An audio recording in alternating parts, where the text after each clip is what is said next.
Jihan just logs into the tutorial, and some guy immediately tries to kill him. This guy's sure a newbie is an easy kill, but he's never been more wrong. He's messing with the wrong guy in sweatpants and a singlet. Jihan stops his sword with just 2 fingers and smirks, ready to enjoy what happens to this idiot next. The guy can't even comprehend what's happening when Jihan swings his sword with enough force to throw him off balance. Still, he refuses to give up, thinking his A-rank agility will let him take down this strange opponent. But the moment he lunges forward, Jihan effortlessly dodges. He attacks again and again, but can't land a single hit. Jihan reads every movement easily thanks to his experience, and honestly, he's bored. So the next time the guy attacks, Jihan takes his sword, and before he even realizes it, he's killed with a single strike. After all, Jihan is a regressor, so it's no wonder he's leagues ahead of everyone else. Some cruel and powerful gods decided that life on Earth was too peaceful and easy, so they started a survival game between planets, waves of monsters alternating with battles between each planet's representatives. All losing planets would be destroyed, while the winners would gain incredible power. Jihan is the strongest awakener on Earth, and he wipes out the deadliest monster with a single punch. He loses his arm in the process but still shocks everyone, because even all the awakeners combined couldn't defeat it. Because Jihan lost his arm, he isn't chosen to represent Earth in the next round against other planets. The other so-called top awakeners from Earth turns out to be total failures. Orcs crush them mercilessly, mocking humans as weak and easy targets. After their defeat, Earth's deletion begins and the entire planet and everyone on it is erased. Yet Jihan survives. His special skill prevents him from being deleted. The gods running this game notice his potential and give him a second chance. He wakes up back at the very beginning, in his own room. Everything looks peaceful. Children play outside without fear. Jihan realizes he has been sent back to a time of peace. Just to be sure, he opens his status window. His abilities have been reset to level 2, confirming that he's back at the moment he first entered this cursed game, which would later be transferred to reality.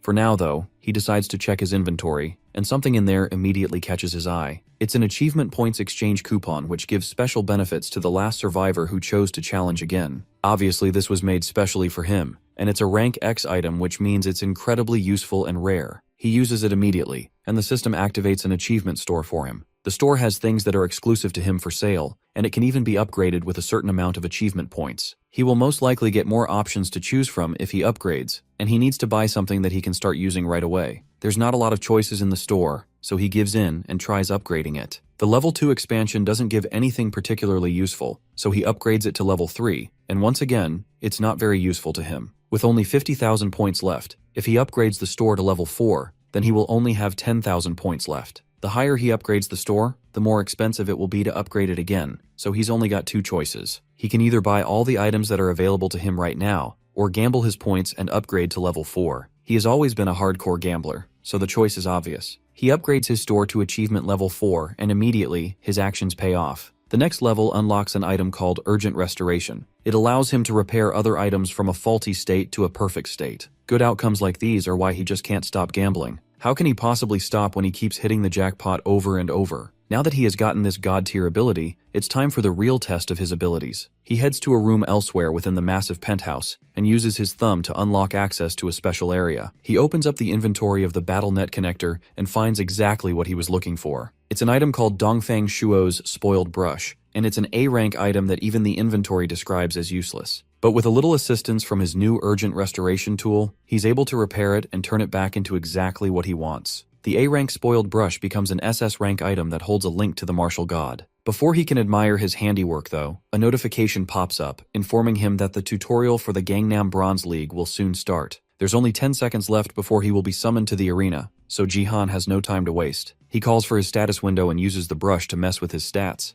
The reason that he was able to rise up and become number 7 in the world in his past playthrough was because of an ability that eventually led him to being called the Martial Saint. This unique stat combines his strength, agility, and HP attributes into one, and it's called Martial Power. The brush was abandoned because it was spoiled, but thanks to it, he can finally start his awakening. He finishes writing just as the countdown ends, and he's forcefully logged in and summoned to the BattleNet League. The mission of this Bronze League tutorial is survival, and the players are meant to survive against monsters of the Colosseum along with 100 other players. Once half of the players remain, the survival game will come to an end, and the winners will be decided. Jihan Hurdle checks his status window as soon as he's summoned, and he's thankful to see that somehow he managed to do it. He obtained martial power, and thanks to it, he even gained 1,000 achievement points as a reward. This is just the first step in his ultimate goal of getting the Nameless Divine Art. But with just this upgrade, he should easily be able to breeze through the Bronze League. The system also warns him that he is connected to the battle net without a connector, so because of that, he will suffer 100% of the pain in the game. Jihan remembers this from before the Space League started. During the tutorial period, people were able to reduce pain by buying connectors. The one that his brother-in-law Yoon Sejin used was a high-end product that reduced pain by up to 99%. Jihan plans to make good use of that later on, but for now he has to manage without it in the game. The achievement menu opens, and it reveals to him that he has a limited quest. He is to achieve number 1 in the tutorial, and as a reward, he will be given 1,000 achievement points. This didn't exist in his past life,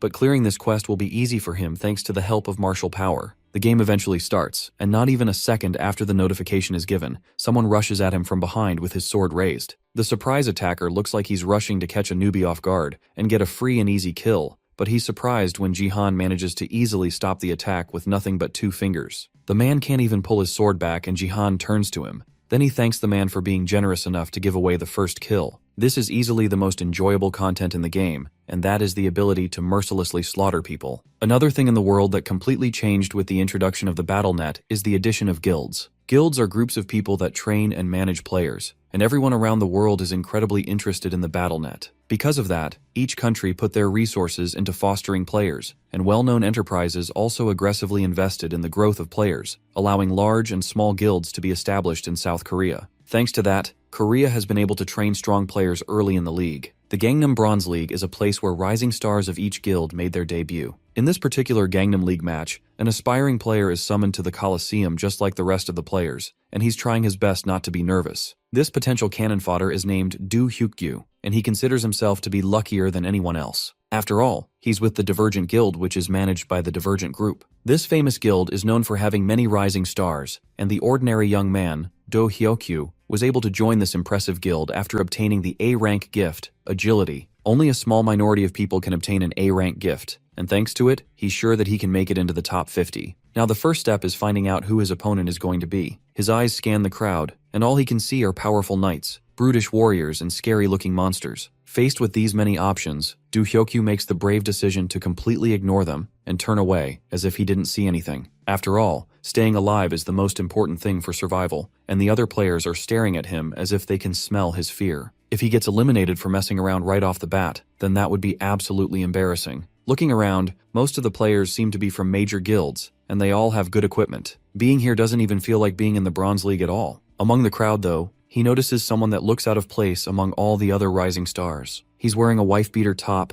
sweatpants, and he has no shoes or any equipment to speak of at all. Do Hyukgyu wonders if this person even plans to participate in the Bronze League at all, or if he was summoned by accident. He must be a newbie that got summoned by mistake, which also means that he's a free, easy kill. Hyukgyu readies himself and prepares to strike while also praising whatever luck he has for giving him such an easy kill right out of the gate. As soon as the system notifies that the game has started, Hyukgyu wastes no time and rushes in to deliver the finishing blow on the unsuspecting newbie. Except to his utter surprise, not only did the newbie block his attack, he did it with 2 fingers. It makes no sense that someone who seems so out of place could keep up with his A-rank agility ability. Before he can process what's going on, Jihan flings him aside with barely any effort, tossing him to the side like he's completely lightweight. Jihan mocks him for coming to participate in the Bronze League with a simple gift like agility. That pisses off Hyukgyu, who can't accept that his A-rank ability is being insulted by someone who looks like a beggar. Maybe Jihan is only full of himself because he managed to block just 1 attack. In that case, Hyukgyu plans to teach him a lesson by charging up his fastest speed. It looks like the player is planning to come at Jihan with all he's got, and our MC is forced to admit that even his speed from before isn't something to take lightly. Hyukgyu comes charging in, going straight for Jihan's neck, but our MC successfully manages to dodge the attack, dodging down low before it can connect. But the relentless attacks aren't done, and Hyukgyu comes at him with another attack, and another, and another. All of his attacks are easily dodged, but that doesn't mean that Jihan is having the best time. He's used to fighting with higher stats, but now his mind has to adjust to being back in a level 2 player's body. Hyukgyu isn't even that fast, it's Jihan who is slow, which means that this fight won't be as easy as he made it out to be. However, even with that, as someone who has experienced countless fights, the trajectory of his ambitious attacker is just too simple and obvious. Hyukgyu comes in for another large attack, and Jihan is done dodging this time. He smacks the weapon out of his attacker's hand, causing the sword to go flying in the air. Then before Hyukgyu can even process what just happened, Jihan jumps into the air, catching the sword and then stabbing it through his opponent's neck, finally ending the fight. Hyukgyu falls to the ground, and as his body fades away in defeat, He promises that the next time that he and Jihan run into each other, that he's going to win. That causes Jihan to sigh in grief, and it really puts into perspective how nice this world is. Even when he's dead, he's still talking about his next battle. The system pops up and informs him that he has taken the first kill in the tutorial, and he obtains 100 achievement points for it. The sword unfortunately disappears since the player that owns it has died. Our MC doesn't need a sword, and now that he has gotten a pretty decent warm-up, it's time for him to move on to the next battle. First, he has to secure more than 5 kills to get a good position in this mission. As he expected though, no one is going after the monsters. In the battle net, apart from players, there are monsters too, but one monster kill is only 0.1 of a player kill, meaning that you would have to kill 10 monsters for a single player kill to be counted. Because of that, most people avoided the monsters entirely, especially in this situation where the monsters are mobs like orcs. Going after them would be completely stupid, but it looks like the system likes stupid, because it gives him a new quest to kill all 30 orcs in the Colosseum. Hunting monsters is definitely inefficient, but he's getting 500 achievement points as a reward, which is 5 times more than the reward he got for getting the first kill. If that's the case, then there's no reason not to go after the orcs. These basic NPC monsters are nothing compared to a real orc anyway, so it shouldn't be much of a problem for him. Since there's nothing holding him back, he decides to go all out on the unsuspecting monsters. The orcs at first can't believe that there's an almost naked human running towards them at full speed, but they quickly recover and gather together to try and kill him. The first 2 that are closest throw their axes at him in hopes of cutting him down before he even gets close. But Jihan is able to catch the axes with ease, and then throw it back at them, killing multiple orcs with a single hit. That causes the rest to go into a frenzy, but Jihan is already on the move, running right past all of them and appearing right in the middle of all of them. Then with one swing of the second axe, several orc heads go flying, but our MC isn't done yet. He has only killed 5 orcs so far, and the remaining 25 don't look too pleased by his actions. They are even more motivated to kill him now, but they are just no match for him. He moves faster than they can keep up with, and his battle experience shows up heavily here. Another orc rushes in with a spear, determined to kill Jihan quickly, but his weapon is easily caught and broken, leaving him standing confused and dazed as our MC goes in to cut him down with his axe. Except the axe unexpectedly breaks as he tries to attack the orc. That fills the orcs with a bit more confidence, and they think now that his weapon is broken, they should have an easier time dealing with him. All the orcs rush at him, and Jihan gives them credit for being so persistent, but no matter how much they try, he's just too much for them to take on. He stomps on the ground with his foot, and the shockwave alone is enough to break apart the ground, sending all the orcs that were running towards him flying. Then he jumps into the air and grabs the weapons that went flying from the orcs' hands as they were pushed back, and in a second, he dashes through the crowd, killing even more orcs in the process. The slaughter continues, and more orcs continue to fall until there's only one left. The last orc is too frozen to move, but at this point he finally realizes that Jihan is more of a monster than they are. As he realizes that, Jihan takes him out as well, successfully clearing the quest. The system hands him the 500 achievement points that were promised, and he also leveled up from the fight. Leveling up mid-game is unusual since experience is usually calculated at the end of the game, but this might be because he is still at a low level. No matter the reason, however, Jihan doesn't complain and takes the opportunity to level up his stats while he can. And if there's one stat that he wants to give the most priority to, it's martial power. Martial power combines 3 stats together, and even if other people were to upgrade one of those stats at a time, a single level in martial power is able to double your abilities at minimum. There's also another reason why martial power is special to Jihan, and that's because once he hits level 30 in martial power, then he has a chance to obtain the unnamed divine arts. If he wants to get stronger,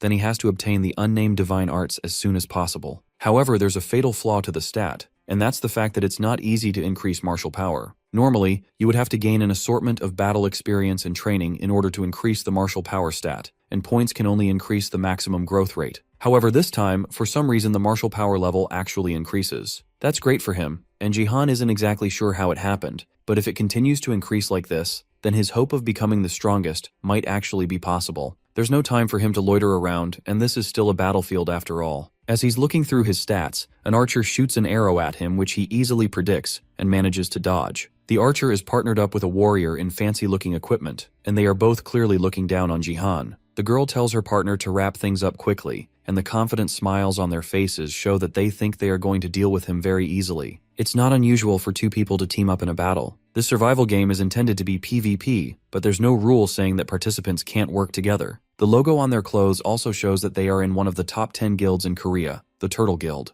The trouble with this matchup is the pairing of the two. A warrior and an archer is a combination of short and long-ranged attackers. The fact that they are in the same team also means this won't be easy for Jihan to take care of by any stretch of the imagination. A notification pops up, informing him that there are only 60 survivors left, and the tutorial is about to end. So many people have died already, and with the tutorial about to end, all Jihan has to do is dodge the attacks from the pair, and he should be able to survive till the end. But if the two of them came to specifically kill him, then he must look like an easy target to them. As Jihan tries to figure out what to do with these two, they are so confident in themselves that the warrior asks the knight out for dinner if he kills Jihan. Just before the fight starts, Jihan checks the scoreboard and sees that he is barely in first place with 4 kills. That means that if he manages to kill these two, then it will guarantee his rank. To start off, he goes after the archer first, killing her while she's still in the middle of being hit on by the warrior. With his martial power stat currently at level 6, they have no chance against him. The warrior is in shock that his partner died so easily, but he doesn't even have a chance to process what's going on as Jihan rushes up behind him and slashes at his back with his sword. Luckily for the warrior, his thick B-rank armor managed to save his life,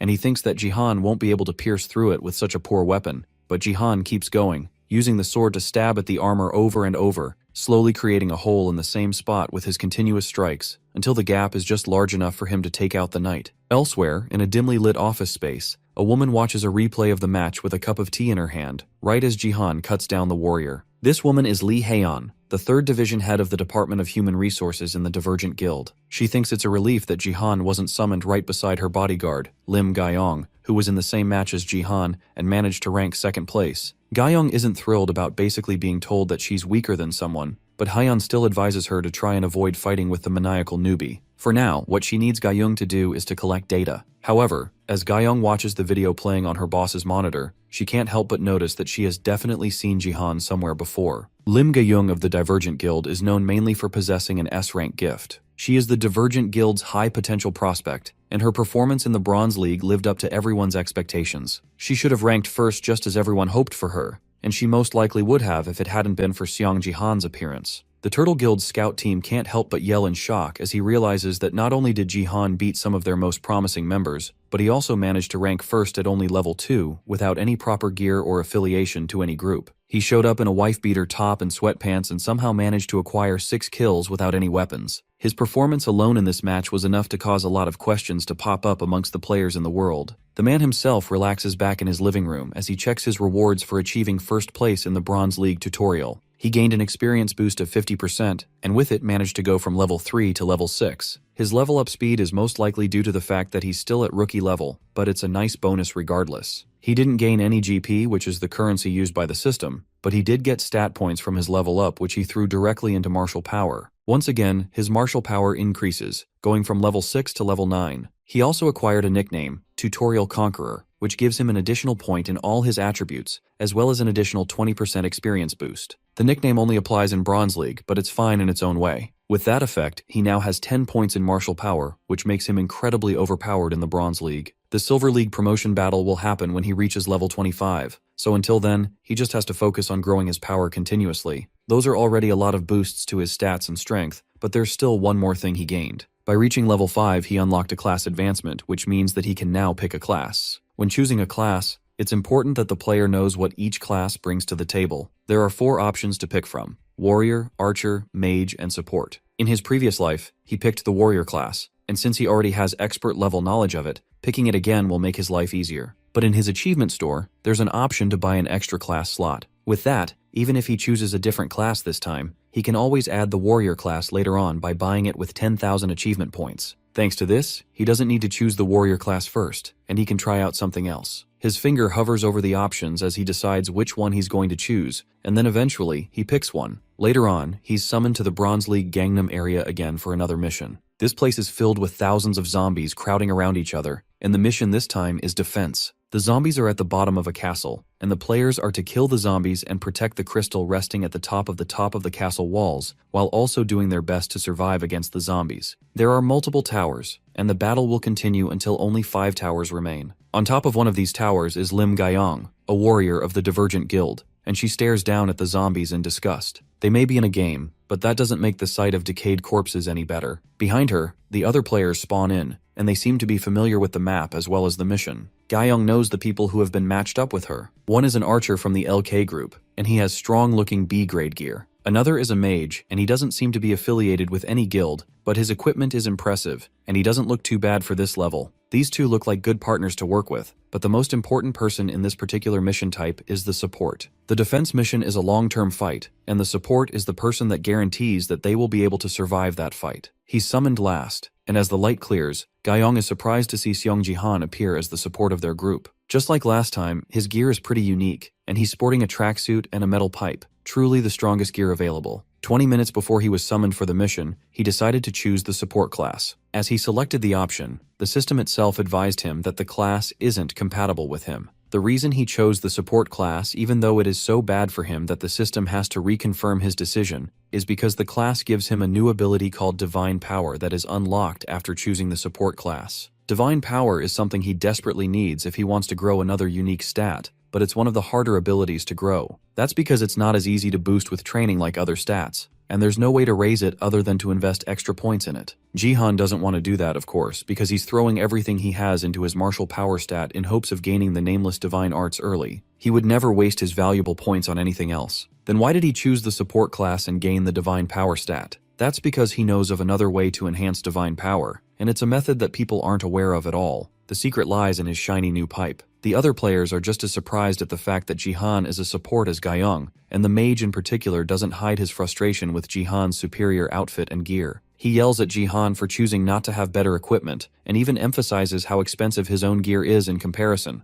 thinking that Jihan having bad gear is because he is incompetent. The archer tries to calm the mage down before he says something that's way out of line, but the mage doesn't want to hear any of it. He calls Jihan filthy, and even says that he doesn't want to play the game with someone so bad who will clearly mess up their team. Gyeong shuts her eyes in annoyance and questions the horrible luck that forces her into a situation to play with a troll. However, she snaps out of it as she hears the mage cry out in surprise. Jihan has grabbed the arrogant mage by the collar of his cape, and our MC is holding him in the air like a toy. Then without a second thought, he tosses the mage over the edge of the tower, straight down towards the hungry zombies below. The mage has been complaining this whole time that he doesn't want to play with Jihan, so our MC helped him quit the game personally. The mage respawns after death, and as soon as he reappears at the top of the tower, he begs Jihan for forgiveness and promises to do his best for the team. The man groveling at our MC's feet is Kim Gyu-hyuk, and the reason for his sudden change in behavior is our MC's disciplinary techniques. When a person spawns in the Bronze League defense game, they are given a total of 3 lives. Kim Gyu-hyuk, who resurrected right away after being mercilessly tossed off the side of the tower, was immediately given another skydiving lesson by Jihan as soon as he respawned.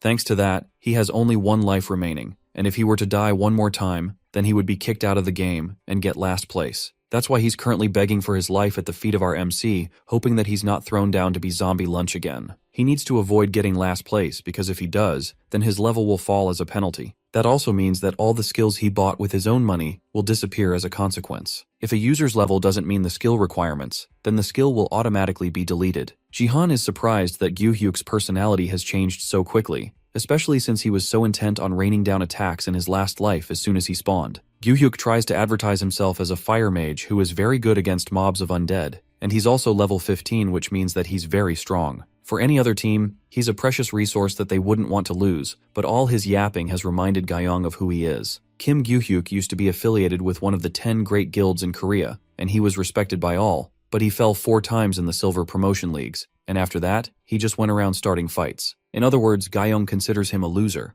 Gyu-hyuk continues to advertise his skills and promises to cooperate with them, but on one condition. He wants Jihan to personally apologize for killing him twice. The archer is in support, and it's clear that he just wants their team to make up. But on the inside, Gyu-hyuk is still angry about being killed twice, but he's not even given the chance to finish his internal revenge monologue as Jihan grabs him by the collar again and tosses him off the side of the castle walls one last time for the sheer audacity of asking for an apology, even though he was the one who started the fight. And with that, their mage is gone, leaving their team down by 1 man. The zombies continue to climb the tower, and coincidentally, the team closest to them has another fire mage who makes quick work on the zombies on their side. That's why they needed a mage, and the archer scolds Jihan for not trying to meet the mage halfway. Jihan isn't fazed and opens up his status window to check his latest limited quest. This quest has a linked quest, and it requires him to get first place in the 10 Towers mission, and also kill 1,000 zombies on his own, for a total of 4,000 achievement points. Killing 1,000 zombies would be near impossible considering just how much time they have left,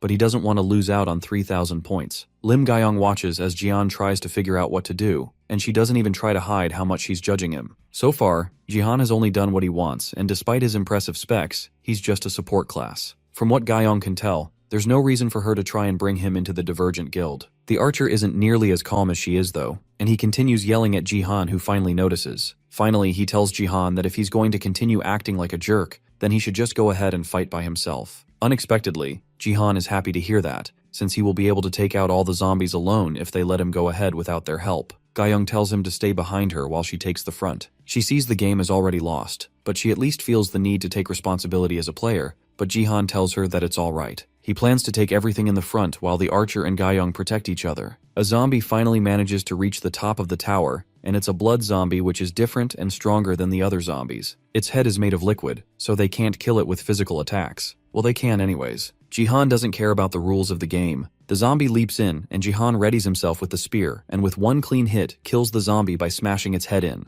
Gayong notices from the pieces of flaming zombie flesh that fall around that, then Jihan must have access to divine power. More zombies make their way to the tower, and Jihan continues to fend them off one by one with his staff. So far, he has only killed 6 zombies out of 100, and he has a long way to go. As more zombies climb up the tower, Jihan continues to take them all on solo. As he kills over 24 zombies, he starts to realize that his biggest issue will be the blood zombies. Physical attacks don't work on them, so when he sees them, he releases a small amount of divine power, which allows him to kill them all at once. The archer's view of Jihan has completely changed, and it's hard to deny that our MC really is a pro even though he's a jerk. Gayong, on the other hand, is too stunned to speak, and can only watch Jihan fight with awe. He's controlling divine power freely, and fighting without wasting it. His level of control is impressive enough, but what impresses her the most is Jihan's skill and precision in going for the zombies' heads. Within a matter of minutes, Jihan has managed to kill over 200 zombies, which allows him to meet a hidden condition called an Otherworld's Faith. That increases his divine power from level 6 to level 7. This is his other method to increase his divine power, and it looks like it works. He can increase his divine power through the use of sacred objects. In 2010, when the Earth's tutorial first started, sacred objects were traded at high prices, as it was said that they contained secrets. But after 10 years, nothing was ever revealed, and eventually, their value fell continuously. Otherworldly divine items also had no merit, and many people didn't even know about their existence. However, there was one person who knew about it, and that was Sophia, the Saintess of American First. She told him about how she increased her divine power with an otherworldly divine item, and divine power in general can be increased by using divine items from other worlds. Although it doesn't work after finishing the tutorial, it was the method that she used to become a saintess. She would hold on to the other world's divine item and pray for a long time. Eventually, after a while of doing that, she would get divine power. The conditions required for each divine item are slightly different, and it's by no means an easy method. On top of that, the items are in such low demand that they are extremely difficult to find. Thanks to that though, Sophia was able to monopolize all the divine items to herself. This is high-quality information that no one knows about,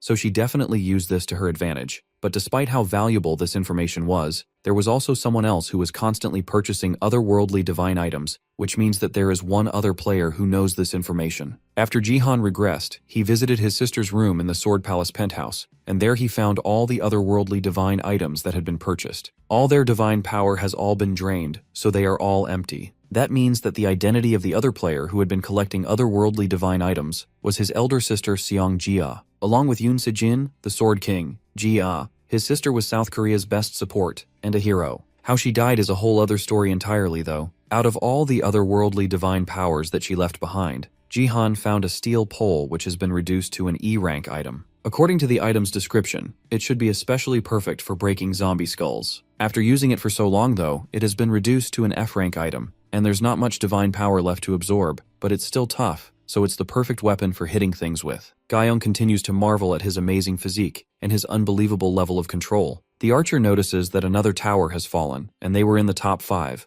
but in his excitement, he fails to notice a zombie sneaking up on him. Gayong draws her blade quickly and cuts down the zombie before it can attack the archer. From her stance and the way she uses her sword, Jihan immediately recognizes who she is. She's known as the Plum Blossom Sword, Lim Gayong, and she was famous for being the interim Sword King. However, she didn't have a great ending in his past life. She died at the hands of the former Sword King himself, who now goes by Ryuhei. It seems like he managed to meet a pretty important person early on in this new life. Ga-young calls him attention and asks if she can join him in the fight. If they fight together, then they can aim for a higher ranking. Jihan takes a look at his status window, and he can see that they are just in 5th place. There's still a long way to go, and not a lot of time left either. If it's the Plum Blossom Sword, then she will be fine without him. But one of his quests is to earn 1st place in this mission. Jihan decides to leave the zombies climbing up the tower to her and the archer, and then he leaps off the side of the tower before they even have a chance to notice what he's doing. As he falls to the ground, he gathers up all his divine power into the staff and slams it into the ground, causing a massive explosion of energy that blows all the zombies away. Thanks to Jihan's massive contribution, his team manages to place 1st in the mission, and they emerge as the last survivors. Thanks to that, he accomplishes his limited quest, but he couldn't finish his linked quest of killing 1,000 zombies alone. The game ends, and Jihan starts the process of teleporting back to his home. Before he leaves, his teammates come over to congratulate him on a job well done. He carried them so easily, and came out as the MVP despite everything,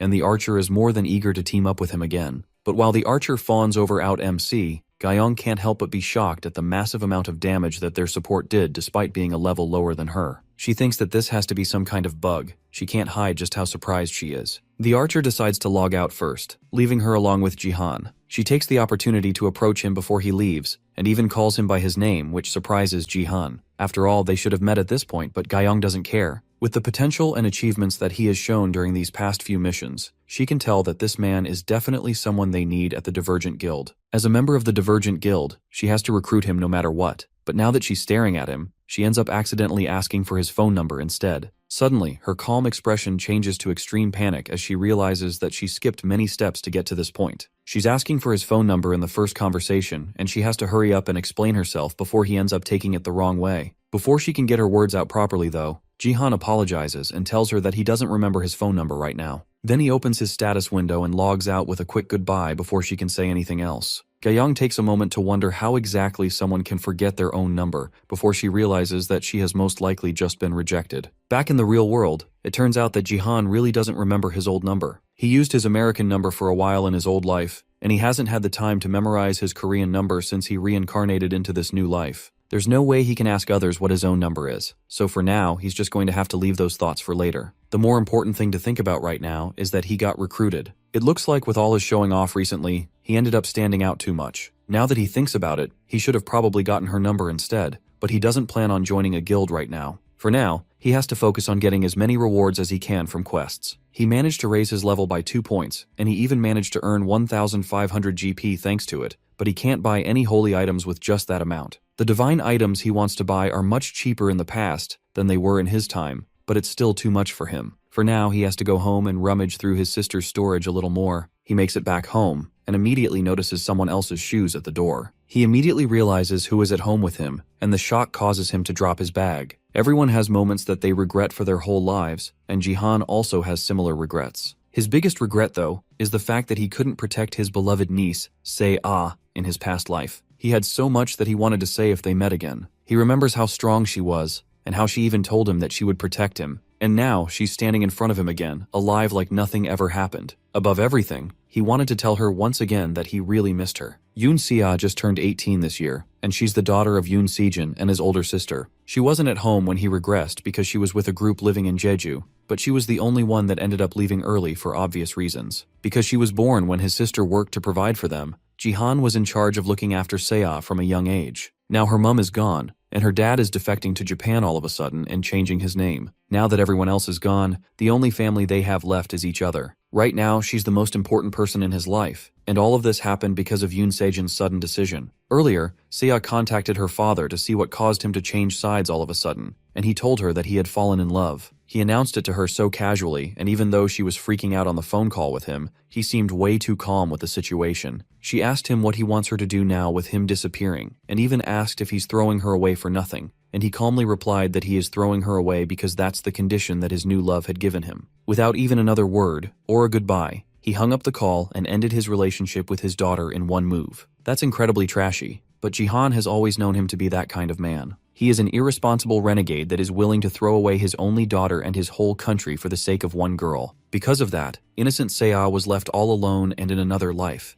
ended up ending her life. Seiya turns around and notices that her family photo has been broken, and Jihan immediately rushes to apologize, thinking that even with what Yoon Sejin did, he's still her father. But to his surprise, she reveals that she wanted to break it instead. Then she tells him that she's fine and puts up a strong face. This is always how Seiya was. Whether her mum died or her father betrayed her and left, she would always have a bright smile and life while worrying more about her uncle than herself. But even though he knows that she can take care of herself, he doesn't want her to be like that anymore. From now on, even though she's all grown up, he wants to take care of her and protect her. Seiya closes her eyes and allows him to hug her, but their moment is broken up when she tells him that he's sweaty. Elsewhere in the Seoul metropolitan city, Gangnam-gu, inside the Divergent Guild headquarters, Lee Hyeon doesn't even try to hold her laughter back after her bodyguard tells her about her run-in with Jihan. The beautiful Lim Gayong asked for a man's number, and he refused. And on top of that, he used the lame excuse of saying that he doesn't remember his number. Her laughter causes Gayong to accept that she isn't as beautiful as Lee Haeon seems to think she is, but that couldn't be further from the truth. She just doesn't know how popular she really is. Even the few people that they have walked past can't help but stare and whisper about how cool she is. The two of them head over to the company lounge, and Lee Haeon feels especially relaxed being there. The two of them are there to discuss what their plans are going to be regarding Jihan's recruitment. They have to recruit him no matter what,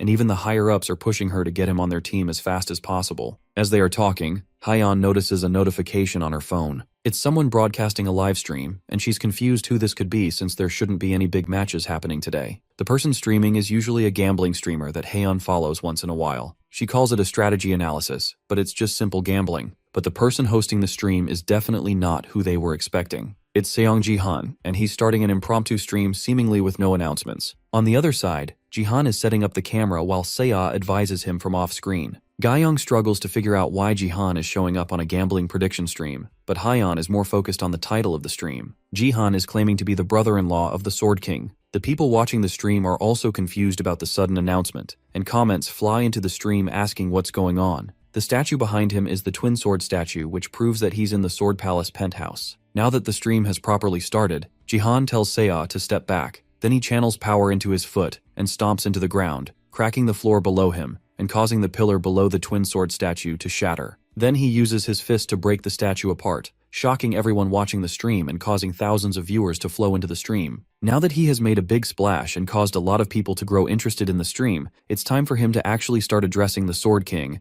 Yoon Sejin's naturalization to Japan. The place he's streaming on right now is called the Battle Tube, and it's a streaming system of the BattleNet, and a platform that possesses unrivaled market share in the world. Since it is a part of the BattleNet, Jihan can also get quests linked to BattleTube, which include gaining a certain number of viewers, subscribers, and views. Thanks to this, he has another way to gain achievement points by making a splash on the platform. And destroying the Twin Sword statue is definitely one way to make a splash online. For Seong Jihan, there's no better situation than right now to cash in on all the rewards. As the viewers continue to pile in, he continues gaining achievement points from the multiple milestones he's crossing. Meanwhile, people are still shocked that he dared to break such an important statue, and as expected, a lot of dislikes are flowing in. There's also a certain number of commenters that have the same profile picture of a black logo with twin swords. These people are the Sword King family, and just the thought of them makes Jihan's eye twitch in anger. That crazy fanatic fan club of Yoo Sejin is what drove Seiya to her death in his last life. While they are people who supported the Sword King the most, their resentment after he moved on to Japan kept growing,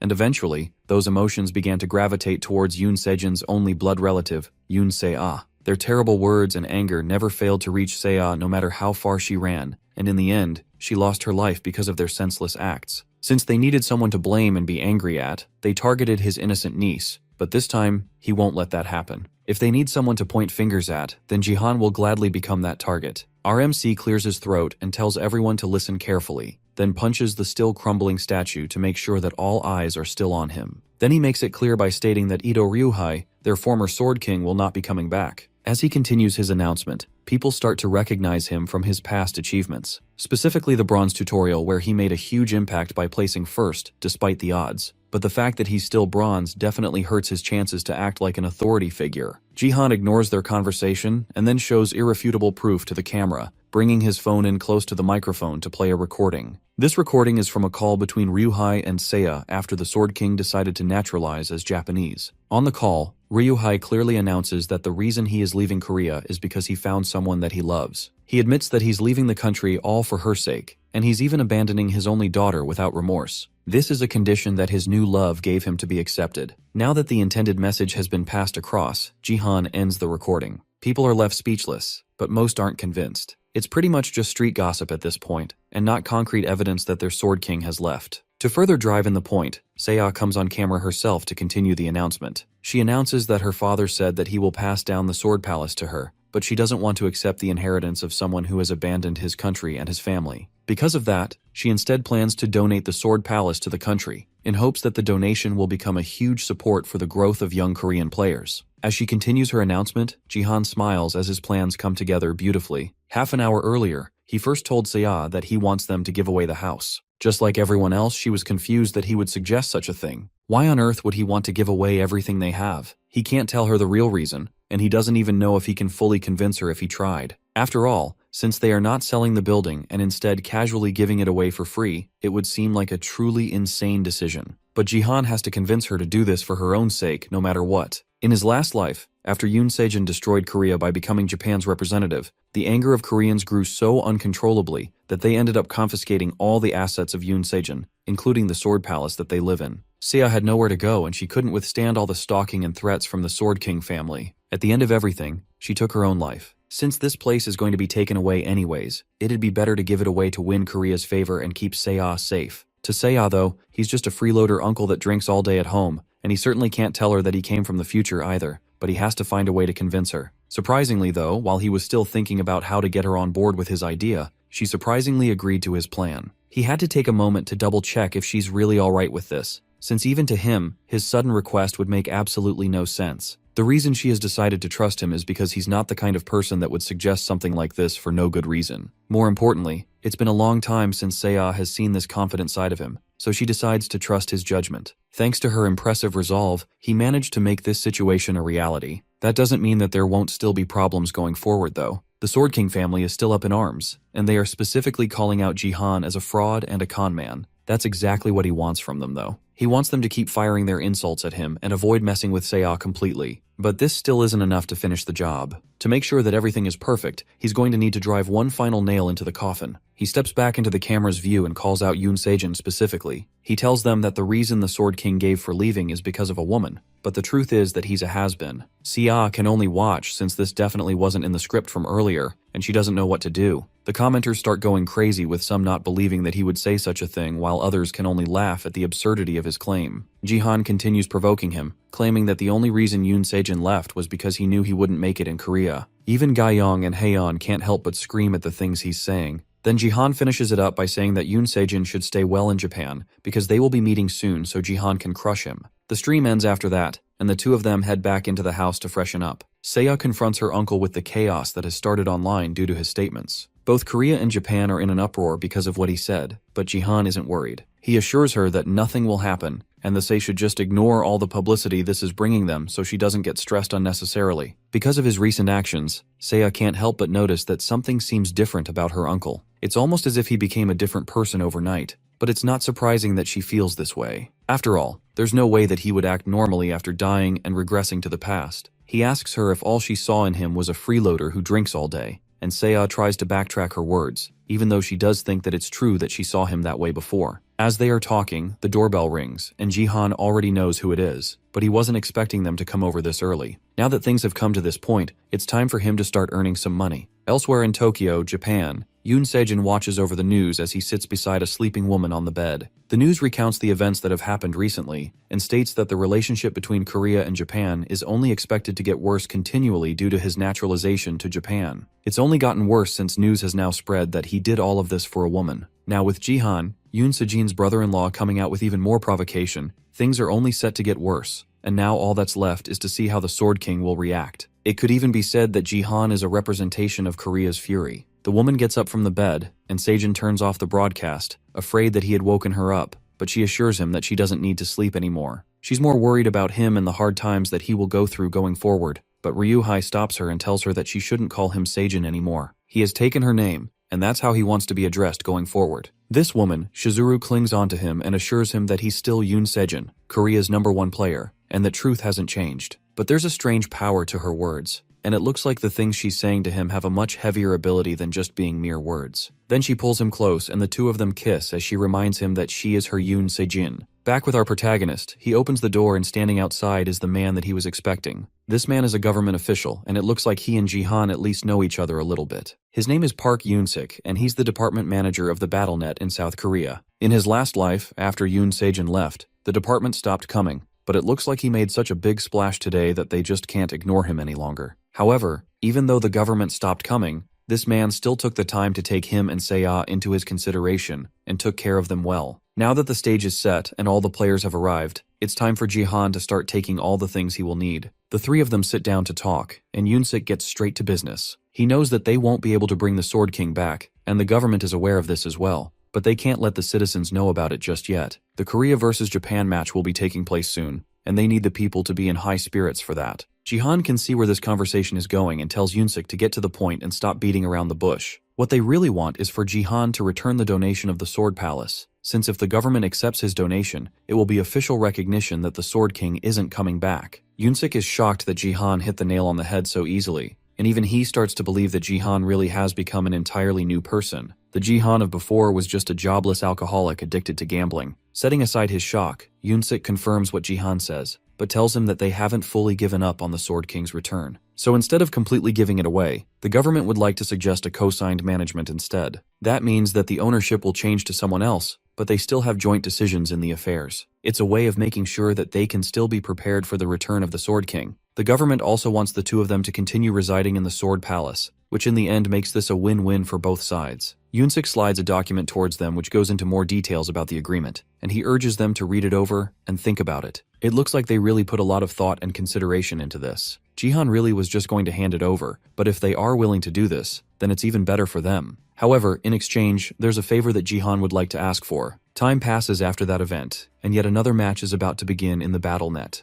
A streamer named the Golden Light starts his stream, and viewers immediately come flooding into the BattleTube to watch him. The streamer stands proudly on top of the Colosseum statue and welcomes everyone to his stream. The players below start spawning into the match, and Golden Light jumps down to join them as he continues entertaining his viewers. Someone gifts the stream and tells Golden Light to make sure to teach the bronze players a lesson. Everyone else watches in annoyance as Golden Light dances to entertain his viewers as a thanks for the donation. They definitely aren't as happy to see him in their lobby as his viewers are, and that's because underneath that innocent smile are incredibly devious intentions. He became a popular streamer because of his appearance and hyperness, but also because he is an infamous troll. He used to be a respected gold leaguer, but he demoted himself to bronze on purpose for the content, calling it deep sea traveling. He doesn't care about the game itself, and only cares about having fun, which makes him the pinnacle of a troll. Even though he has demoted himself to the lowest league, his equipment and stats are still at gold rank, so he is known for harassing and killing bronze players who are weaker than him. Now that he's here, and his eager fans are watching him expectantly, it's time for Golden Light to search for his first victim. He looks through the crowd of players, and his eyes eventually fall on potential content. Without missing a beat, Golden Light runs over to Jihan with a microphone in hand,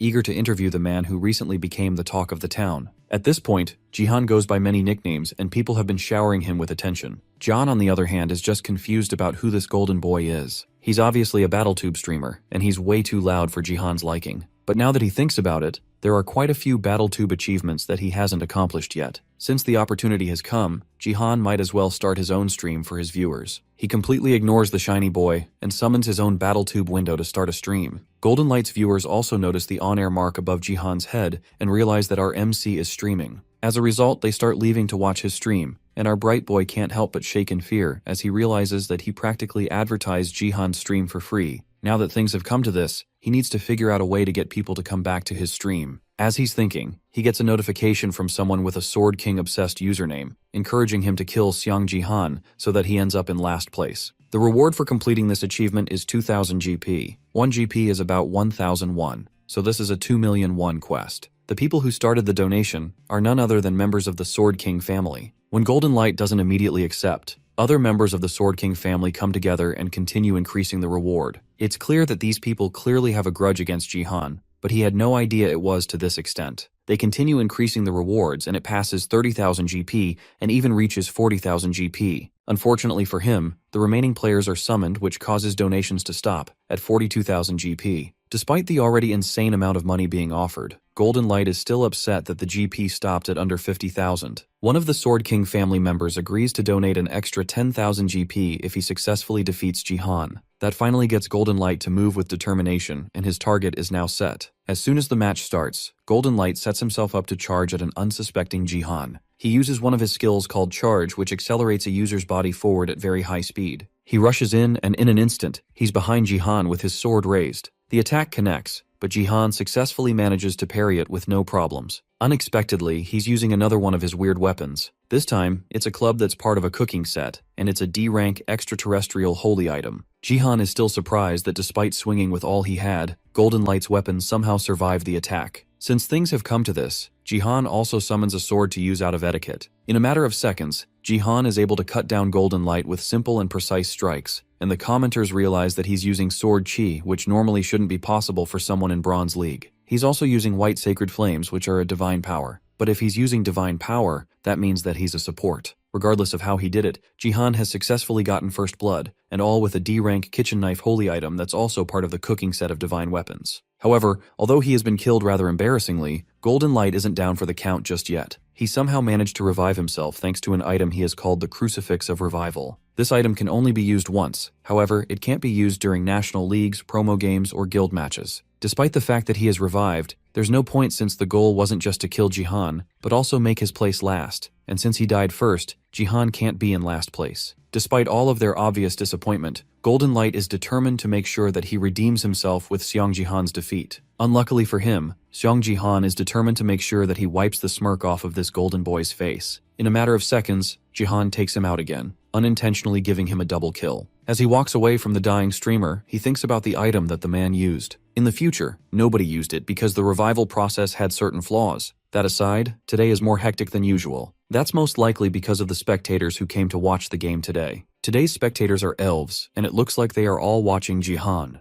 Our MC isn't particularly fond of them since the elves played a big role in humanity's downfall. Right now, there's nothing that he can do about them though. So the best he can do is focus on dealing with the people right in front of him. From the looks of it, the other players are giving him a lot of distance, and it's almost like they are treating him like some sort of outcast. When he turns to look at them, they all run away in fear. It's only normal since he just ripped a gold player apart, twice, so they clearly know that they are no match for him. This isn't good news for our MC since that means that his hunting efficiency will drop, and after he finally found a D-rank holy item too. If he wants to meet the manifestation conditions of these items, he's going to have to fight more. As he's trying to figure out what to do, a notification pops up in his status window, and Jihan smiles as he reads through it. It looks like things are about to turn around. He has gotten a quest to subjugate the goblins that have gathered around the goblin champion. Thanks to this, he should be able to meet his fighting quota despite all the players running away. In an instant, he's surrounded by several goblins, and it looks like he's completely outnumbered. But in an instant, it's the goblins that are running away from him instead, as he charges at them with terrifying speed. The monsters cry for help as they are smacked and stabbed with Jihan's cooking equipment. Thanks to his constant fighting, the holy cooking set eventually starts reacting to his actions. It's all thanks to the fact that he read through the items' descriptions earlier before he started using them. He's supposed to break their heads and gouge their hearts, and he is supposed to do all of that in this specific order in order to use the items properly so they can react to him. It's a good thing that he figured all of this out before the end of the game,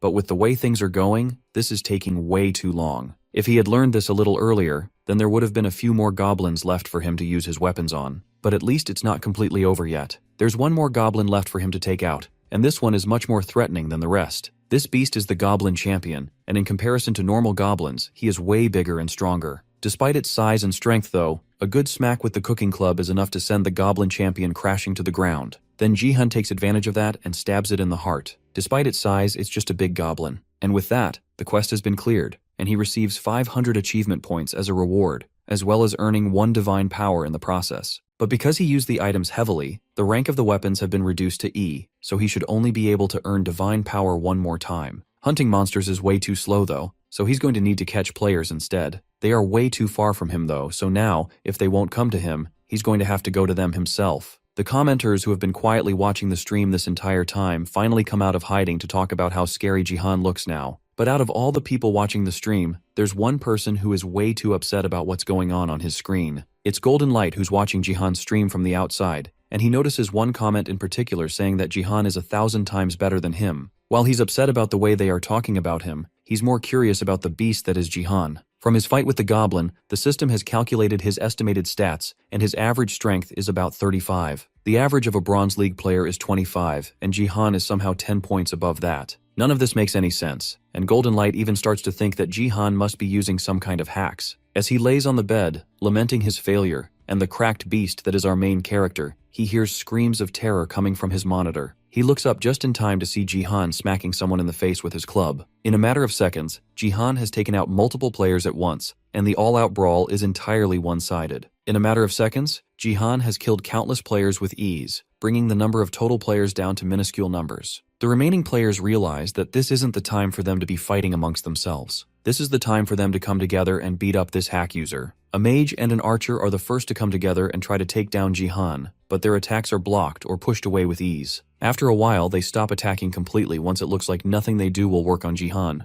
They don't even try to fight back anymore and just stare at this beast in disbelief before he comes over and puts them out of their misery. Jihan has managed to get a total of 10 kills, and his viewers are going wild after watching the awesome feat of taking all the players down. Thanks to his massive number of kills, the cooking set starts reacting again, and he gains another point in divine power as a result. Then the items downgrade once again to F rank, making them practically useless. He also clears a hidden quest which required him to get 10 kills in the Colosseum. That gives him an additional 5,000 achievement points as a reward. With divine power and achievement points in the bag, Jihan has successfully gotten everything he wanted, but something is still missing. He needs something definite and strong to boost his power as high as it can go. Then he notices that he has gotten an epic quest that requires him to find the Shadow Queen located near the spectators in the Colosseum map and provoke her. An epic quest isn't supposed to appear in the Bronze League, but the more important thing is the rewards, which are 50,000 achievement points, as well as the constellation Shadow Queen's interest. A constellation is an absolute being that represents a star, and they are divine beings in the BattleNet. A constellation's interest is the same as a sponsor, and they help to acquire abilities that a normal player wouldn't be able to obtain. It looks like something that is only possible in the Diamond League is happening to him right now. If that's the case, then he needs to meet the Shadow Queen at all costs. If even just one person is on his side, then the other constellations will also be interested in him.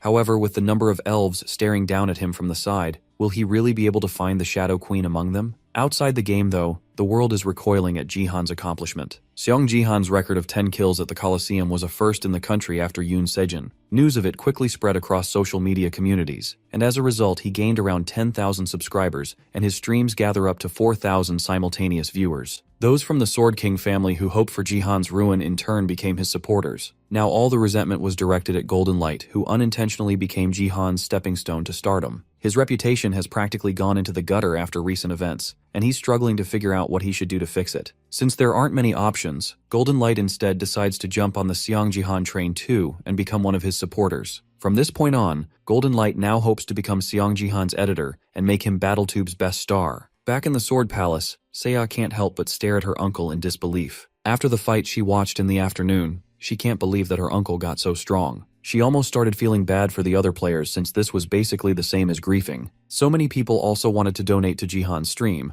but he had his donation link blocked. That's mostly because he decided to stream out of the blue and didn't set it up beforehand. Since he hasn't set it up yet, Seiya advises Jihan to raise the minimum donation fee. It'll be hard for him to focus if donations keep flooding in, so it'd be best to set it to a high amount so he doesn't get too many donations. Jihan agrees and decides to set it to 10,000 GP, which is 10 million won. As Seiya wonders if 10 million won is actually, Jihan is more focused on thinking about the Shadow Queen epic quest that he received. He has to find this mysterious figure and provoke her, but he can't think of a way to find her in such a big crowd. Seiya notices the concentrated face he's making and asks if he wants her help. Her attitude reminds him so much of her mother, and Jihan smiles at her. Since there's no wrong in it, he gets up and decides to tell her what's been bothering him. He tells her about the epic quest and the Shadow Queen, and even she has no idea who that could be. All they know for sure is that she's in the audience. Seiya decides to watch replays of the matches and look for her in the audience. With her on the case, things should move more smoothly, but Jihan still feels bad that he had to ask her for help. Finding the Shadow Queen would be like looking for a needle in a haystack. Now that he has distracted her though, he should have enough time to take care of the settlements that he has been pushing off. With all the achievement points that he has gathered, he buys another class slot,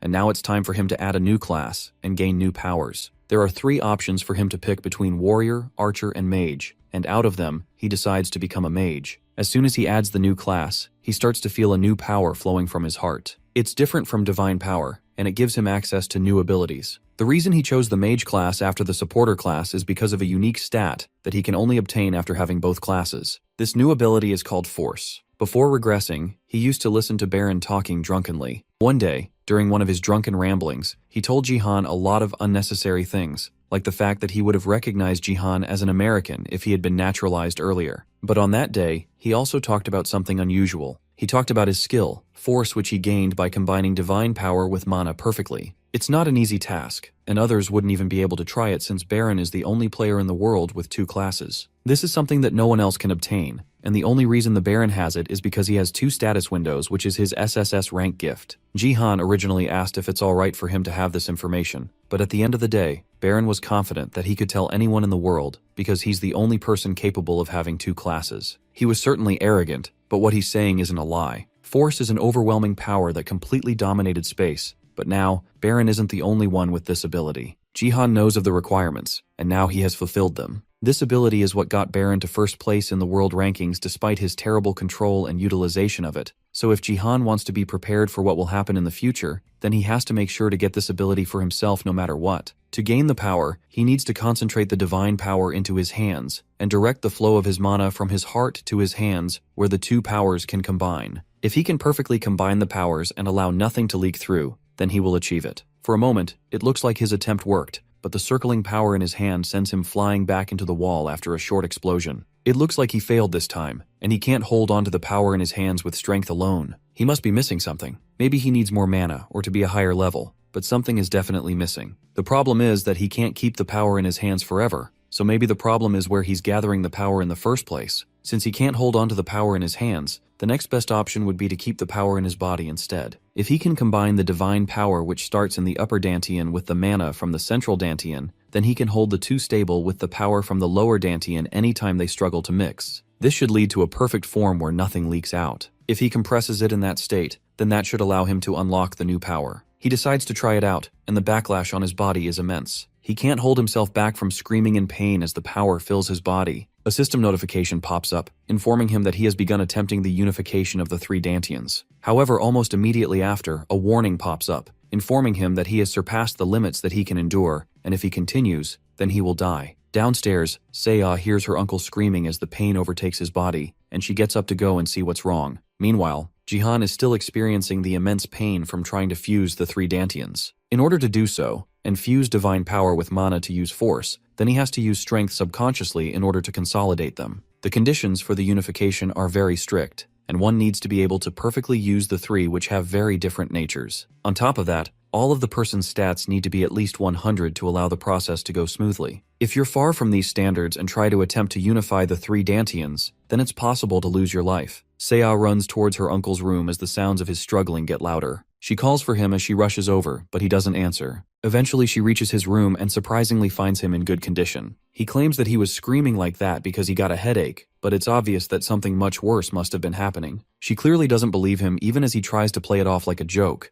and Jihan stops messing around once he notices that she has actually gotten agitated as a result of his actions. Suddenly, Seiya starts crying as she tells him that she really was scared for him. She thought something had happened to him, which is why she ran to his room in a hurry. Jihan realizes that he may have screwed up by not thinking more about Seiya in the moment. But now that he at least seems to be fine, she asks him again if he's really alright. He decides to take it seriously and tells her that he is alright. Then he apologizes for worrying her so much. Seiya cleans the tears from her eyes and smacks him in the chest, trying to pretend that everything is alright now that he seems to be okay. With that, she steps away to go continue looking for the Shadow Queen, and Jihan watches her leave with a smile. He definitely can't show his weak side too often now for Seiya's sake. In other news, the consolidation of the 3 dantians failed because he's lacking in both experience and level, but even though that is the case, he still managed to get the power that he wanted. By fusing divine power and mana, Jihan has now been able to exchange them both for the unique stat, which is force. The connecting link between the 3 dantians is being maintained weakly, but it's still there. However,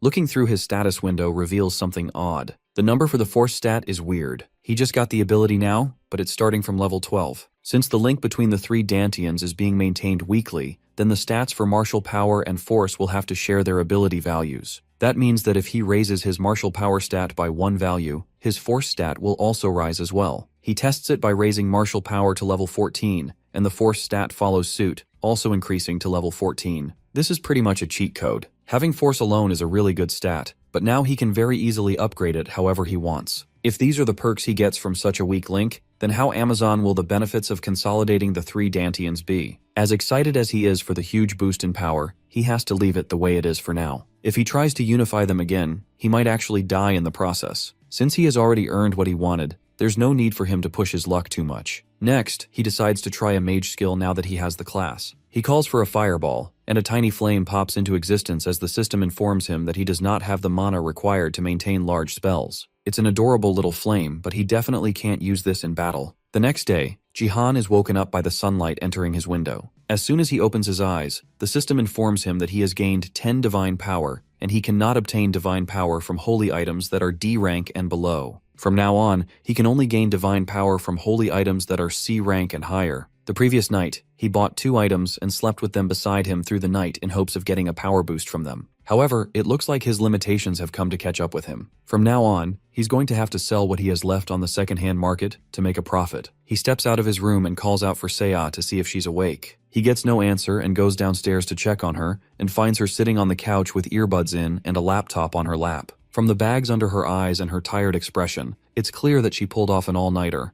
and she tells him that she spent the entire night looking for the Shadow Queen. Although Jihan feels bad that he had to put her through this, it looks like her efforts weren't totally in vain. She shows him a clip from a channel called Another Species Fan Cam, which is a BattleTube channel that focuses on looking at the other species that appear to spectate their games. They use their gift called Scope, which allows them to zoom in with their streaming cameras. Thanks to them, Seiya managed to find something interesting in the replay from the match that Jihan was in recently. Up in the spectator area, sitting in what seems to be specially made thrones, there are 2 elves that certainly meet the criteria for queens with their high-ranking appearance. One of these elves specifically is a dark elf who certainly looks like she holds some sort of royalty. Jihan agrees that there might actually be some truth in what she managed to find, but it's still too early to draw conclusions. For now, Seiya decides that she's going to continue looking a bit more to see if she can find anything useful among other recordings. Jihan, on the other hand, is sure that a constellation wouldn't be found so easily. Seiya assures him that she will continue looking through more videos, and even some from abroad starting the next day, and the way she speaks sounds almost professional. She even offers to edit some of his videos together for him to post to BattleTube. She knows how to make videos from when she watched her dad's videos for fun. The mention of her dad causes Jihan to freeze and think about him once more. He can't believe someone would really abandon their daughter like this for no real reason. Just 2 days earlier, during his conversation with Unsik, the government official revealed that he might know the name of the woman that stole the Sword King away. Her name is Ito Shizuru, and she is the possessor of the SSS rank gift called A Woman of Matchless Beauty. It's possible that Yoon Sejin might have fallen for her skill, and that's also what the government thinks. This is a new development for even Jihan, but the crazy revelations don't stop there. Unsik warns Jihan that the Woman of Matchless Beauty skill goes beyond just mind control and can even have the ability to mold a person's thoughts. Something similar has happened several times before where rising stars of Korea end up naturalizing to Japan. It's very possible that there are no limitations on using the gift, which means that she might appear at any time and try to bewitch another strong player. After that conversation, Jihan kept searching for more information about Ito Shizuru, but it's like the internet has been wiped clean of any trace of her. It's most likely that Japan is being careful while managing her. Because of that, Jihan can't find anything out right now,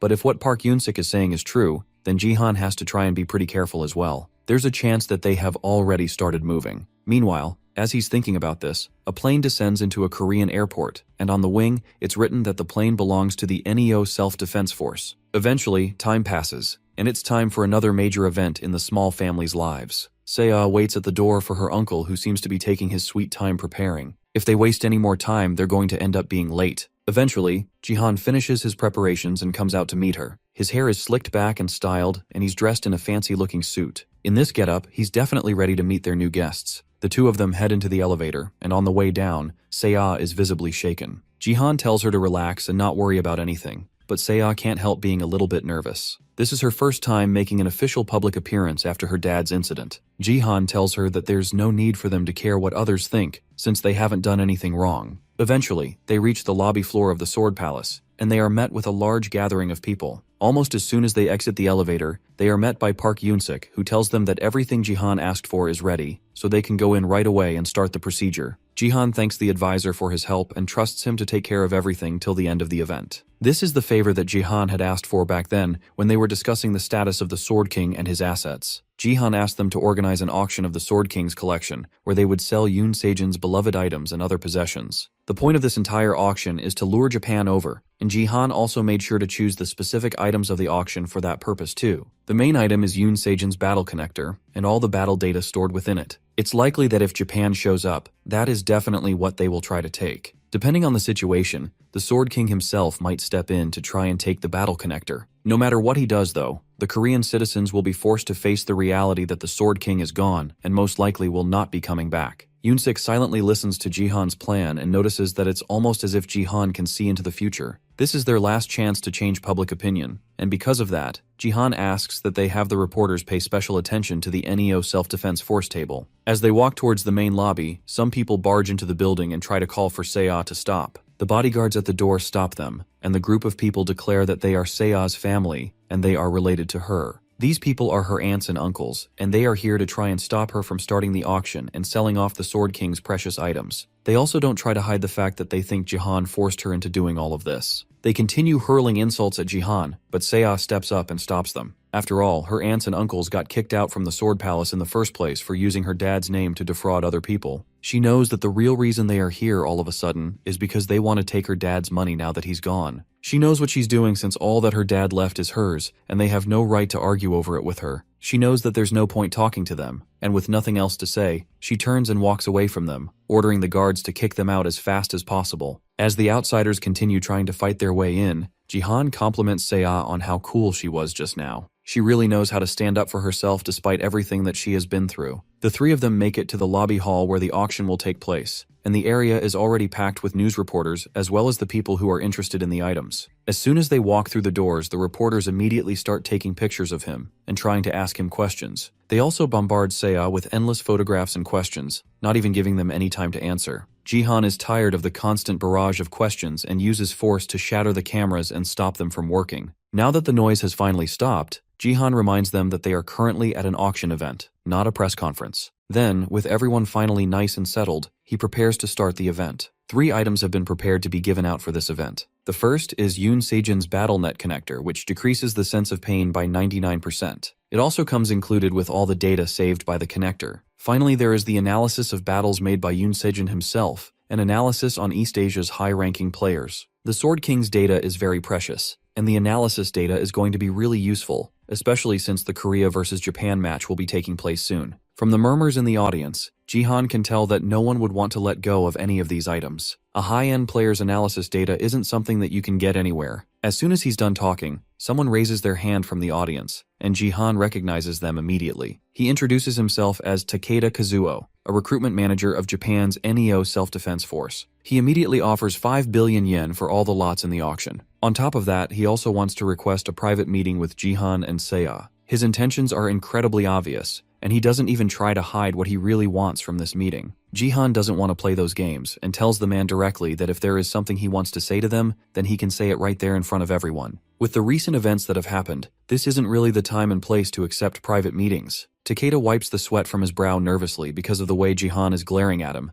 Then he warns our MC that if he keeps acting so aggressively, then someone else might have to step in. Immediately, the bodyguard who was silently standing behind Takeda rushes forward in the blink of an eye and places her sword against Jihan's neck. Her name is Shadow, and although she's not comparable to the Sword King, she's still an amazing player. Their threats aren't even well disguised, but Jihan isn't fazed at all by this blatant copycat of Yoon Sejin. Everything afterwards happened in a flash. 1 second, Shadow's blade appeared in front of Jihan. The next moment, our MC punched her clean in the jaw, causing her to stagger backwards. She falters for a moment, but then her anger takes over, and she prepares to draw her sword, intent for a fight. But Jihan calmly places a hand on her shoulder and reminds her that the auction is being streamed live through his battle tube, worldwide. There's no way that she can swing her weapon while everyone is watching, but Takeda quickly calms the situation down with a laugh and a wave of his hand. Then he personally apologizes for his bodyguard's harshness and apologizes in her stead. But despite that, he still doubles down on his offer of 5 billion yen, and the money must also include the private meeting he asked for. But this time, he wants to hear a response to his offer from Seo.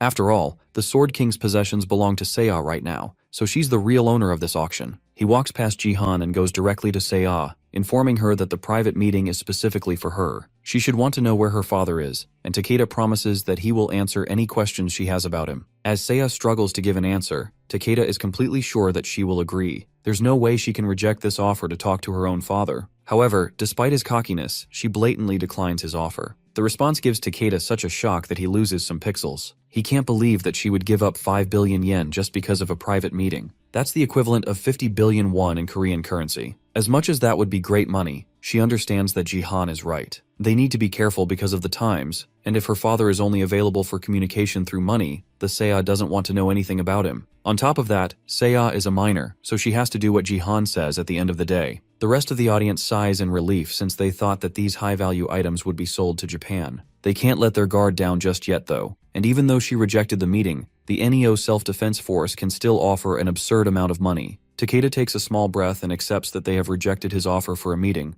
but even if that's the case, he still bids the 5 billion yen for the items anyway. According to him, the private meeting was just an option that Takeda added personally, so there's no need for him to cancel the bid, just because he was rejected. He was told to offer 5 billion from the start by the Sword King himself. On top of that, he also hands Seiya a letter from Yoon Sejin that he personally wrote for her. The letter is stamped with a seal from Ito Ryuhei, and just the sight of the new name makes Seiya sad. Then, as Seiya holds the letter, Takeda turns and asks the crowd of Korean BattleNet's concerned parties if they don't have enough money to compete with him. Jihan knows this man's tactics very well. After all, the NEO Self-Defense Forces recruitment manager is someone that was banned from entry into the US in Jihan's past life. He was suspiciously good at recruiting foreign players, and because of that, he was called Japan's Calamity. There's a high chance that he's deeply related to the player that uses the woman of matchless beauty skill. Jihan will need to be wary of him, but by the terms of the auction, since no one is able to compete with the price that has been set, then Jihan has no choice but to sign a contract with the man. The atmosphere is tense, and Japan took the items way too easily, almost as if they were promised them beforehand. This will definitely look bad in the media, and the other people start to wonder what the point of them coming here even was. At this point, Jihan just wants anything to happen. He needs a turning point to change the state of things. Suddenly, Seiya steps up to the microphone and starts to speak. She's reading the letter that Ryuhei sent her directly out to the public, as well as the thousands of people that Jihan is streaming to. He mentions how he heard about her wanting to give away the Sword Palace, and how disappointed he is in her. Then he says that the 5 billion yen is the last asset that he will give to her, and also serves as the end of their relationship as father and daughter. As she finishes reading the letter, she starts to cry, confirming that it really is from him because of his handwriting. Jihan looks away as his niece starts to cry on the stage. He heard that the woman of matchless beauty skill is a form of mental manipulation, which is above the mental conquest skill. This must be true for Yoon Sejin to turn away from his daughter so blindly. Jihan always hated the man, but he was at the very least a very good and dependable dad to Seiya. To think that Ryuhei would do something like this to his own daughter. Seiya stops crying and immediately tears the letter to shreds. Then she tells Takeda to relay a message to Ryuhei. She has received his assets well, and she is glad to cut off their relations. With that done, she starts to realize that ripping up the paper like this will only make trouble for the cleaners that will take care of the place later. Jihan tells her not to worry, and then uses his force skill to gather up all the paper, before using his fire skill to burn them all. Fire is an obvious mage skill, which makes everyone even more confused about what powers Jihan has. He is known to have a warrior-level combat skill, while also having the mana of a mage and the divine power of a support. Looking at this powerful man, Takeda can't help but think that he is someone that Japan needs to have on their side. Takeda is not the only one that notices Jihan's talent though. Other recruiters that are also attending the event rush to pass their cards to Jihan, since they know that he is not in any guilds yet, and they eagerly want to recruit him. Jihan is suddenly overwhelmed by the number of people that call for his attention, and as he tries to fend them off, Seiya calls out for him from behind. He originally wants to tell her that he will catch up with her later, but then he notices that she looks sick. Then she starts to stagger and falls to the floor, unconscious. Jihan immediately leaves the lobby area and rushes towards Seiya. As he holds her frantically in his arms, she eventually wakes up and weakly calls out to him. He tells her that she should hold on while he gets ready to take her to the hospital, but she pulls him closer and whispers in his ear that she's actually faking right now. She thought he was struggling in the crowd, so she decided to put on an act. The guards successfully hold off the recruiters as Jihan tends to say ah on the stage. Now that he knows that she is alright, he can breathe a sigh of relief, but that isn't the same for the people still watching the live broadcast. They watch as Jihan struggles over Seiya and blame this entire thing on Ito Ryuhei, who caused her so much stress with such a heartless letter. Now that he has an excuse to leave, Jihan immediately ends the event, using his niece's health as an excuse to leave. Then he helps her stand up and she confirms that she wants to go back to the penthouse and rest. As they are walking away, Takeda still tries to reach out to him, offering his card and asking if they can be properly introduced later. Jihan doesn't even look at the card and uses force to grab it from the man's hand and rip it to pieces right above him. That's Jihan's response to any meeting with Takeda, and it's not changing. The recruitment leader of the fourth greatest guild in the world just got rejected by a Korean bronze player. There's no way that Takeda isn't incredibly pissed off. He would be anyway if he wasn't a creep. The man puts on a weird-looking smile and rearranges his tie as he realizes that Jihan really does have true power, a power that can rip a business card out of his hands and tear it to shreds in an instant. He's definitely worth recruiting to Korea just for that one power alone. Yet, he's still a bronze player, which means that he is a rising star that will become even greater in the future. Takeda is even more determined to get Jihan over to his side no matter what. Meanwhile, in the corridor towards the elevator, Seiya and her uncle exchange a high five for an acting performance well done. As they continue to chat through the lobby corridor, Jihan unexpectedly gets a donation from someone. Based on the message under the donation, it looks like the sponsor is Takeda, who went out of his way to donate to Jihan even though he turned off the broadcast. The way he talks is also way too creepy to say and Jihan even considers blocking the man despite the generous donation that he received from him. Their conversation is interrupted by a voice calling out to both Jihan and Seiya. It's Haeyeon and her bodyguard Gyeong. She introduces herself as the third department head of the Divergent Guild, and although she looks professionally happy to see him, Gyeong doesn't look as thrilled behind her. She apologizes for coming to see him all of a sudden despite the circumstances. Jihan tells her that she's not supposed to have been able to get in unless she is directly involved with them, but she still somehow managed to sneak her way through security. Jihan also notices that her voice seems oddly familiar, almost as if he has met her before. Haeyeon explains that she has deep ties with South Korea's BattleNet department, so it's her connections that helped her find her way into this place. She has a lot of confidence in herself, and her attitude almost comes across as shameless. Jihan is sure that he has met someone with that kind of behavior before. As she continues to talk, he finally remembers exactly where he has seen her. She is an old friend from his past life who always wore a mask. Seiya notices the stunned expression on Jihan's face and assumes that it is because he has fallen for this new arrival. Jihan, on the other hand, needs to test a theory of his. He quotes something that he has heard from her before in his past life just to make sure. The world is full of possibility. It is difficult to ignore that. This is a quote from the great writer Dostoevsky, known for his gambling addiction. He asks her directly if she likes this quote. Gyeong steps in front of Haeyeon protectively and demands to know who exactly Jihan is. Haeyeon's gambling fever is a secret only known to a few people, so an outsider is not supposed to know about it. That is the last bit of confirmation that Jihan needed. This definitely means that Haeyeon is American First's manager. Zero in his past life was the only other Korean in the guild than him, and she was someone he knew specifically for her love of drinking and gambling. Despite that though, she rose to the second-string guildmaster due to her voice ability. This voice ability was originally a skill that can only give experience buffs, but after the tutorial ended, the growth scope of gift rankings and stats as well as other aspects of the game spread quickly. The voice ability became a highly valuable ability, and the person who was the strongest among the voice users was Zero. In the present though, Zero, now just Lee Haeyeon, can't help but cringe in pain as her gambling addiction is revealed to these strangers. The Divergent Guild somehow managed to recruit both the Plum Blossom and Zero. That is quite an impressive roster for them to have even in just the tutorial. Jihan quickly covers up his knowledge of her gambling side by telling them that he saw her in one of his live broadcasts before. He tells them that the chat she sent was memorable, and that's why he had to ask. Then he apologizes for surprising them. Haeyeon clears her throat, hoping to move on from this embarrassing conversation as quickly as possible. As they continue talking, Jihan can't help but smile at her antics, and that only further convinces Seiya that he must like her. Then Haeyeon uses the now comfortable atmosphere to approach Jihan more confidently. She tells him that she has a feeling that they will be seeing each other more often, then pulls out her phone and offers it to him.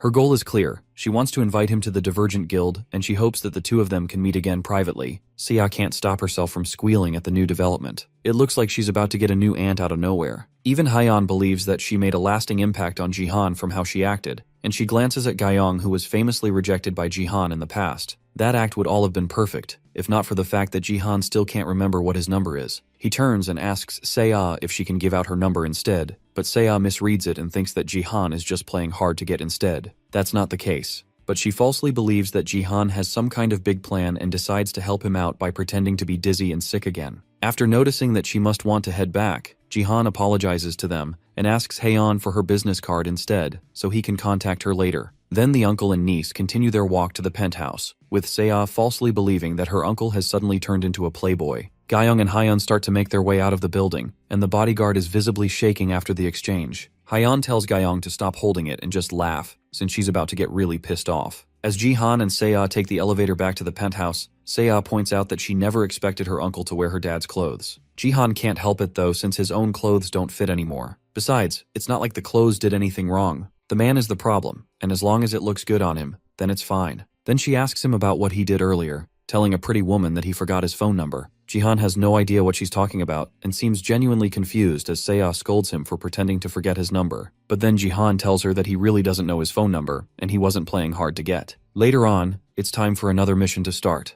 and this one is yet another tower defense mission. Just like before, the goal is to guard the crystal and survive the zombie mob. Jihan isn't mentally ready for this mission since he spent so long trying to comfort Seiya after she realized that she accidentally interrupted her uncle's chance of getting a relationship. She wrongly assumed that Jihan likes Lee Haeon, when he feels nothing romantic towards a gambler like that. Regardless of what he feels towards her though, he never thought he would zero again like this. Back in his past life, they formed a close friendship because they both came from the same country. On their off days, they also bet on sports to pass the time. Zero was very obsessed with bets and would keep going even if she lost multiple times in a row. It was during their close times together that he heard her use the quote, "she seems so fond of." She also had a facial scar that she refused to erase because she called it a price to pay for making a deal with the devil. They also had a lot in common despite being just refugees, and it caused them to become friends. The biggest thing they have in common was guilt, self-hatred, and regret of failing to protect the people they loved. Jihan bows his head down as painful memories come flooding back to his head,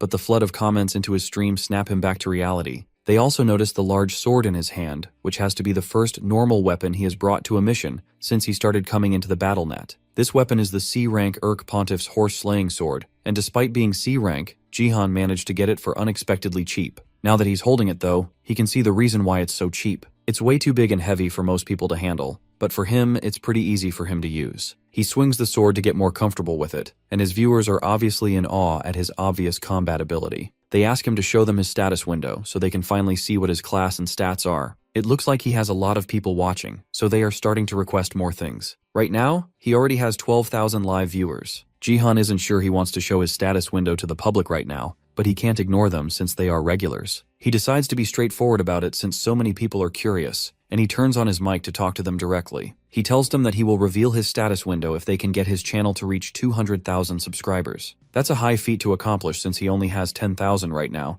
but he promises them that he will do it once he reaches 200,000. But then, to make the deal more interesting, he adds one more condition to it, so that they won't complain about it too much. He tells them that if he fails to get first place in any game from now on, then he will reveal his status window as soon as he loses. The deal has the intended effect, and now everyone seems a lot more interested in the challenge than before. They all think that Jihan's game will be over as soon as he gets matched with a troll. Right on cue, the remaining 3 players are summoned as well. As soon as Jihan sees them, he can't believe his terrible luck. Of all the people to get, he had to get the 3 worst possible people he could be paired with, all at once. The first is the sparkly child that Jihan mercilessly destroyed not too long ago, and the second is the mage who Jihan treated like a stress relief toy in his first defense mission. The only person on this team that hasn't been murdered by Jihan, yet at least, is the professional footballer turned player, Diego Maciel, Argentina's top player before Jihan's regression. Right now, Diego isn't much to look at, and he looks really fragile while also having a messy beard. But on top of that, there's also something weird going on. Shiny is the warrior, and Kim Do-hyuk is the mage while Jihan is the support.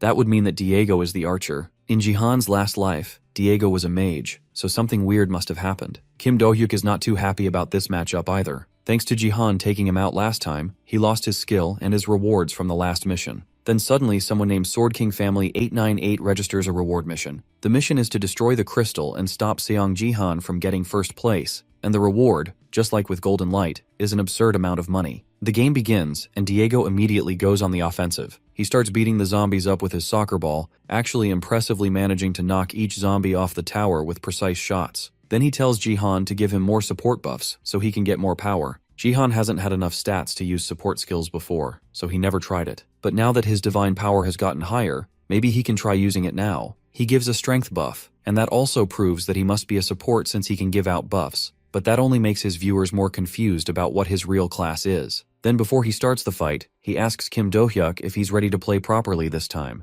Golden Light, who is still trying to be Jihan's #1 fanboy, is interested in whether Jihan and Kim Do-hyuk know each other. Right now though, the mage doesn't have a choice, and it's likely that if he acts difficult again, then Jihan is just going to throw him away again. The mage has no choice but to play nice, and with that, Jihan leaps off the tower to fight the zombies directly. Diego's first impression of Jihan is that he's crazy, and the mage definitely agrees with that analysis. He doesn't like Jihan at all, and he especially doesn't like the fact that Jihan seems to be treating him like some sort of underling. The mage has had enough. If Jihan is going to go around doing anything he wants, then he should also be able to go around and do anything he wants, right? Jihan falls straight into the pit of undead monsters, with a fireball already charged in his hand and waiting to blow. With his newly unlocked pool of mana, as well as his divine power that increased after they fused together to make force, a small horde of undead is nothing for our MC. He unleashes a rain of divine fire on the zombies waiting for him. Then as he lands, he turns with his comically large sword and slams straight into the ground, releasing a shockwave so large that it kills everything within a small radius. Even Diego can barely believe that a bronze support can be so powerful, while Goldie just marvels in awe at the man that once beat him to a pulp, twice. This entire series of feats is being broadcast live, and some of the audience speculate that Jihan might have already killed 100 zombies with just that one attack. Next are the blood zombies, which are larger and much tougher than the regular cannon fodder that Jihan dealt with. They rush at him, but unexpectedly run into an invisible wall that they can't seem to pass through. That's because Jihan is testing out the true authentic value of the space control ability, Force. With it, he is able to generate an absolute territory, which is a fancy way of saying that he can limit the movements of anything that is unlucky enough to step into that territory, and in some cases, he can even control their movements. Most people don't know about this power, but Jihan is very familiar with it. In his past life, Baron, whose control over Force was a mess, always used Jihan as a training partner. The two of them would spar repeatedly, and because of that, Jihan often came face to face with Baron's force and was able to completely understand its abilities. Right now, Jihan is an absolute being who can use mana and divine power simultaneously while also having access to force and martial power. In terms of raw hacks alone, Jihan is head and shoulders above anyone in the Bronze League. In less than a minute after landing in the horde of zombies, Jihan has already taken out over 100 of them. Last time he had a defense mission, he couldn't clear the 1000 kills quest, but this time, he's sure that he can definitely go for it. He just has to go a little bit faster, and he should be able to get it done. With each slash of his weapon, dozens of zombies fall at once with ease, and to everyone else watching, this scene is nothing but absurd. His viewers can understand now why he so confidently said that he will keep getting first place in every match going forward. Now the problem is getting him to 200,000 subscribers, so they can see his status window. The rest of them can only stand by and watch, and Jihan carries the team effortlessly. But one person in particular is suspiciously quiet. Do-hyuk grins menacingly, and the viewers realize that something is definitely wrong. They ask Golden Light to turn around and check on the mage, and Goldie immediately sees what's going on. Do-hyuk stands beside the crystal they are supposed to protect, with a fireball in his hand. His intentions are clear, and it looks like he's about to do something crazy. But just before he does it, he wants to take a moment to taunt Jihan, who's still fighting the zombies. Now that he feels like he's in the clear, he lets out all his anger and frustration that has been building for Jihan, hurling insults at the man, and then eventually insulting his niece, Seiya, as well. Even the zombies stop fighting and start shaking as they realize that this is a very bad idea. Jihan remains quiet as Do-hyuk continues to hurl insults and accusations about Seiya, going as far as implying that Jihan has done something terrible to Seiya to make her so obedient. The 55,000 GP reward that compelled Do-hyuk to do something so stupid is the result of the Sword King family who held a grudge against Seong Jihan. If the points are converted to real money, it would be the equivalent of about 55 million won,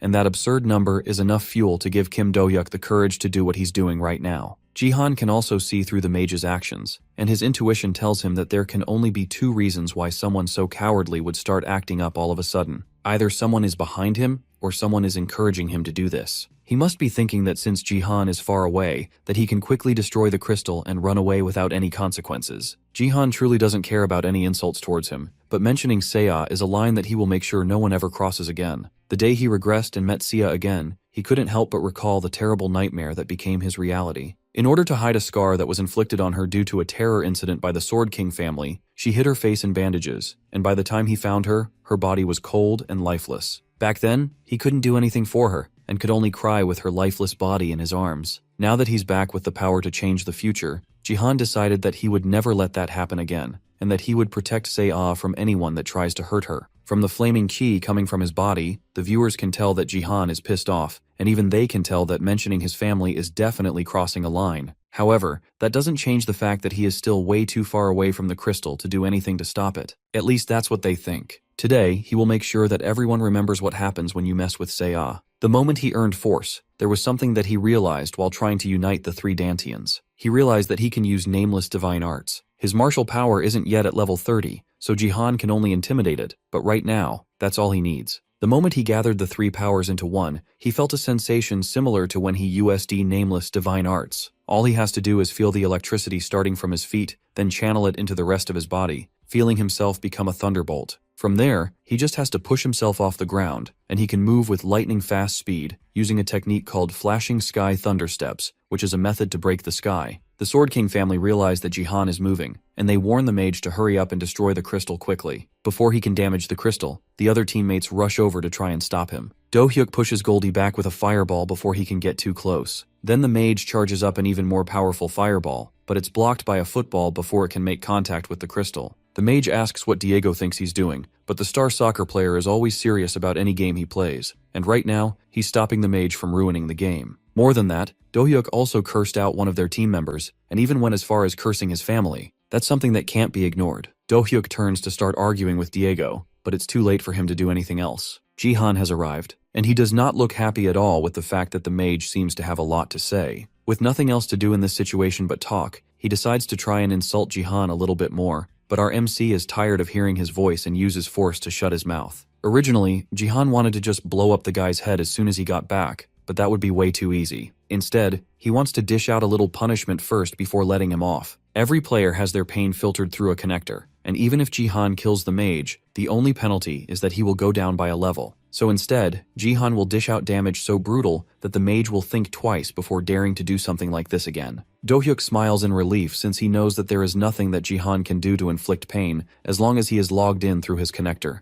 On top of that, he has already lost all his skills, so there's nothing more for Do-hyuk to lose. At least that's what he thinks, until Jihan places a hand on the man's shoulder and he starts to feel unimaginable pain. The man screams in pain, and Jihan tells him to calm down, because things are just getting started for the two of them. The man's screams continue to echo through the entire game map, and whatever Jihan is doing is causing him unimaginable pain. The other two watch Jihan's cruelty in action, but they can't figure out why the mage is feeling so much pain. Usually, the battle connector should make it so that nothing hurts enough to make a person go close like that, but Diego quickly figures it out. As Jihan is breaking down the mage's body, he is also giving continuous healing with one hand. That allows Jihan to exploit a bug in the system where if a support keeps using recovery skills on an ally that is taking Do-T damage from things like poison or burns, then an overload effect occurs, and during this time a player can feel 100% of all the damage that the connector misses. Whatever Jihan is doing, it looks seriously painful, and Sparkly can only wonder what kind of skill Jihan is using to induce so much pain. What Jihan is doing is using his force to rip muscles and fracture bones. Only a few martial artists among those skilled in martial arts can use this skill. It sends an unknown energy into a target's body that destroys them from the inside. Do-hyuk can't understand what's happening since his connector should be filtering out all the pain, but for him, it feels like his entire body is being stabbed with needles and shaken around. He doesn't want to continue feeling this pain, and instead, he starts begging Jihan to kill him instead. Jihan wastes no time and obliges to the mage's request, slicing his head off with one clean hit, but as soon as the player dies, Jihan starts looking for the revival location. As soon as he revives again, Jihan continues the punishment, and this time, the pain is so intense that Do-hyuk dies from shock. At this point, things have been going on for so long that his viewers are starting to become uncomfortable watching. When Do-hyuk revives again, he doesn't waste time and immediately starts begging for his life as Jihan starts walking towards him. Things have gone on for far too long now, and Sia has to step in to stop her uncle from doing something drastic. If he continues being excessive with this punishment, then he's going to end up losing all his subscribers. For now, he should stop with this anger and focus on the game instead. Jihan isn't satisfied with the torture just yet, but for Sea's sake, he will stop here. It's still an era of peace, and what he has done should be enough to set an example for anyone else that wants to push his limits. Before he puts the mage out of his misery though, Jihan has to know who sent him on such a foolish quest. The mage doesn't waste any time and reveals that the person who sponsored him to do this is someone with the username Sword King Family 898. The Sword King family kept sponsoring him over and over, and because of that, he got lost in the money and ended up acting stupidly. As much as that tracks with what he knows about the Sword King family, it's unlikely that one person was able to bet as much as 50,000 GP. That makes it more likely that it isn't one person, but an entire organization that did this. Now that he has the answers he needs, he grabs the mage by his collar and tells him to be thankful that Seiya stopped him from going further. Then as Jihan tosses him into the sky towards his death, the mage screams out his thanks to Seiya for stopping the torture. With that, Kim Do-hyuk has died for the last time and been eliminated from the game. For his splendid torture and the top-class throw of a troll, Golden Light and Diego both give Jihan 10 points each. Now that the trash has been taken out, Jihan has to go down and take out more zombies. From his memory, he remembers killing at least 920 zombies. He should easily be able to kill 80 more in the blink of an eye.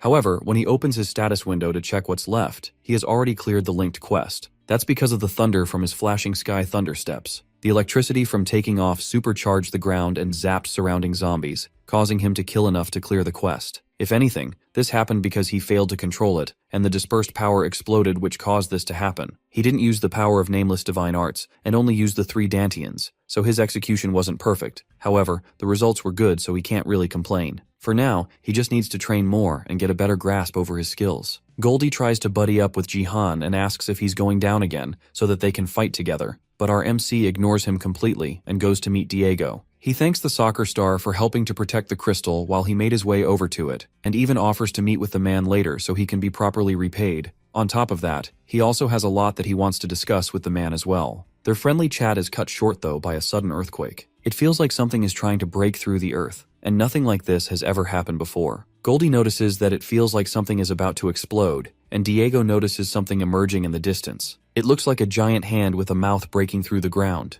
This is a completely new monster that even Jihan has never seen before, and it looks incredibly ominous. The zombies seem to have newfound vigor now that this monster has shown up, and things look like they are about to get crazy. As the zombies start charging towards them, the monster hand roars, and the sound even causes Jihan to freeze. However, it doesn't look like the zombies are being charged up by the hand. Instead, it looks like the monster is chewing up and eating the zombies. Then the mushed up undead in its mouth is turned into a living goop that falls to the floor and grows into a completely new monster that isn't even supposed to show up in a bronze map. It's a flesh golem, and it's a monster that usually only shows up in gold maps or higher. It looks like the evil beast is creating these new monsters by dismantling their physical bodies and recombining it. Jihan wonders if this is because of the linked quest, and he opens his status window to check. The Link Quest Zombie Origin 1 has been changed to Zombie Origin 2, and now his next quest is to deal with the flesh golem without the help of the crystal. Jihan doesn't understand what it means by without the help of the crystal, but before he can even figure it out, he gets a system notification informing him that he has received a bonus mission. The other players have also received this quest, and they are just as confused as Jihan is about the whole thing.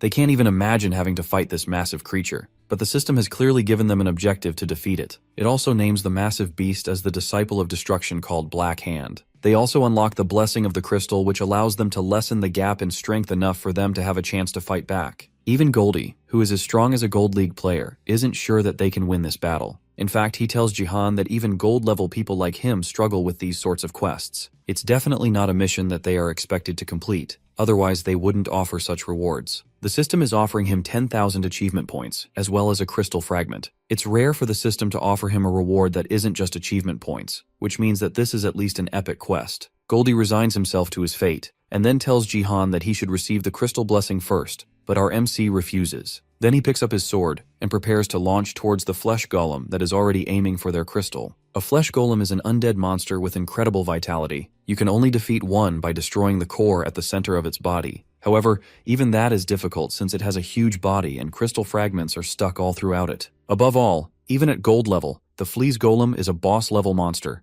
and even if Jihan has surpassed the strength of a bronze level player, this isn't a situation that can be dealt with easily. He tells the other two to move aside. Then he jumps into the air using flashing sky thunder steps, leaving a footprint crackling with lightning behind him. As he makes his way towards the monster, he remembers the most basic and fundamental skill in nameless divine arts, which is the 3 talents martial devotion. These martial arts, which were created based on heaven, earth, and humanity, have 3 meanings. Those fundamental meanings make up the nameless divine arts, and with the understanding of those meanings, Jihan is able to activate a new ability called 3 talents marial devotion, cleanly slicing through the flesh golem with a single strike. The impact is strong enough that he's able to completely break through the monster's sturdy flesh and destroy the core in one hit. The attack is so impressive that Diego drops his football in shock, and the system announces that Jihan has dealt with the flesh golem and cleared the bonus mission of the 4th tower. As soon as Jihan swung his sword, Golden Light felt a complicated emotion which is difficult to put into words. However, all the emotions he felt at once can easily be described as raw admiration. Goldie falls to his knees in exhaustion as Diego continues to watch in shock. He has never felt anything like this before. At first, Sparkly just wanted someone to turn into streaming content, but now he wants more than just something pathetic like that. He wants to record all of Jihan and watch him grow to reach the top as a player and as a streamer. But apart from Golden Light's strong decision to put his body and heart on the line for Jihan,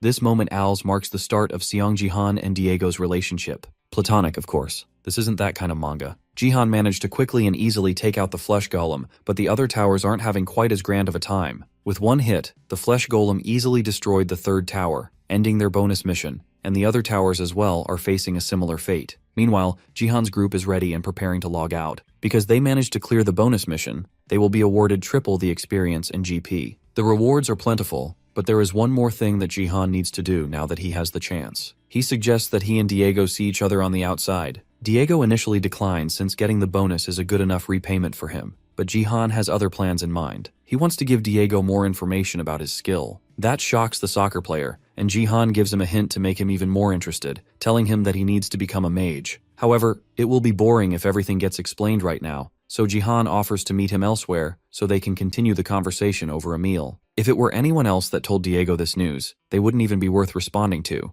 But since it's Seong Jihan who just showed unbelievable power, Diego couldn't help but feel interested in his words. Understanding the situation, Diego sends Jihan a private message, and the two of them plan to meet up later for a meal to discuss things. Goldie overhears their conversation and begs Jihan to invite him too, but Jihan isn't interested in the sparkly streamer at all, and more importantly, this meal is supposed to be for the sake of repaying Diego. Goldie continues to beg and even offers to become his editor, but Jihan isn't interested and logs out while the streamer is still begging for an opportunity. Back in his room in the Sword Palace, Jihan checks his rewards for completing the second linked quest. He gets 10,000 achievement points and a crystal fragment, but things aren't over yet, and he will get the next linked quest called Traces of the Disciple once he reaches Silver League. It's a good thing that he obtained Force, but the crystal fragment is more disappointing than he expected it to be. It is a one-use B rank item that gives the player a divine blessing. It can also only be used in bronze or silver zones. A divine blessing is something that only the peak of support users like the Saintess can use. It's a high-level buff that raises all abilities by 50%, and it is considered a must in the upper levels. However, the fact that it's a one-use item that can only be used in the lower levels is incredibly disappointing. However, the other rewards more than make up for it. For one, he leveled up 3 times and obtained 6,000 GP because of his triple reward buff from clearing the bonus mission. Now he's level 13, and both his martial power and force are level 17. There are 12 levels left until the silver promotion game, so his levels are already unbelievable enough. Jihan wonders if there are other players who have advanced at this speed before. Meanwhile, the otherworldly divine item that he used in the tower defense mission starts to react. Since he completed the item's requirements, his divine power rises by 2, and it combines with force. However, even though he used up the weapon's power, and it is devolving from C rank to E rank, his stats aren't increasing. It seems like divine power and force are not directly proportional. Suddenly the sword starts to glow with a bright light. The power of the 3 dantians that he used in the sword is leaking out, and it looks like it could not withstand his attack. It'll be way too dangerous to just let the power leak out, so Jihan has to absorb it all back into his body. The process fills his room with a bright and blinding light that even leaks outside. Meanwhile, in a building right beside the Sword Palace, relaxing in an unsuspecting room, the NEO Self-Defense Force recruiter who recently went by the name Sword King Family 898 can't help but feel depressed that his plans failed. He was the one that registered the mission on the mage to force Jihan to lose the competition, but despite his plans to see Jihan's status window, he still wasn't able to get what he wanted. He originally wanted to use the mage's resentment of Jihan, as well as the animosity of the Sword King family to his advantage, since things haven't settled down since the Sword King left. For now, he needs to stop messing the game up by pretending to be in the Sword King family. It would have been great if things had succeeded in one go, but it looks like he chose a pathetic player to do his dirty work for him. Things would have worked out if the mage had just broken the crystal immediately, instead of taking a moment to fool around needlessly. At the rate things are going, he might end up losing his opportunity to bring Jihan over to Japan. As the recruitment manager of the NEO Self-Defense Force, Takeda Kazuo realized immediately that Jihan is a talented player, and he needs to recruit him using his long experience of recruiting talented players. However, his superiors in the company would only move and make decisions after clear information and evidence has been presented. They asked for evidence that Takeda's intuition about the bronze player is spot on, and he's going to need to do something to back up his position. In order to do that, Takeda needed to see Jihan's status window, which would give undeniable proof that Jihan is a strong player worthy of Japan's interest. But things have gone on too long, and Takeda is running out of time. He needs to up the ante and bring out the big guns in order to make sure that he can obtain Seong Jihan's status window. Once that happens, he will receive permission from the company to use the same special method that they used to acquire the Sword King. Back with Jihan, he somehow managed to absorb the overflowing power from the sword, and even raised his divine power by 1 level. This time though, his force level actually increased. From this, he can tell that every 3 levels of divine power means 1 level for force. Additionally, since his martial power is connected to force, it also increased by 1 point, bringing both to level 18. It's a shame that the weapon is lost, but the benefits from its destruction managed to make up for it. But the system isn't done yet, and it tells him that since the value of force has exceeded 17, he can only absorb divine power from A-rank divine items or higher. That's a huge handicap since A-rank divine items are incredibly hard to come by. Seiya burst into the room to happily tell her uncle that she just got a 50 billion won deposit.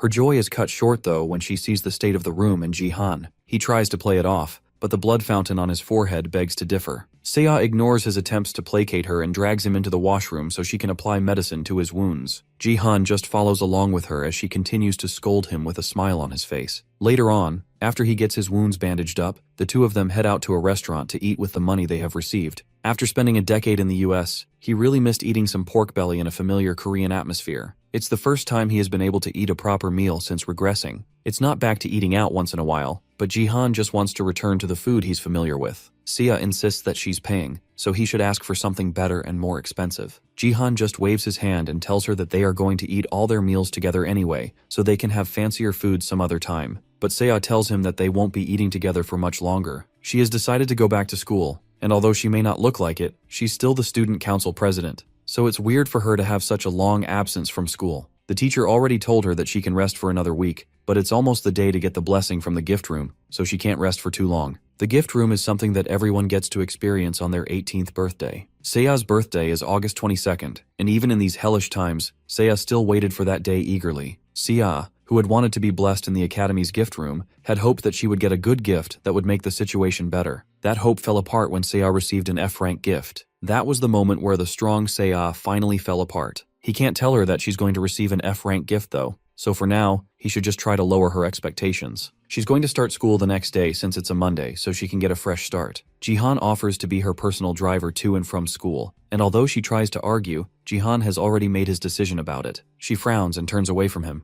but even though she tries to make it look like she's upset, she can't hide the joy in her face at his decision. The next day, early in the morning, the two head down to the Sword Palace parking lot, only to find that all the cars are gone. The Sword King had an assortment of sports cars and supercars, but now the place is completely empty. It looks like their relatives sold them all without their knowledge. Seiya decides to just take the bus, but Jihan notices a car has been left behind. The only car left is Seiya's mother's car, and it looks like they couldn't earn much from it, so they left it behind. Luckily for them, the door is open, and the keys are inside. Despite its old and beat-up appearance, the car still manages to start up. Seiya panics a little bit at the fact that they are going in that car, and Jihan thinks that she's embarrassed to be seen in such an old car, but she tells him that she's actually worried. He asks her what she's worried about, but gets her answer when they arrive at the school, and are told to move by a tall, angry-looking bald man. They are in Gangnam-gu Battle Net Academy, which is where Seiya studies, and in the parking lot, it looks like this man is trying to pick a fight with them simply because Jihan is driving a cheap car. He tries to tell them to move and even calls Jihan a beggar, causing our MC to calmly exit the car and tell the man to watch his tongue. The other people around them quickly recognize Jihan as the Bronze Killer, and they immediately take out their phones to record the interaction so they can stream it on the internet. Elsewhere, in the Divergent Guild headquarters, Hyeon immediately gets up and tells Gayoung to follow her as soon as she sees the video and knows where Jihan is. This time, she's going to make sure that Jihan won't look down on her anymore. Back with Jihan, the man continues to provoke Jihan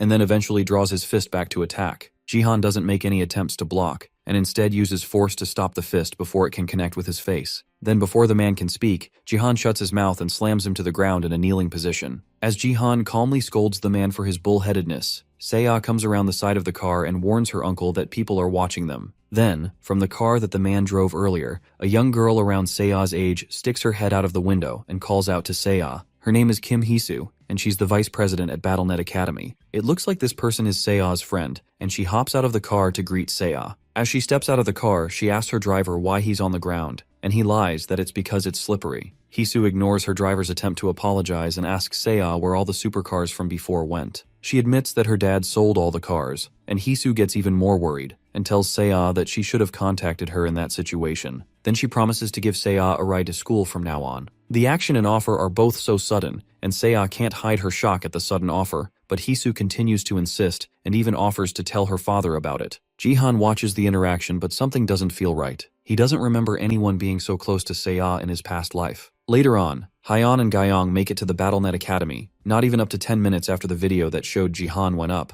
but he's nowhere to be found. A worker confirms that Jihan got in his car and left earlier, and that causes Hyeon to worry even more. She's worried that foreign scouts might come for him too, and she wants to snatch him up before they do. Gyeong stops Hyeon from biting her nails and tells her to calm down, and the other woman is forced to accept the situation and think up a new plan. She failed to find him this time, but from now on, she will chase him live until she finds him. As she walks away, she watches the ongoing match that Jihan is in right now. As for the match itself, the results are already pretty obvious. Jihan has an overwhelming lead against the rest of the players, and he's beating them all down almost too easily. With his nameless divine arts, as well as his martial arts skill, he's able to very easily take down all his opponents. He's practicing how to focus his senses and adjust quickly to situations, and it looks like it's working out in his favor. He cracks his knuckles and shifts his attention to his next targets, and they are people who have already been beaten up by Jihan before. Seong Jihan is already known as the man who defeated a flesh golem with a single strike. For any Bronze League players matching up with him, it's essentially the same as a natural disaster that is impossible to prepare for. The game ends, and once again, Jihan has come in first place. He has also come in first place 5 times in a row, and the system rewards him with a 200% increase in his experience and GP gain. He also reaches level 15, which unlocks the dungeon map as his next area. The dungeon is a game type that opens from level 15, and unlike the rest of the game where you just need to fight, dungeons have different traps, mazes, and puzzles that need to be cleared to proceed. However, unlike the other game modes, this one is co-op,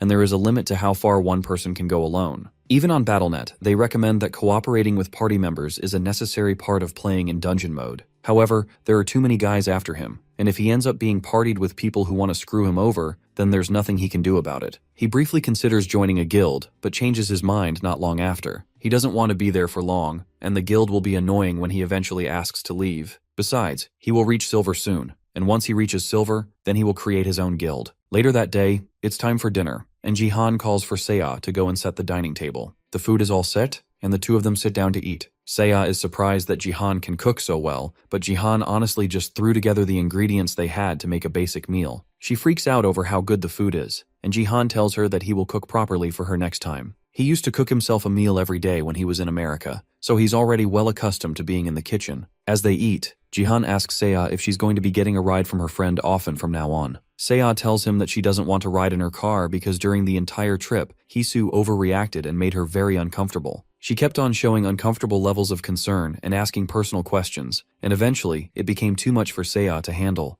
Jihan immediately understands and realizes that being with the girl must suck. There's another reason though, and it's because her mom's car is much more comfortable and filled with warmth. Jihan also agrees with that. The next day, Jihan takes her to school, and this time there are a lot of scouts and reporters waiting for them. After their flashy outburst the previous day, it's no wonder that so many people are interested in seeing him. At this point, they are practically his stalkers. Thankfully, the school's security is doing a good job of keeping them back and out of the school's premises. As they drive into the parking lot, they see 2 familiar faces waiting for them. It's Hyeon and Gyeong, and the 2 of them were clearly waiting for him beforehand. She's even more upset because she gave him her business card, but he never contacted her. The truth is that he just completely forgot about her though. This time though, she has made sure that he has no way to escape. She takes him to the school's garden rooftop where they can have a nice private meeting. At least it would be private if not for the other scouts camping outside, hoping that they would get a chance to talk to Jihan. Jihan notices that Hyeon is more comfortable than usual, and that's because she graduated from this school, but she's more upset about his behavior. He apologizes for forgetting her, but she tells him that it's fine, since it's a refreshing change of pace. Jihan is the first person that has made her run around and give chase, so she prepared treatment befitting that. She offers him a platinum-grade contract on the spot, which gives incredible benefits to whoever signs it. It's such a big deal that the other recruiters prepare to start heading home. Even Jihan is shocked by how much she seemed to prepare just for him. Then she decides to directly tell him that the contract was only possible because it's her. Then she leans in close to him and directly tells him that these are her feelings for him. Her approach is so direct and effective that it makes the rest of the recruiters who were still hanging on to a shred of hope turn around and walk away. Even Jihan has to admit that he's impressed by how far ahead she seems to think this up. As she stares him down and tries to figure out what he's thinking,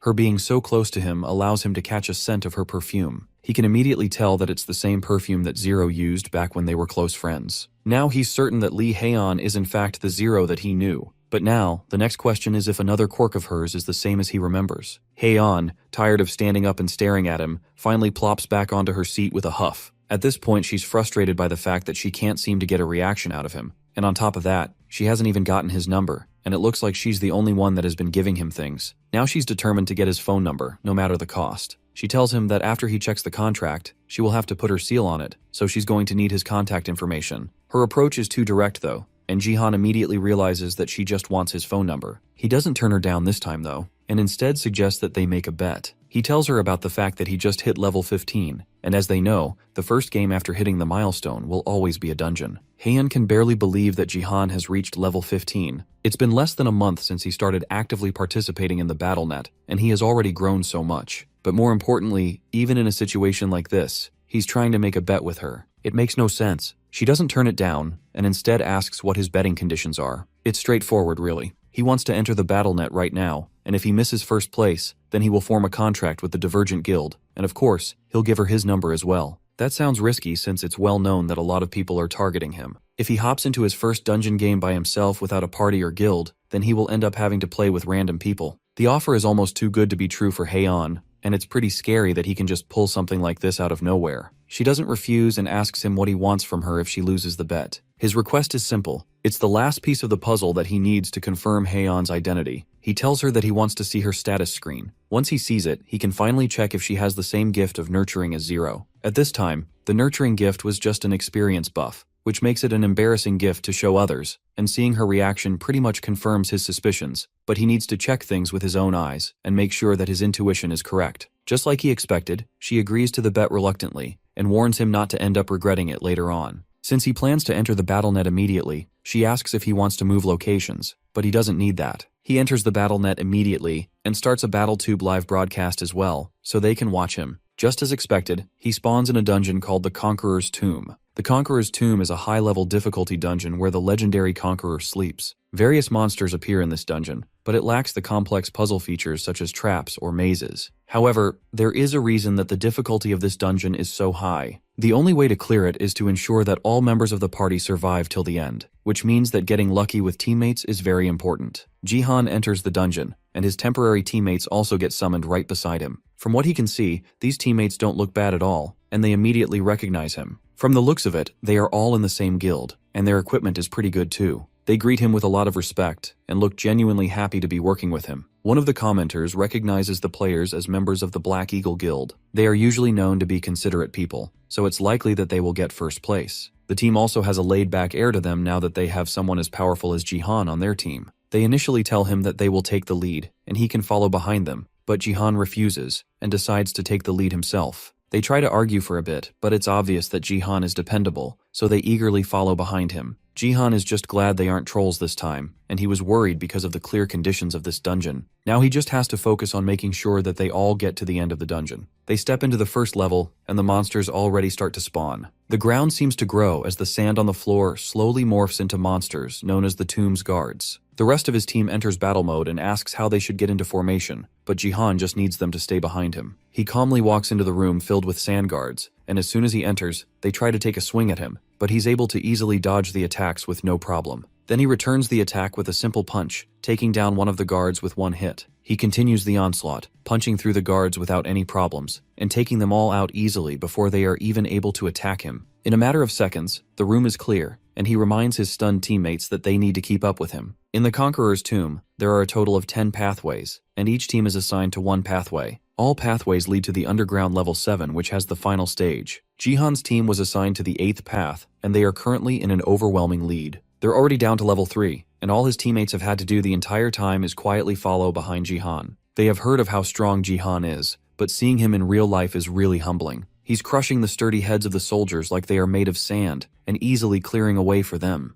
This entire time he hasn't even used a weapon yet, and yet he's showing strength far above a normal bronze league. As he continues pushing through the levels, he receives a donation from a familiar and annoying username. It's Takeda, and he begs Jihan to check his mail for a big fat donation. The strange way the man talks makes even the commenters uncomfortable, and his intentions are really clear. He wants to recruit Jihan to Japan, no matter the costs. The commenters beg Jihan not to leave Korea since they can't lose him too after just losing the Sword King. Luckily, he has no intentions of leaving Korea, and even bans Takeda from his stream for making such lousy attempts to recruit him. Now, they are even done with level 3, when the rest of the teams are probably still struggling to clear level 1. One of the players checks the strength of a guard with his sword, and it has a durability as hard as metal, yet Jihan is easily destroying them with just his fists. As the warrior checks the statue's durability though, he receives a strange message that causes him to pause for a moment. The others continue their trek down the towers, and the mage in the group apologizes for making Jihan do everything for them. He doesn't mind, and at this point, he's just happy that they aren't trolling like the rest of the people he has played with. They make it down to level 4, and this one looks like a straight path. As Jihan checks the area, another one of the players receives a message as well, and they pause to stare at it in disbelief. Jihan can tell from the holes in the walls and the ground that they are all just traps set for them. Usually the Conqueror's tomb has almost no traps, but it looks like that is because they are all concentrated here. Jihan doesn't mind the traps and asks them if it's alright for them to speed up a bit. Once again, he starts to take the lead, and tells them to watch his back as he makes his way through the dungeon. As he walks on ahead, the archer and the warrior both pull out their weapons discreetly. They wait for him to start moving and plan to kill themselves at the nearest opportunity. The message they received was yet another attempt from the Sword King family to disrupt Jihan's game by telling his teammates to kill themselves without being noticed, which automatically sabotages Jihan's game. The guild members of the Black Eagle Guild all received the same quest from the very same Takeda, who was just banned from watching Jihan's stream. Originally, the recruiter wanted to avoid using this method, but at this point, all he can use is money to try and get his way. Now that the stage has been set, the question is what Jihan will do to prevent his inevitable loss when there are several people that have been bought out to make sure he loses. On top of that, these people won't make it obvious, which means that the moment he takes off, he will fail immediately. There are no exceptions, and Takeda is sure to win.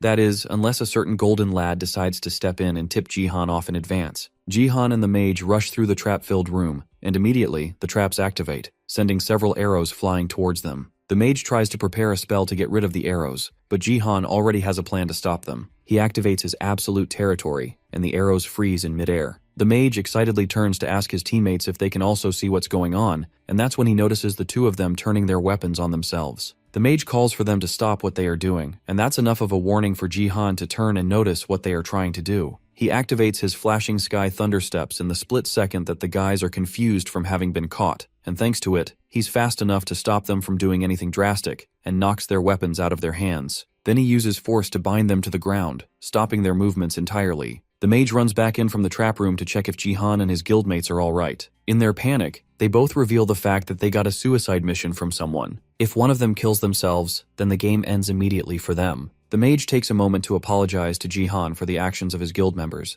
but our MC is just relieved that he made it in time to stop them from doing something stupid. But he knows that things aren't over just yet. He uses his force ability to move the mage's hand right as a beam of light shoots out of it, narrowly stopping the mage from killing himself as well. The Black Eagle Guild all receive the same suicide quest, and the mage yells in anger and asks Jihan how he knew that they all received the quest. After all, there's nothing that they did to make him suspect them. The person who alerted Jihan of his corrupted teammates was none other than Golden Light himself, who paid Jihan's absurdly high donation fee just to make sure that Jihan knows that his teammates have been bribed. Thanks to the fact that he's a die-hard fan, Goldie had been watching the broadcast in real time, and he noticed that the other members all seemed to receive a strange message one by one. That's when he noticed the mission given out by Sword King Family 989 with an incredibly high reward of 1 billion won. So he had to make sure to tell Jihan, even though the donation message starts from 10 million won. But Jihan is more focused on how strange this event seems to be. Regardless of the grudge that the Sword King family has against him, spending 1 billion won on one mission is just insane. Even if their life is on the line, it's definitely not worth that much. The conclusion is that whoever sent this mission is at least a named guild rank, or someone with the Sword King's special influence. To think that they would give 1 billion yen just to check one status screen is insane. So now the question is, who could have done such a thing? The commenters immediately realize that it must be Takeda. That's the only person who can do something so dirty while also dropping a huge amount of money into it. Because of that, Jihan changes his promise. Instead of revealing his status screen at 200,000 subscribers, he will now reveal his status screen at 1 million subscribers. However, even with that change, His promise of placing first in every mission still stays the same. As he says that, he picks up the warrior's sword and gets a special rope from his inventory. It's a good thing that this happened,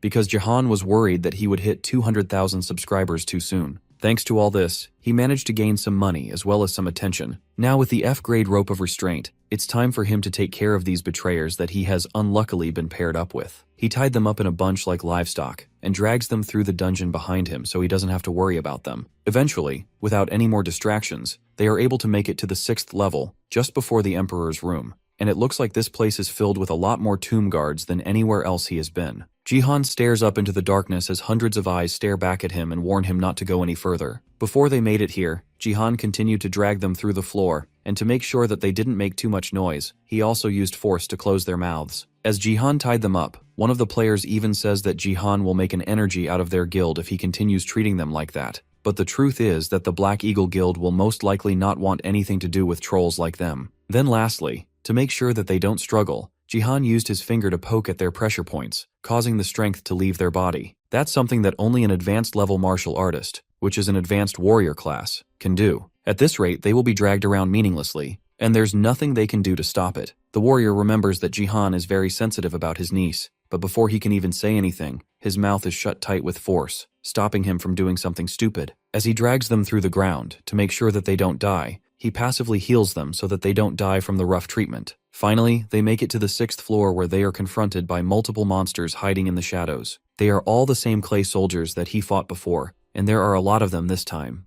Jihan is prepared for their attack and parries a sword aimed at his teammates. Then to make sure that he's not distracted, he grabs his bunched up crew and tosses them to the center of the room. Now that he doesn't have any distractions, he sets off clearing out the clay soldiers approaching them. Except, unlike before, after slicing them down, the soldiers revive, and thousands more come out from the shadows. The fact that their eyes are glowing means that they are in berserker mode. Right then, a linked quest appears out of nowhere and urges Jihan to kill all the guards. It's been a while since he got a linked quest, and the last time was during the defense map. To make sure that his teammates aren't attacked while his back is turned, he places a shield over them to protect them. Then to test how good it is, he smacks his sword against it, confirming that it's sturdy enough to survive anything the clay soldiers throw at it. He also reinforces it with a force field made from his force power, creating a double layer of protection. Now that he doesn't have to actively protect them, he can focus on going all out to take down these soldiers. He starts by using his absolute territory ability, stopping all the soldiers before they can get too close to him. No matter how many times he uses this ability, he can't get over just how overpowered it is. All the movements of anyone who comes within the territory is absolutely slowed down. Then with just his hands, he can overpower everything. It's a shame that Baron had such an amazing skill but only used it to reinforce his mana. Now that he has the clay soldiers under his territory, it's time for him to get this over with. With one massive attack, he sends all the soldiers flying and immediately clears the quest with no issues. With the 6th floor taken care of, they finally proceed to the Emperor's room. There, they meet the Conqueror, who is the reason that all party members must be alive for the quest to be completed. He welcomes them and calls them plunderers who want to steal gold. The clear condition of the final stage is simple. All 4 party members need to give a respectful bow to the Conqueror and stand in specific areas. He throws the 3 stooges on the ground and uses force to untie their ropes, then forces them to walk towards the spots that have been designated so they can bow. Thanks to his high level in his force stat, even though the distance between the areas where each player must bow is significantly high, Jihan is confident that he can do it. He successfully makes the players stand in the appropriate places, then he's able to make them bow to the ground. Once he is sure that they have all bowed appropriately, he joins them on the ground, successfully completing the quest. A gate opens up for them to return to their world, but despite the fact that he has already cleared the quest, Jihan isn't moving. He suddenly got a hidden quest from the system, which requires him to show genuine respect to the Conqueror's statue for a reward of 5,000 achievement points, as well as the Conqueror's arrow. The arrow is so big that it's basically a spear, and if he can complete this quest, then he will get that as a reward too. But Jihan can't figure out what the system means by genuine respect. To test the waters, Jihan drags one of the other players towards him, and then tosses him up towards the Emperor as a show of genuine respect. The golden horse that the Emperor is sitting on grabs the player and chews him up, killing him instantly. The Emperor takes a moment to consider what Jihan is doing, then asks our MC if the king of plunderers he's referring to is the Conqueror himself. Jihan confirms that a Conqueror is the epitome of plundering, and he is just trying to show his genuine respect. Then he tells the giant statue that instead of all the gold in the room, what he really wants is the arrow that is resting on the Conqueror's bow. To know the value of that arrow and plunder it is the genuine respect that the system requires him to show, and that is the condition to clear this hidden quest. In an instant, the statue shows a large grin, then bursts out into insane laughter. It looks like it is pleased by Jihan's show of respect, and it praises him for it.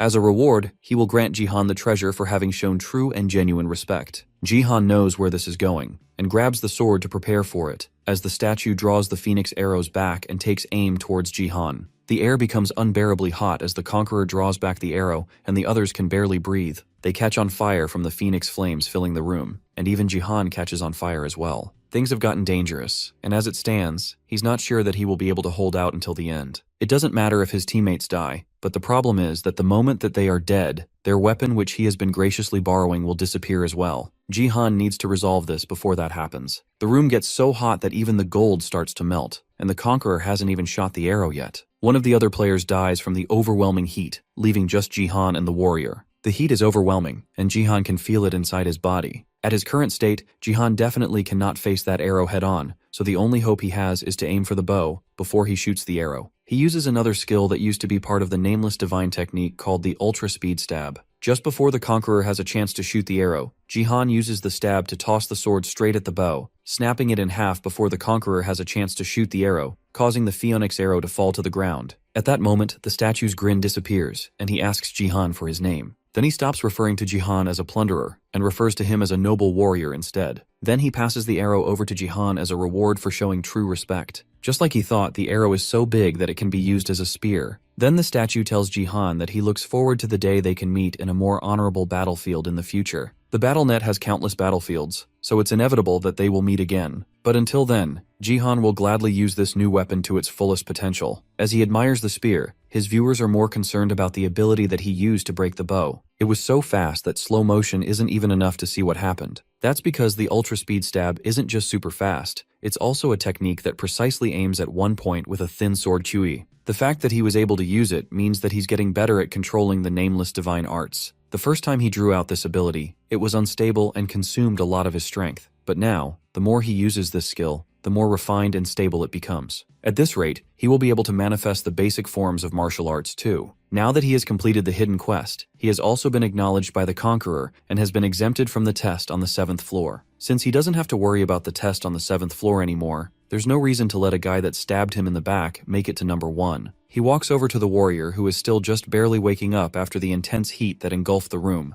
Then Jihan uses his new spear to stab at the man, ending his life in an instant. The game ends, and Jihan returns to the school rooftops, where it seems like everyone was watching his fight in the dungeon. The spear is easily the most impressive thing, and it's crazy that he got something so valuable from a bronze dungeon. He turns to Hyeon and Gyeong, who were also watching the stream, and announces that he got first again, just like he promised. That means that he won the bet, and as his reward, Hyeon has to show him her status window. Hyeon flinches, and Jihan initially thinks that she wants to go back on her word, but she's more anxious about the giant spear that he's holding behind him. It's filled with such overwhelming power that Gyeong is almost forced to instinctively draw her sword. After he puts the spear away, she shows him her status window, just like she promised, but she's still embarrassed about showing it to him. Seeing it himself confirms exactly what he thought. She has the fostering gift which allows her to foster other players. Gyeong watches on worriedly from the side as Haeyeon seems to die from embarrassment. She hates talking about her gift, and she was so upset that she spent so much money for such a garbage gift. She was so upset, she started wondering why she even went to the academy in the first place, and she ended up talking badly about the academy at any chance she got. But now she has to reveal her fostering ability at the very same academy of all places. Jihan, on the other hand, isn't saying anything, and Hyeyeon looks up at him, only to catch him smiling at her. She thinks that he's laughing at her, but he clarifies that he's happy instead. Then he pulls out his phone and asks for her phone number. Haeyeon reminds him that she lost the bet, but he tells her that he just wants her number. Then she tells him that her number is on the business card that she gave him, but then he tells her that he lost it. That's basically telling her that he has no interest in her, but now all of a sudden, he's asking for her number. Haeyeon can't get rid of the feeling that he's playing around with her, and her ego can't take it, but she ends up giving him her number regardless, even saving her name in his phone with a heart. Then she turns around and walks away, smugly turning around to see how he would react to the way she saved her name. Instead of being taken aback or shocked, Jihan just lightly laughs and then tells her that he will call. That's the last straw for her ego, and she wants to yell at him, but just barely holds herself back. Elsewhere in the school, Jihan watches her uncle's first dungeon run with her classmates, and they are all impressed by just how strong he is. Hisu, though, doesn't seem as happy as the others do about Jihan's accomplishment. In fact, she almost looks angry, but she's broken out of her spell by one of her classmates calling her name. The girl asks Hisu if she also notices how different Jihan looks compared to just a month ago. The last time Hisu went to Sea's house, Jihan looked like some unemployed alcoholic bum,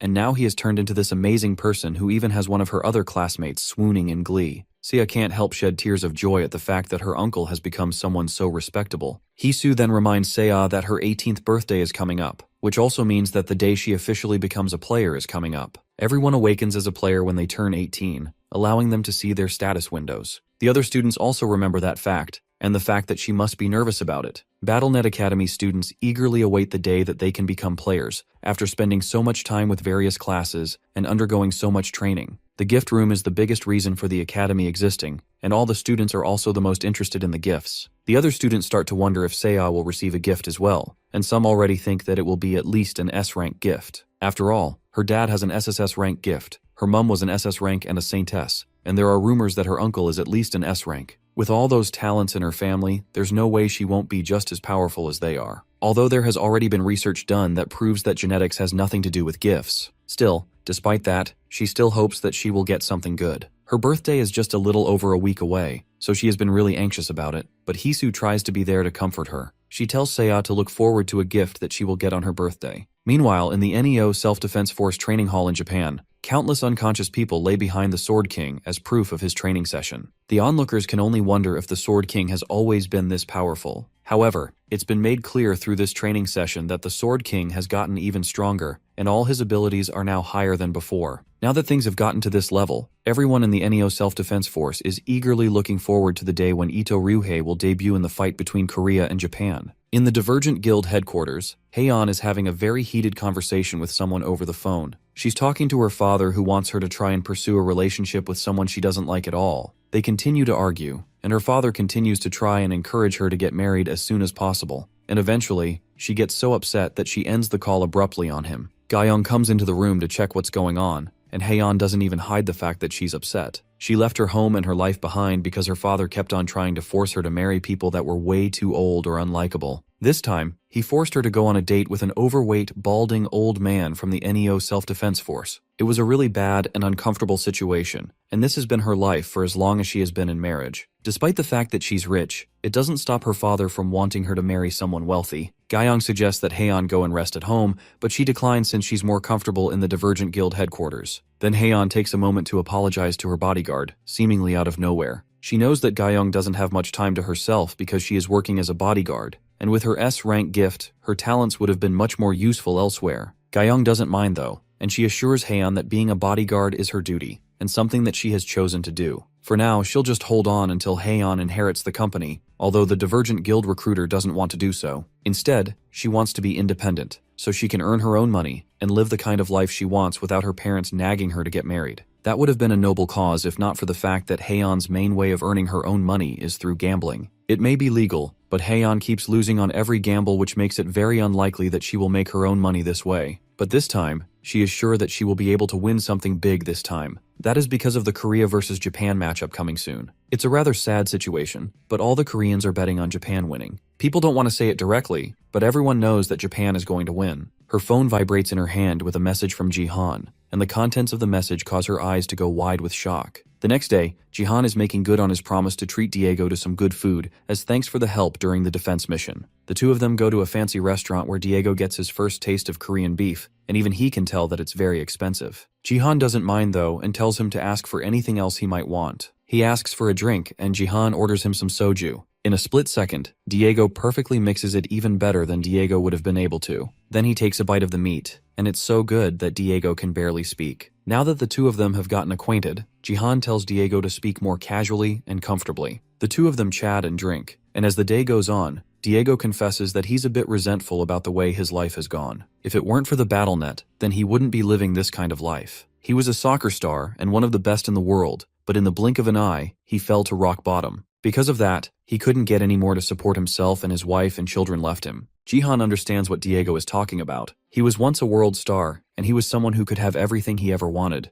But with the birth of the BattleNet, people began losing interest in sports, and just like that, he also lost all his fans. Eventually, FIFA and the professional soccer scene would disappear as people forgot all about soccer. Nothing more needs to be said when a world-class player is forced to live in Korea, teaching kids how to play soccer. Diego stops talking about himself and suggests that they get to the point. Jihan recently advised him to become a mage, and he wants to know why. It's because of the gift that Diego has. It reinforces all equipment that resembles a soccer ball, and it's an SSS rank gift as well. Because of that, Diego carries a soccer ball wherever he goes, but he doesn't know if he has what it takes to be a mage, since his mana stat is really bad. To show his sincerity, Jihan summons an item that he got specifically for Diego. It's an Arachne's orb, and it's a B-rank magical item from the spider tribe. The orb is wrapped in spider's web, making it very elastic, and since spiders have only feet, the orb is considered a ball, therefore making it the perfect equipment for Diego. This item will bring out the real Diego, who was the most powerful mage to ever exist in Jihan's past life. Diego nervously asks how much it is, and Jihan tells him that it's about 50 million won, and the mention of the insane price immediately sobers up Diego. That's more expensive than the down payment on his house. Normally, Diego wouldn't be able to buy something like this even after 10 years of saving. Jihan isn't done yet though, and he has more to offer. He wants to give Diego this orb as a gift, and he even plans to support Diego financially too. The former soccer star can't believe what Jihan is saying, but our MC isn't done. He wants Diego to join the guild that he will create when he reaches silver rank. Naturally, Diego wants to know if Jihan has enough money for that, and our MC is confident that he does, although he's also sure that he's about to make a lot more pretty soon. Then he shows Diego his phone, and whatever is on it is enough to cause the soccer star to think that Jihan has officially lost his mind. It's the predictions of the match that will happen between Japan and Korea, and it predicts that Korea will have 1 win and 3 losses. He sends the same information to Hyeon, but she doesn't believe it. There's no way that Korea will be able to win against the Sword King, but his prediction will be proven soon enough, because the time for the Korea versus Japan round has finally arrived. Diego can't believe that Jihan thinks that Korea will get 1 win. It's almost impossible for him to imagine that happening. He's not looking down on the Korean team, but the Sword King is a whole other level. He's someone so powerful that he can take on an entire team on his own. Jihan understands why that would be hard to believe, but it's easier if he shows it than if he explains it. Then Jihan picks up a remote and turns on a TV beside their table, showing the match happening live. The international competition is set to begin, and the conditions to win is that one team must defeat all the players on the opponent team. There will be 5 rounds, and the first team to get to 3 wins is the winner of the battle. Ryuhei immediately starts the charge and tells his teammates to follow his lead, but the rest of them are hesitant. They don't want to follow his lead, and they don't acknowledge him as a teammate. It's not just because he's Korean, but also because they have had another member who has been their longtime teammate. That person had to be removed for the Sword King to participate in this competition. Because of that, they don't want to follow along with Ryuhei's plans. As they are arguing, one of the Korean players starts it off with a powerful attack aimed directly at Ryuhei. The attack lands perfectly, surprising everyone on the Japanese team as well as even the Korean team. They see this as an opportunity and rush to push the attack before he can recover. Their goal is to take down the Sword King first and then go for the others later. Ryuhei stops them in the paths with a simple swing of his sword, slashing the ground in front of them before they can make it to him. Then, as a show of rebellion, he stabs himself in the chest, taking himself out of the first round of the competition. That gives the first kill to the Korean team, shocking the entire crowd. It was recorded as the Korean team's kill, even though Ryuhei took himself out. Now Jihan's prediction is starting to make sense, but the question is how he even knew that this was going to happen. Jihan can't reveal that, but he tells Diego to focus on the match for now. With Ryuhei taken out, the Korean team has an easy time eliminating the remaining Japanese players, giving the first win to Korea. The MVP role goes to the support who cast the spell that originally hit the Sword King in the first place. And just like that, things have taken a completely unexpected turn. But they are exactly what Jihan predicted. Everything is going exactly the way it did in his past life, even down to the dividend rates of the betting app. Back in the recovery area, the Japanese players confront Ryuhei for his rash decision. He's the nation's representative, and he just casually killed himself to prove a point. Ryuhei is tired of their constant whining and calls them a bunch of trash without any sense of professionalism. He can see now why they lost to Korea every time, and he's tired of being around it. He doesn't care about their childish friendships, and he calmly tells them that if they don't recognize him as their leader, then he will kill himself in every round until they do. With the choices laid out before them, they have no other option left but to accept Ryuhei as their leader if they want to win. The second round starts, and the Korean side is just as confused as last time. They don't understand why Ryuhei killed himself out of nowhere. They initially wonder if he's a spy or something, but they quickly see that that is not the case. The Ryuhei on the battlefield is clearly more than willing to fight now, and he has a completely different atmosphere around him than last time. The Korean team stays alert and prepares to defend, but in the blink of an eye, Ryuhei has delivered an attack so powerful that it hits 3 of them all with 1 hit. The raw power of the attack shocks the players and the audience as they realize the overwhelming gap in power. Then he follows up with another attack, immediately killing the last remaining player who survived his vicious attack. The Korean audience trembles in fear, while the Japanese audience screams in joy and chants Ryuhei's name. The Sword King defeated the South Korean team with just 2 attacks, and that equalizes the scores. As expected, with the Sword King's return, Japan easily takes the 3rd round as well, and the 4th round is not much different. The Korean team can barely show any resistance against Ryuhei's overwhelming power, and it ended up being a completely one-sided defeat by Korea. By the 4th round, they try to put up a harsher fight, putting everything they have into the fight, but it's ultimately pointless. Even with his hands bound, he's still somehow able to move the sword with some other power and break his chains, defeating them one by one without missing a beat. It's only the archer and the mage left, and they both struggle to hold their ground,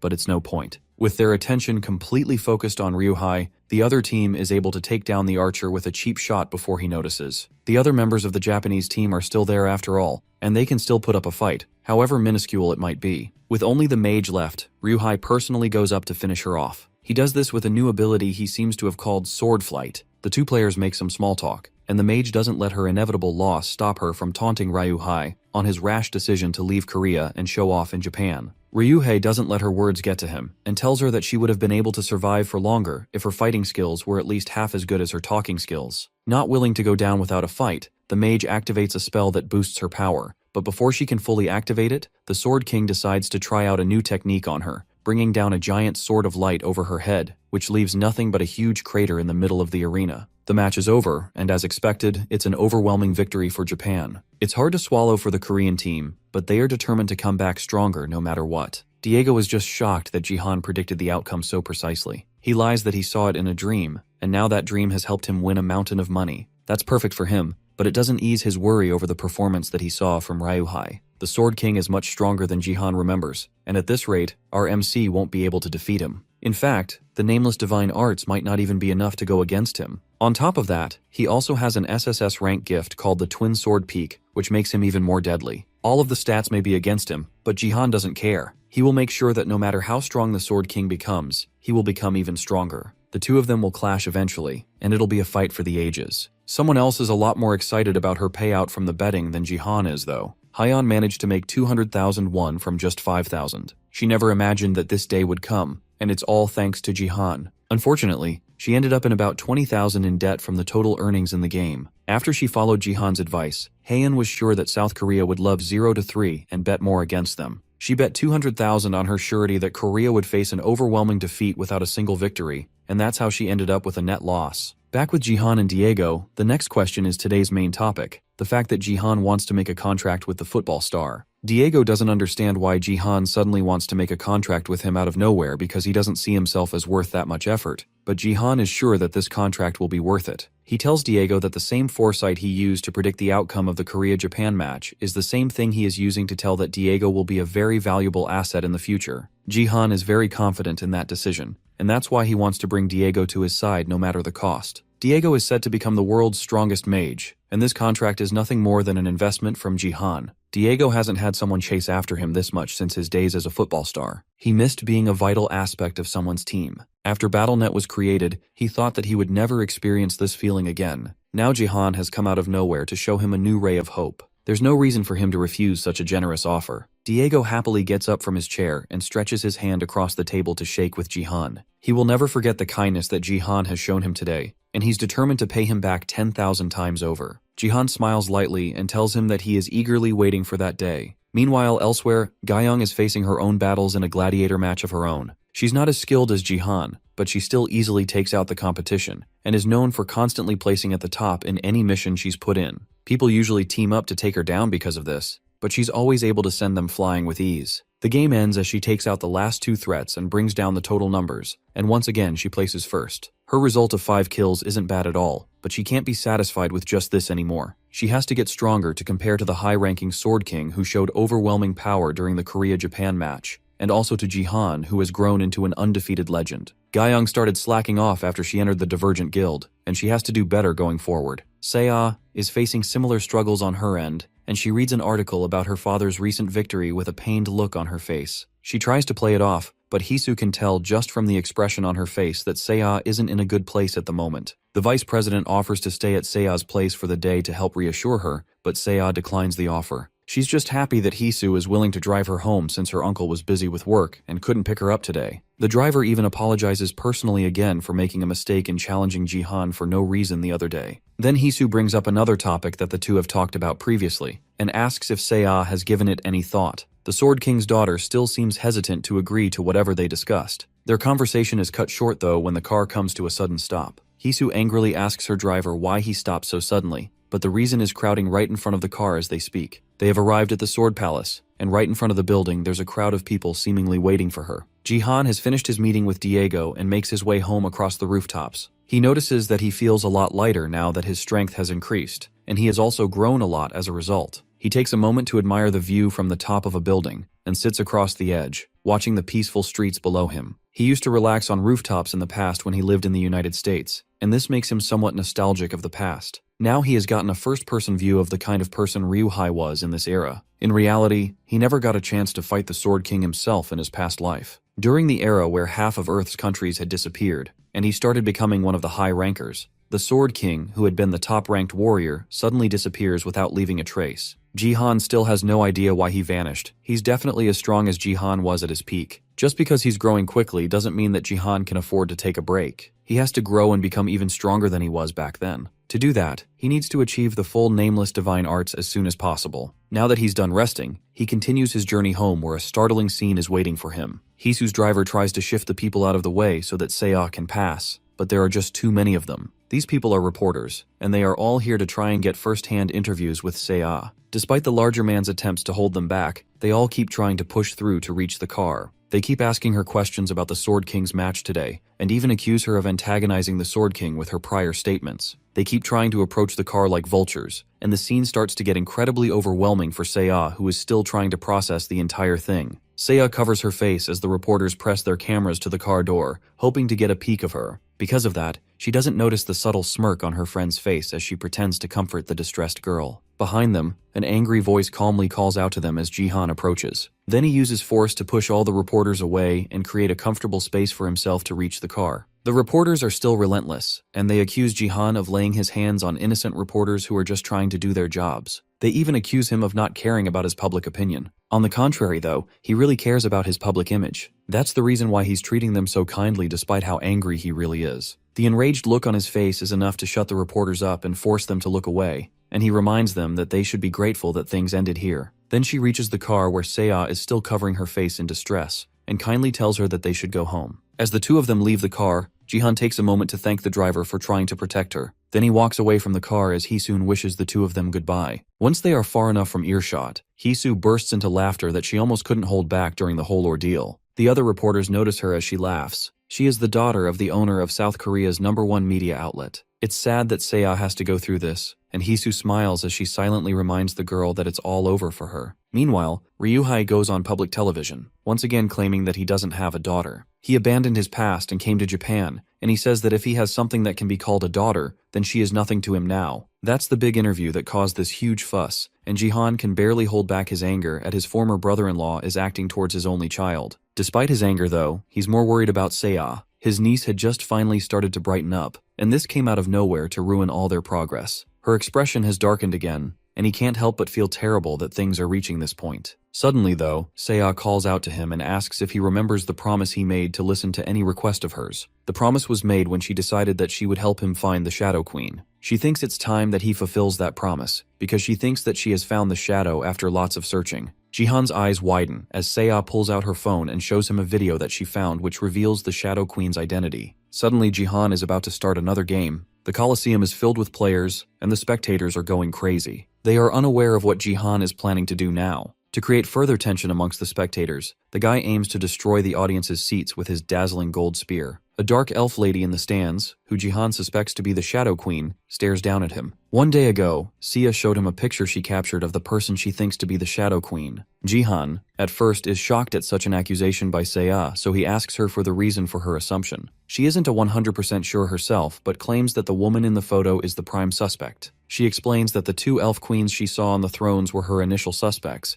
though they appeared to be too high and mighty to be working in the shadows. Sia then points to the woman elf on her screen and claims her to be the closest to a shadow. Jihan looks at the dark-skinned elf and wonders why Sia would assume her to be the shadow. To clear her name of the racist allegations, she tells him to look at the files she sent him. She breaks down her appearance, starting from the unusual eyes of the Shadow Queen. There exist elves that have black eyes, but for even the white part of the eyes to have some black on them, that is suspicious. Jihan notices that too, so Sia breaks down her assumption even further. The elf she suspects to be the Shadow Queen is always keen on who the first place is, even before the game begins. Jihan asks Sia to explain what she means, so she clarifies that the Shadow Queen has been keeping tabs on him like a stalker, and every other person who she thinks will come out on top in every other match. Jihan now understands where Sia is coming from, suspecting this dark elf woman to be the Shadow Queen. Finally, she tells him to look at the last, most important video. In it, she points out the weird shadow of the dark elf. Jihan tries to zoom in on it, but that distorts the quality of the video. However, a weird and ominous aura can be detected around her feet, which Jihan finds something worthy of investigation. He asks her if she managed to deduce all of this on her own. Sia tells him that she has been using her free time for it,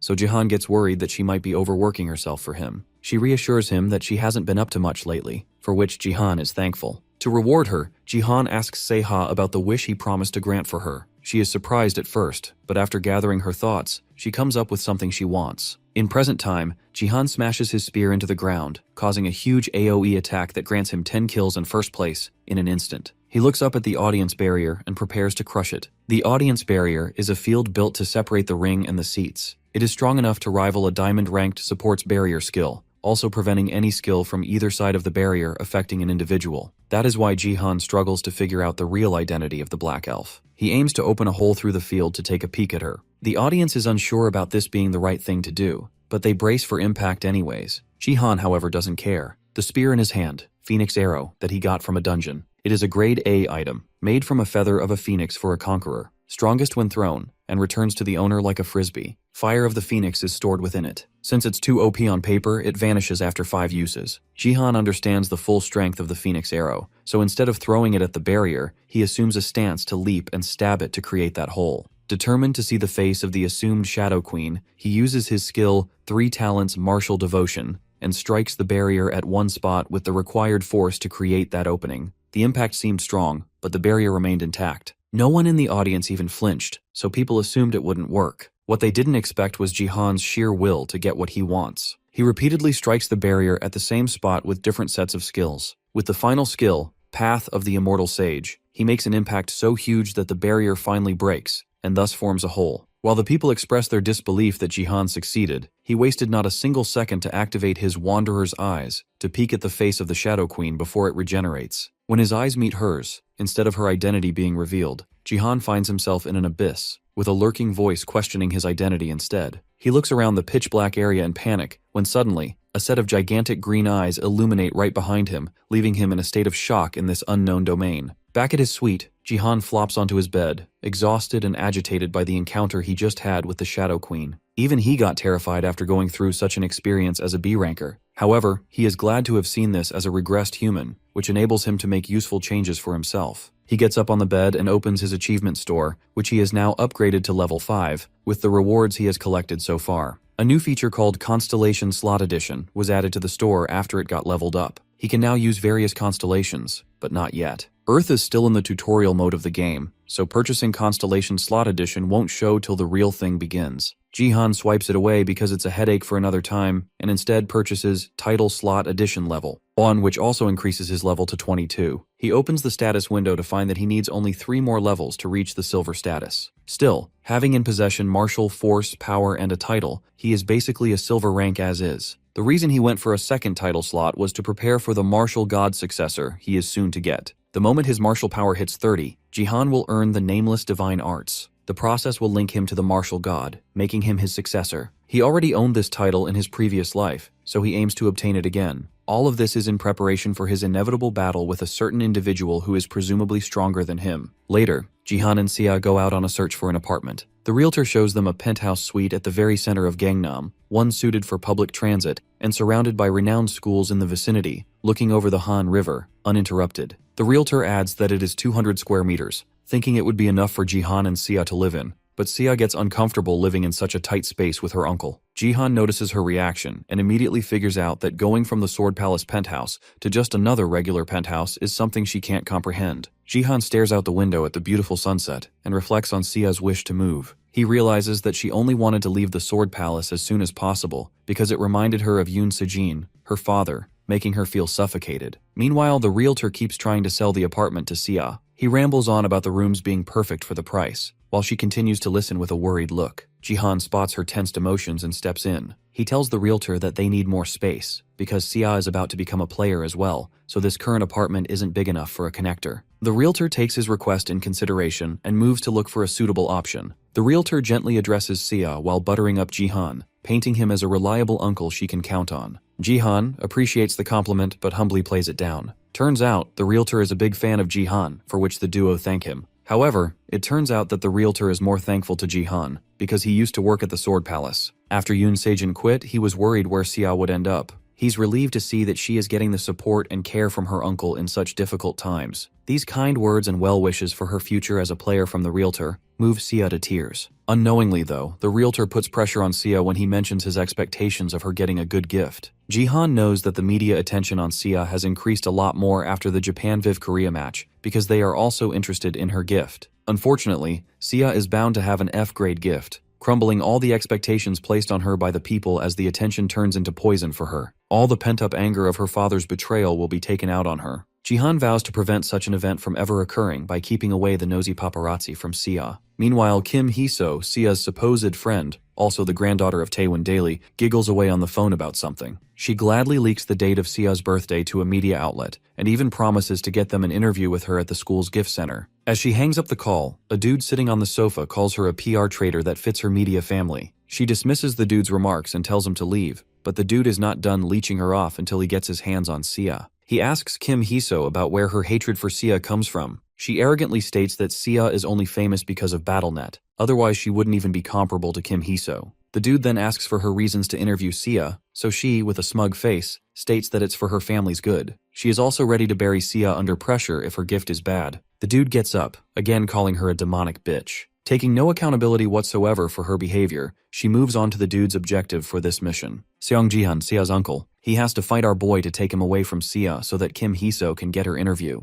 The dude walks up to her desk, not letting up his insults on her character, but reassures her that Jihan is nothing but an insect for him. He reminds her of the promise she made to him, which finally gets through her ego, so she calls him a dirty little budget villain, but then also reassures him that he can do whatever he wants, to Sia. This gets the dude pumped as he cracks his neck and red lightning starts to surge around him. In Seoul, at the Gangnam BattleNet Academy, 14 hours before Sia will awaken to her gift, Kim Hee-so sticks to Sia like a leech, trying to convince her to give the interview. Sia, clearly annoyed by the constant begging of Kim Hee-so, gets up and leaves to go to the restroom. As soon as she leaves, Kim Hee-so's expressions switch up instantly as she cusses out Sia for refusing the interview. She lets out a sigh, knowing that Sia is still getting ambushed by the paparazzi outside of the gift room. It will be even better for her company if she manages to get an article out of Sia right after her awakening tonight. Even more if she gets an F-rank gift. Meanwhile, in the restroom, Sia claims to have held herself back from reacting to Kim Hee-so's begging. Turns out, she already knows what the arrogant fox thinks of her. Some of the girls in class teased Kim Hee-so for playing the best friend act with Sia. The girls encourage Kim Hee-so's plans on milking Sia until she has nothing left to offer, and then send her to rot alone, especially now that her father is gone. However, the girls, in all their cruelty, were short-sighted.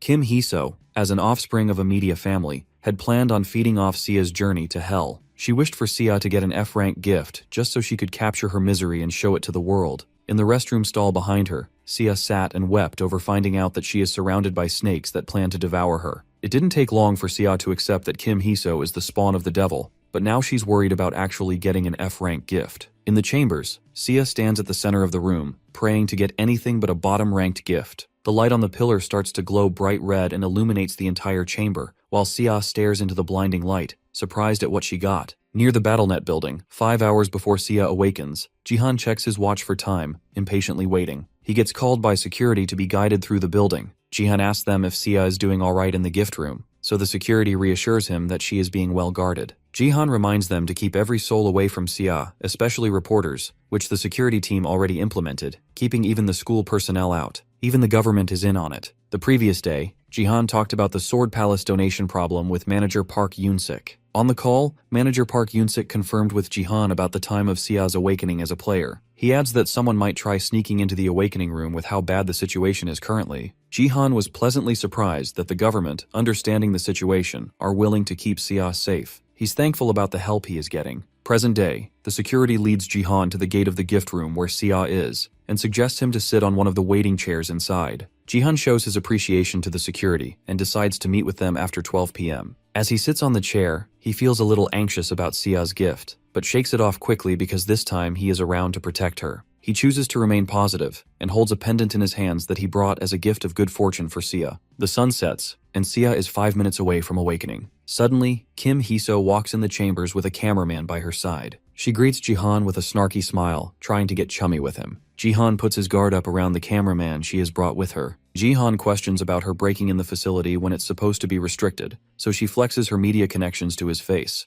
Jihan, not in the mood to play games, calls her out for sneaking in, but she counters the allegation by claiming to have work in the school. Kim Hee-so reveals her true intentions of interviewing Seiya, but Jihan firmly refuses her any chance of it, as he plans on taking Seiya home after her awakening. The cameraman starts trembling in his boots when Jihan warns them, but Kim Hee-so stubbornly presses for that interview. Jihan makes it clear to her that he's going to retaliate if she pulls off something. She then pulls of the worst acting skills ever, and tells Jihan that she cannot fight him one-on-one, but she can come up with a headline that a level 27 Jihan got attacked by an unknown level 50, whilst protecting his niece. Turns out the level 50 is the same dude that was in cahoots with her to capture Sia, and he sneaks up on Jihan with a charged-up fist. Meanwhile, inside the chambers, time for Sia's awakening arrives. She drops to her knees as her fears come true. She got an F-rank gift, late bloomer. Her eyes start to water and hope starts to leave her body. Outside the chambers, Jihan gets hit directly at the back of his head. However, instead of getting knocked out, his veins pop out, his pupils start to glow, as he looks back at the attacker in absolute fury. The attacker's attempt to knock out Jihan fails simply because he mentioned Sia in a disgusting tone, and that severely pissed off Jihan. The attacker is rather impressed by Jihan's endurance to stay unaffected after that sneak attack. The moment his sentence concludes, Jihan attacks him head-on. However, it doesn't work, as he notices the attacker has stone skin. Further impressed by Jihan's knowledge, the attacker fights back to shake our boy's confidence. Kim Hee-so watches the fight with amusement and assumes that her attacker is winning because he keeps throwing punches and is confidently spewing bullshit while Jihan is unresponsive. In the instance where the attacker goes in with a wild swing, Jihan endures it with his body and counters with a jawbreaker uppercut that sends the attacker flying before he can finish his next insult. As the attacker is mid-air, Jihan uses a projected hand to grab him by his hair, leaving him and Kim Hee-so distraught. Jihan plans on engraving a seal on the attacker to stop him from acting like a bully ever again. He uses the projected hand to whip the attacker toward Kim Hee-so, and when he drops at her feet, she screams in horror at the mutilated corpse that is laying on the ground in front of her. Inside the chambers, Sia, still flopped on the floor, tries her best to stop her tears. She knows crying about it alone won't help, but doing it with Jihan sure will. She walks toward the door, still worried about surviving even in the bronze rank with her F-rank gift. Her gift, the late bloomer, has a very vague description that she will realize her potential later, which annoys her. As soon as she steps out, her disappointment turns into shock, as Jihan stands in front of her with the attacker's hair in his hand, while he lays on the ground trembling. Seiya asks Jihan about what happened, so he justifies it by saying that the attacker deserved it. Suddenly, Kim Hee-so screams at Jihan for ruining her attacker's looks and threatens our boy with the name of her grandfather, but Jihan just stuffs her mouth with the attacker's hair because he isn't afraid of the media. Jihan knows this woman is crazy enough to manipulate the media, and she even plans on making fake stories. Her creepy expression turns visibly more evil as she plans to tarnish Jihan and Sia's family. Since people don't care about the truth, they will hate the two of them. The Sword King already lit the embers of defamation, so it will be easier. Jihan bids her good luck, because he is going to leave her to deal with the consequences when Sia and Jihan leave Korea, because of the fake news Kim Hee-so spread. He engulfs his hand in fire, but Kim Hee-so's ego doesn't break. She reminds him that he is only able to converse with her because of BattleNet and Yoon Sejin. Jihan realizes that Kim Hee-so isn't the least bit self-aware to know when to give up, so he entraps her in his fire and causes a bright explosion in the building, simulating what will happen if she touches them. Later, in the car, Sia asks Jihan if it was okay to punish Kim Hee-so like that since she is from Taewon Daily, the biggest media group. Jihan casually puts his seatbelt on and reassures her not to worry. The reason being that such a big media company won't go after Sia, a rising player, just because the granddaughter of the president was being a bitch. Seiya is impressed by Jihan's confidence. Moving on, Jihan asks Seiya about her gift, so she tells him about the late bloomer, which he already knew. Before she begins brooding, Jihan opens up his stat window in front of her. It's the first time he has revealed it to someone, and Seiya understands why. Even he has an F-rank gift, the Wanderer's Eye. She wonders how he's so strong, so he points towards the unique stats, which are the martial power force. He reaches in his pocket while explaining to her how unique stats are unlocked by meeting hidden conditions. Jihan reveals to her that the rank of her gift doesn't matter if she unlocks those unique skills. As Seiya tries to process that information, he shows her a golden monocle with a wing on it, a device that will help Seiya realize her path to glory. Before the regression, China's Jin Yuhua was ranked number 2 in the world, with Late Bloomer as her gift. Jihan regretted Seiya's death even more when he saw that the gift that drove her to despair had so much potential. In the present, the monocle that Jihan showed Seiya reveals that her gift can be upgraded if she takes part in BattleNet games. Right now, the effect of the gift, as an F rank, requires her to participate in more games daily as the days go by,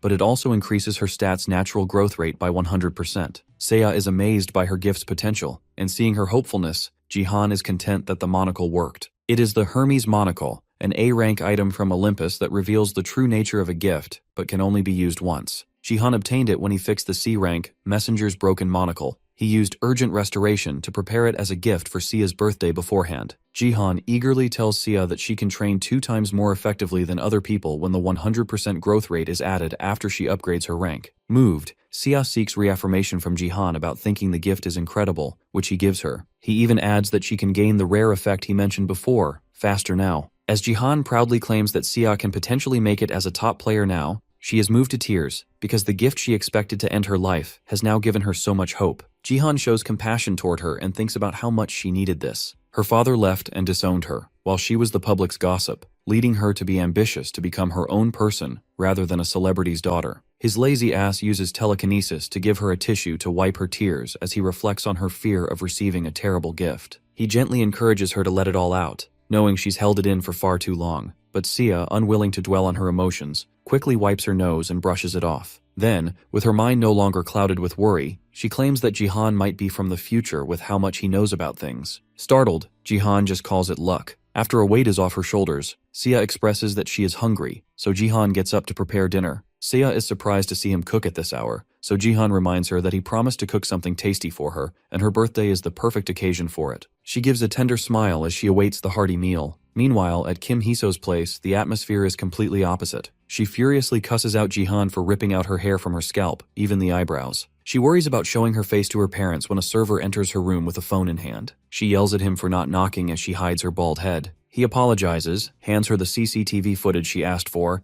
and leaves while cursing her for being rude. She plays the footage and stumbles upon Seiya's distraught expression over her gift, giving her just the thing to cook up a malicious story. With her cunningness, she figures out that Seiya received an F-rank gift, but as she celebrates Seiya's downfall in the most maniacal way possible, Kim Hiso will be completely blindsided by the karma she is about to receive. Her story ends here for a while, and now we shift to Sparkly, who the author forgot for a while. He sits in his room, helplessly spending empty days by himself after he got rejected by his crush. Commentators tell him to just confess, but aren't sure if it is Jihan since that's who is in the background. He pictures himself as a knight in shining armor who carried Jihan in his arms after defeating the ugly and nasty flame mage, along with the foul and dirty eagles. That actually happened, but unlike how Sparkly imagines it. He enthusiastically jumps up from his chair and reveals his heart's desire to be Jihan's manager. But the commentators don't think so. He wishes for Jihan to see his messages, but our boy is currently busy massacring monsters in a blood-red ghost town. Using his flashy gold spear, Jihan efficiently takes care of all the mobs at once, while his teammates just eat popcorn on the sideline, gazing upon absolute cinema. Even the commentators relate to them as Jihan solos the entire operation. He uses his nameless divine arts to unleash flashing sky thundersteps as he moonwalks toward the mission's end and claims first position. His teammates' only regret is not getting flavored popcorn for the mission. Jihan reaches level 25 and can now join silver promotion battles. The commentators are eager to see him get promoted already, as bronze is too easy for him. Jihan gets selected as the top 100 in the Bronze League and becomes the league's ruler for having the best win rate in it.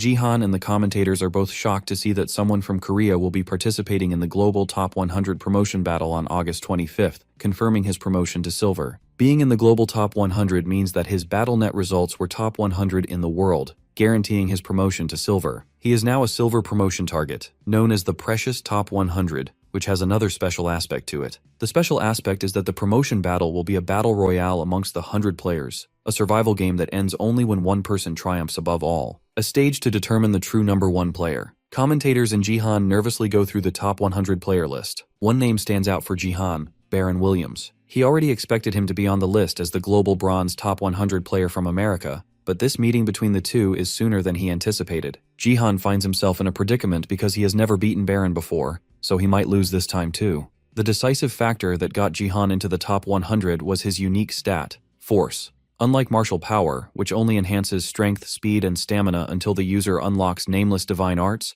Force is a unique stat that transcends reality by granting the user absolute territory, mana reinforcement, and telekinesis. Furthermore, there are different weight classes to this. The power Baron could exert using Force was on a different level. Force is a stat related to mana and divine power. With great mana comes great force, so Baron having double the mana Jihan has gave him superior force as well. Jihan's precise control cannot overcome absolute power. Baron reached first just using his power alone, with no other factor like luck aiding him. Jihan trains his physicality as he remembers Baron's diamond rank mana even as a bronze player. He knows that fighting him would be suicide right now, so he better unlock nameless divine arts. He sits in his room, staring at Baron's face, unable to accept that this is the same racist American he used to know. Even his look is unlike the mature appearance he had as a guildmaster before the regression. He wonders what could have changed him so much. Suddenly he receives a call from Lee Haeyeon. He thought it might be a call to thank him for before, but he gets a surprising request from her. She asked him about picking someone, leaving even Jihan dumbfounded.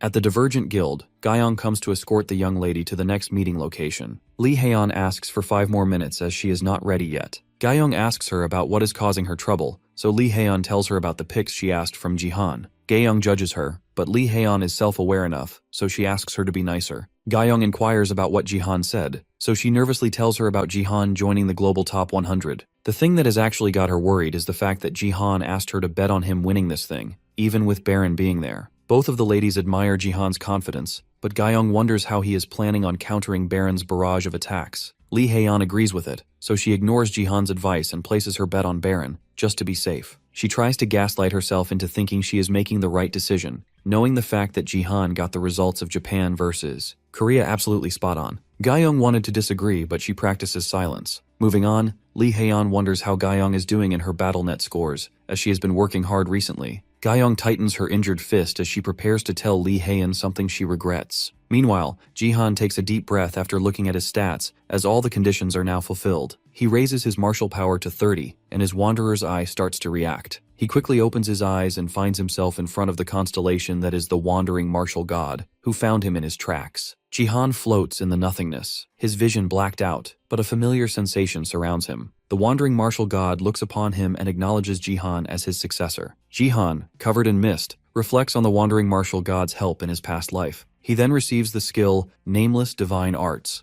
Usually constellations ask a lot from the players they sponsor, but Jihan did not have to sacrifice anything. The wandering martial god gifts him the martial arts techniques, 3 talents martial devotion, and flashing sky thunder steps. As soon as the thought of reaching 30 in martial power crosses Jihan's mind, the wandering martial god frowns upon him. He gets hit by a sudden shock that cuts off his connection to the constellation. As Jihan tries to comprehend the situation, he finds out that the martial god is displeased that his 3 dantians are already opened. The wandering martial god starts to become suspicious of Jihan, which comes to him as a complete shock because a divine being finds his 3 dantians suspicious. The martial arts technique succession gets cancelled, and the constellation takes back its traces from Jihan. His left eye suddenly glows and explodes, bringing him back to the real world. He holds his head in pain, perplexed that he got sent back so abruptly. With his eyes still twitching, he opens up the status window and stares at a complete disaster. Previously ranked 7th in the world, and now competing in the global top 100 match, Jihan finds himself without a gift, the most important aspect in his journey. Delighted to not have any burden on her shoulders, Sia greets Jihan as he picks her up from school. He asks her about it, so Sia tells him how refreshing it is. Sia drops out of the academy after awakening to her gift, like most students do,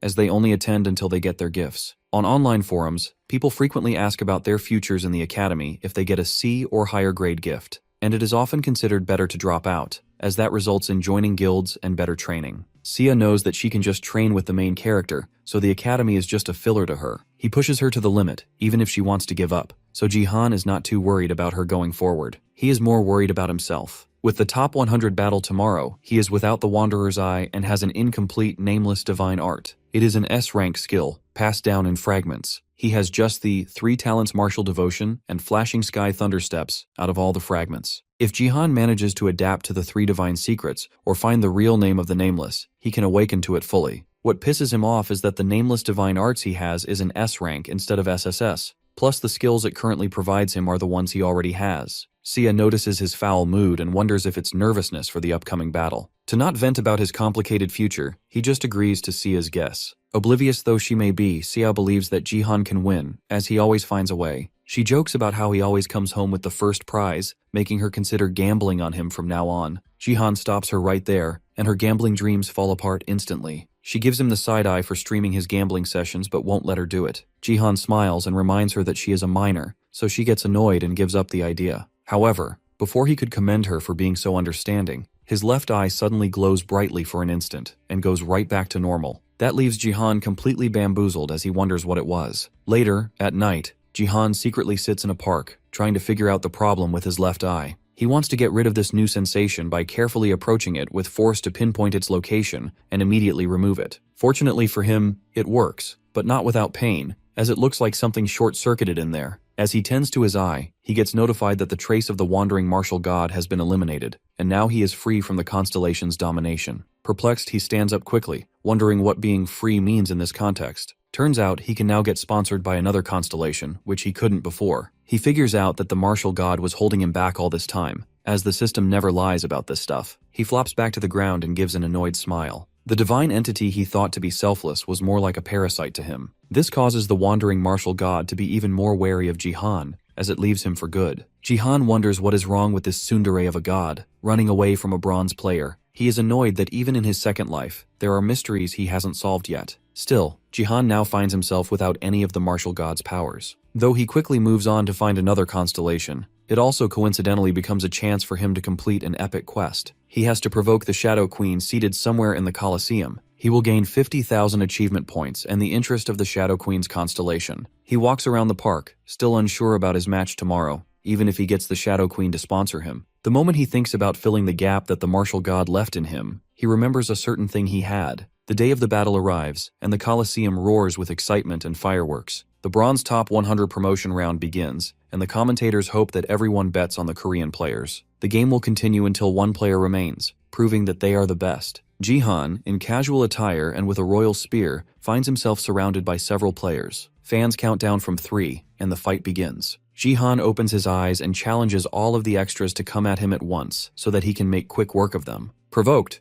every one of them wildly leaps at him and gets swiftly eliminated. The fans get excited, knowing that Jihan is famous overseas as well, so he gets to fight everyone. As the legendary Feared One, a name given to him by the fans, Jihan uses every technique in his arsenal to efficiently counter opponents of different classes. He stabs a warrior and charges straight at a mage who gets knocked out in one punch. Jihan knows that other than Baron, no one measures up to him. However, the moment he drops his guard to preserve some stamina for his inevitable fight with Baron, he faces a sudden strike from a familiar sword. Barely managing to block it in time, Jihan turns around to look at the player, only to recognize her as Gyeong, which completely baffles him, as there is another Korean in the top 100 battle with him. After the Space League began in the previous world, people came to terms with dying in real life as they did in the game. When the Northeast Asia League final began against Japan's representative, the Sword King, Ito Ryuhei, no one from South Korea dared to go against him, except for the Plum Blossom Sword, Lim Gyeong, who was the candidate for the successor of the Sword King at the time. However, in the present time, Jihan is confused as to why she is in the top 100 battle. As he swiftly evades her continuous strikes, he wonders if the future has changed. He counters her with his flashing sky thunder steps and goes on the offensive using his spear. Jihan feels that the future did not change, but Gyeong still got stronger. As the two exchange blows, Jihan realizes that Gyeong has grown so much in battle. She uses her light feet to land heavy blows with effective movements, making him wonder what she went through while he didn't pay attention. Back at Lee Haeon's apartment, Gyeong revealed that she got into the Bronze Top 100 as well. Lee Haeon couldn't believe that Gyeong was already at level 25 and got excited when she learned that Gyeong placed first in all her matches, except when Jihan was involved. However, what Gaiyong mustered up her strength to tell her was that she needed new equipment. The reason being that the sword was too heavy for her hands. Gaiyong regretted saying that because her current sword was a gift from Lee Haeyeon, but she didn't expect Lee Haeyeon to get mad at her for not saying anything before. Lee Haeyeon knows that Gaiyong could have reached further had she not hesitated to tell her earlier, so now she is willing to use her personal money to get her even better equipment, regardless of Gaiyong thinking she is making excuses. Haeyeon, even with her money dried up from gambling, proceeds to make phone calls to sort the issue out, and wishes Gaiyong would show everyone in the promotion round that she deserves to be there, even if that means taking out Jihan. With her kind remarks and genuine support, Gaiyong gives Lee Haeyeon a smile and reassures her that she will go big in the top 100 battle and live up to her young lady's expectations of being the best in the Bronze League. Unfortunately, Gaiyong realizes in the battle that she cannot keep the promise of surpassing Jihan. Even Jihan understands that. As he whacks her in the face with his spear, he questions why she would want to throw away her chance to survive by fighting him, when she could rack up points by defeating the small fries. Almost as if she could hear his thoughts, Gaiyong tells Jihan that she knows this is a battle for her to lose, but she cannot go down without fighting. As she presses on Jihan with her relentless attacks, she claims that her goal now is only to keep up with him, instead of surpassing him. Using this moment of hesitation from Jihan, she assumes a stance by raising her sword towards the sky and summons a cherry blossom tree in the arena. As sakura petals surround the two, Jihan pauses for a moment, proudly thinking about Gaiyong's admirable character. He respects that she wants to improve without caving into fear over her opponent's monstrous strength. Jihan thinks about how, in the past life, she died to the Sword King's dual blades, but now she is a top 100 player, making him curious about what is to come in the future. As he stares at the glamorous stance of Gaiyong and the tree behind her, Jihan makes up his mind that she is one of the people he wants by his side. Finally ready, Gaiyong unleashes her secret technique, Plum Blossom Hurricane, and charges at Jihan with multiple quick strikes. However, Jihan, being the overpowered protagonist, has a specific skill for this type of unforeseen situation, incompatible with his spear. He drags back his spear and uses the 3 Calamity Martial Devotions Earth, a technique that rips the Sakura tree in half with a blinding light impact called the Thousand-Fold Rampage. Meanwhile, on the other side of the arena, Clark Jr., ranked 3rd in the USA Bronze League, along with his goons, squares up to Baron Williams. Clark's complaint is that a support type like Baron has somehow reached the top. While he continues his pitiful yapping, Baron yawns at him. Without a moment's hesitation, he invites them all to fight him at once. Baron gets fired up with all the fighting he gets to do and defeats all of his opponents single-handedly, quite literally. The others see him annihilating Clark Jr. and his goons in one spell and think it's best if they all jump him. Seeing the disposable characters trying to be relevant, Baron blows them all away with one AoE attack. As he mocks their attempts with a maniacal expression on his face, his arrogance exudes out of him. However, even he is unable to disregard Jihan, as he witnesses our boy slicing through the entire plethora of side characters, including Gaiyong and her tree, in one strike. Baron quickly makes his way towards Jihan and calls him the undefeated thief by mispronouncing his name in Korean. Jihan smirks, knowing that Baron is still the same racist as before Regression, and corrects his pronunciation of the name. Baron laughs, pretending he just doesn't know the language, but immediately retracts his statement by calling him a thief again and blasts Jihan away. Jihan, however, withstands that and counters with his flashing steps. Baron, before he even reacts to this, compliments Jihan for being strong and then evades the attack without breaking a sweat. Jihan finds the racist up in the sky, already prepared with a spell. As the magic spell rains down, Jihan quickly makes his way up to Baron and strikes. The racist with a god complex dodges it and sends Jihan back to the ground with a clean hit. To completely squash all of the bugs in the arena, Baron covers the entire sky with a series of magic circles and fires them all towards the ground, with no regard for human life. The explosions accumulate and cover the entire arena with the impact, taking out everyone caught up in it, while Baron floats in the sky, laughing hysterically as he thinks he, alone, is the honored one.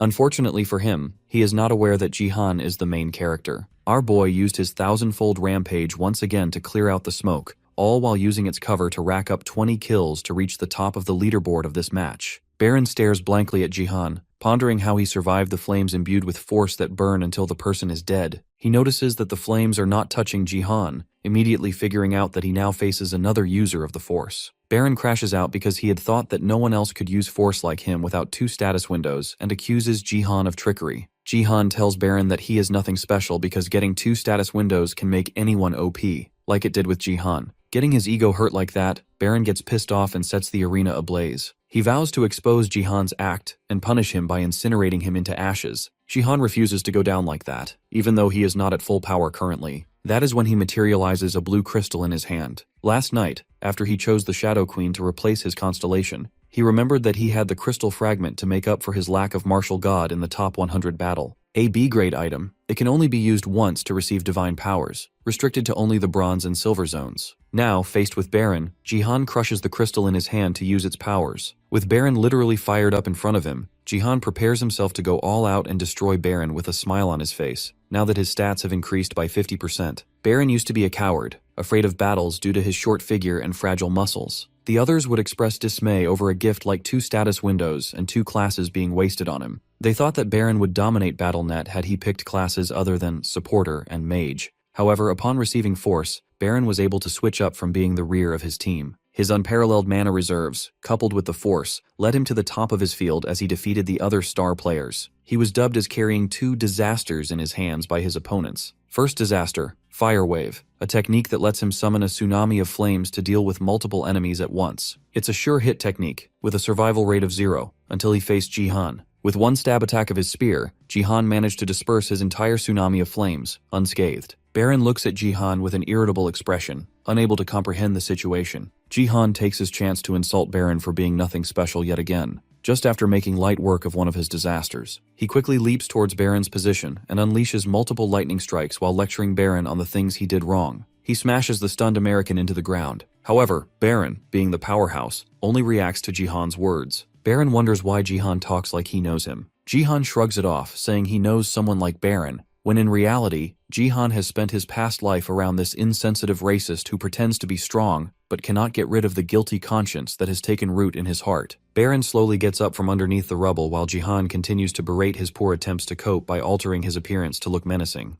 Ironically, as he gets up, Baron calls out Jihan's arrogance, but our boy throws it right back at him. Jihan charges at Baron, thinking he has the upper hand, but gets hit with an unexpected attack. Lightning, Baron's second disaster. A high-level strike that focuses the mana and delivers a piercing attack, perfect for Baron Dao's, as it represents his power. However, he is still pissed off that Jihan managed to block even that at the last moment to avoid serious injury. He is impressed with Jihan's quick reflexes, even if the strike did manage to tear through his guard a little. Baron then charges up his lightning once again, this time combining it with force, giving his all to take out Jihan once and for all. The remaining side characters assume that Jihan will not be able to block it. Fortunately, everyone other than Jihan overlooked one factor, the Shadow Queen, who has been watching over him all this time. Jihan smiled and assumed the stance, and as Baron shot his lightning at him, the Phoenix's arrow had already pierced him, completely annihilating Baron on the spot. Jihan knew that the Phoenix arrow would disappear after this attack, yet he gladly sent it. The reason being that the arrow was actually meant for the Shadow Queen, with Baron just being in the way. For the first time in BattleNet's history, the barrier was shattered completely by a player. Jihan defeating Baron was not in anyone's bingo cards, especially not in Lee Haeyeon's, as she freaks out over losing all of her savings because she bet on Baron. While she continues ranting about losing her money, Gayoung walks into the room and sees her young lady crashing out. To lighten the mood, Gayoung makes a comment on how Haeyeon didn't even consider betting on her, but her attempts get instantly shut down as Haeyeon reminds her that she basically lost right at the start. Haeyeon tells her that Gayoung needs to at least be a finalist to bet on her. After taking her shots, Haeyeon notices that Gayoung is unusually happy, like she was relieved of a heavy burden. Gayoung says that it is because she had a learning opportunity in this fight, which enables her to improve further. Haeyeon, like a proud mom, cheers her on. Their wholesome moment comes to an abrupt end as the announcer on the livestream shouts after something unfolds in the fight. Haeyeon and Gayoung find themselves speechless, but Baron, back in his base, is absolutely pissed off at the fact that he got eliminated by an attack that wasn't even aimed at him. Silence echoes in the arena as the announcer reveals that the barrier got destroyed. The Phoenix's arrow glides back into Jihan's grasp, while he confidently stares down the Shadow Queen. The Shadow Queen, with a rather worried expression, exudes a pitch-black, ominous aura that radiates far and wide, enough to engulf the entire arena and the players in it. The livestream crashes, which gets Sia anxious about her uncle. Meanwhile, inside the Dark Realm, the Shadow Queen's blank white eyes stare down Jihan, who analyzes the atmosphere around him, dark and difficult to breathe in because the air is cold and heavy. He knows that he is being observed, but his provocation wasn't accounted as a challenge by the system because no notifications popped up. To test the waters, Jihan uses the Path of Immortal Sage to attack the Shadow Queen, but the Shadow Queen absorbs the sword's chi without taking any damage. He worries that none of his attacks are of any use against her, and then suddenly gets approached by one of her shadow remnants. He anticipates and counters the shadow with a punch, but physical attacks have no effect on them. Jihan, along with the remaining players, struggles to fight back against the shadows. Jihan thinks on his feet and shoots a divine energy ball at the shadow, which doesn't harm it, but scrapes off a little bit of it at the point of impact. Completely sure that these are real shadows, Jihan figures out that light is their weakness. He plans on surrounding himself with lightning, like he did back when he didn't master the flashing sky thundersteps. This method works as the shadows step away, giving Jihan confidence that he can deal with them pretty easily. Unknowingly, however, Jihan doesn't realize that he jinxed himself. He goes from confident to being completely done with the world as a shadow, larger than the entire arena, attacks him with its sword. The BattleNet connector is essential equipment to participate in the battles because it reduces the pain inflicted on a user. Effects like amputations, burns, and other such injuries are common in these battles. The BattleNet connector is more of a necessity rather than an option, as the recommended model reduces pain by 80%. The top players use a model that reduces 90% of the pain, enabling them to go carelessly wild in these games. However, Jihan never bothered with a connector. Since he knows that the BattleNet is about to become their new reality, there was no point in getting comfortable with reduced pain. The beginning of the Space League is going to hit like a truck to others. So, Jihan chose to fight with his life on the line, even in these simulated battles. Fire burning his skin, getting hit by 1,000,000 volts of lightning, Jihan endured all of that pain in real time. Now, he has to avoid getting sliced in half by a sword that is over 10 meters. The severity of the situation even gets Jihan frustrated. The rest of the players are unable to comprehend the entity that is striking Jihan. For reasons foreign to the side characters, the giant shadow relentlessly continues swinging its sword, while Jihan tries his best to not get caught by it. The sheer size of the shadow makes even Jihan admit that this is an unfair fight. His legs wobble as they lose strength, but Jihan's worries keep on growing. Not only does he have to avoid the giant sword, the other players also plan to target him while he is occupied. They saw our boy obliterating Baron and collectively decided to get rid of him, using cowardly tactics as he struggles against the giant shadow. Jihan lets out a frustrated sigh as he finds himself in a pickle and uses his trump card, Force. He raises the Phoenix's arrow, embedding it with force to reinforce his mana and cover it in a blazing fire. He plans on taking everyone at once, with his fire raging brighter than the giant shadow, overpowering the darkness in the arena. To get rid of the darkness entirely, Jihan uses his nameless divine arts, 3 Calamity Martial Devotion, Heaven, and smashes the Phoenix's arrow into the ground to summon an even greater light. He calls this move Big Mountain Press Plateau, as it causes a huge explosion. The attack sequence finishes, and Jihan takes a deep breath, hoping that his attack worked. The NPCs run away after seeing Jihan's flashy display, realizing how unmatched they truly are. With the side characters out of the way, Jihan turns his attention towards the Shadow Queen, who now appears to be of normal size. She tries to surround him with her shadows again, but all it does is annoy Jihan. He figures he needs to find the original body of the Shadow Queen to get rid of this nuisance, and prepares to violently beat the shadows until he does. The 3 Dantians crash as his body unleashes a blinding light. Jihan realizes that he is capable of a higher level of martial arts because he was able to use the 3 Calamity Martial Devotion without the nameless divine arts. He charges up the technique, knowing it won't be perfect at his current level, but the Phoenix's arrow will make up for it. When the arrow is thrown, it unlocks its full power and the sealed Fire of the Phoenix within it. Jihan plans on using that to make up for the lack of strength. In ancient times, lightning was considered God's rage towards humanity when the world would become dark. Having said that, Jihan calls forth God's rage to clear the darkness surrounding the arena. The system warns Jihan that the volts his body is withstanding are beyond his limitations. Powering through the excruciating pain, Jihan uses the lightning god's martial arts that purify all evil and throws it at the Shadow Queen in the form of a huge lightning bolt flash. The technique that Jihan used was one that belonged to a higher realm of the nameless divine arts. It was not something ordinary or simple, it was a powerful move that surpassed the usual level of martial prowess. However, he only managed to obtain about 80% of the skill's true potential. This was because Jihan's lightning bolts were unable to completely merge and combine themselves into a single unified force, the way the original technique was intended to function. Nor were they able to travel as fast as the Phoenix's arrow itself, which was a key component of the complete skill. Fortunately for Jihan, this incomplete and slightly flawed version of the skill still managed to pack more than enough of a punch. It held just enough strength to reveal the Shadow Queen's true face, a sight even she was not prepared for. Moreover, it initially seemed as though the Phoenix's arrow had done her no harm at all. But the hidden force embedded within the arrow was, in reality, capable of scratching her face with the slightest bit of lightning that reached her skin. This minuscule injury, although seemingly insignificant, was enough of a win for Jihan. Even though it was a tiny scratch, he realizes just how lucky he was that his lack of complete mastery over this high-level skill somehow ended up working out in his favor, even though it could have easily gone the other way. Jihan briefly wonders if this display was enough of a provocation to complete the quest that he was assigned. However, When he sees the freaky, twisted expression on the Shadow Queen's face after she receives the scratch, Jihan begins to question the true nature of the provocation the quest was referring to. It no longer feels so simple. That expression didn't look like someone who had merely been provoked. It looked like the smile of a sadist who had been given an excuse to escalate. The queen begins to raise the intensity of her attacks. Each strike becomes fiercer and more aggressive, forcing Jihan to struggle just to deflect them with his injured right hand. He finds it increasingly difficult to hold his ground. He worries that he won't last long if things continue like this,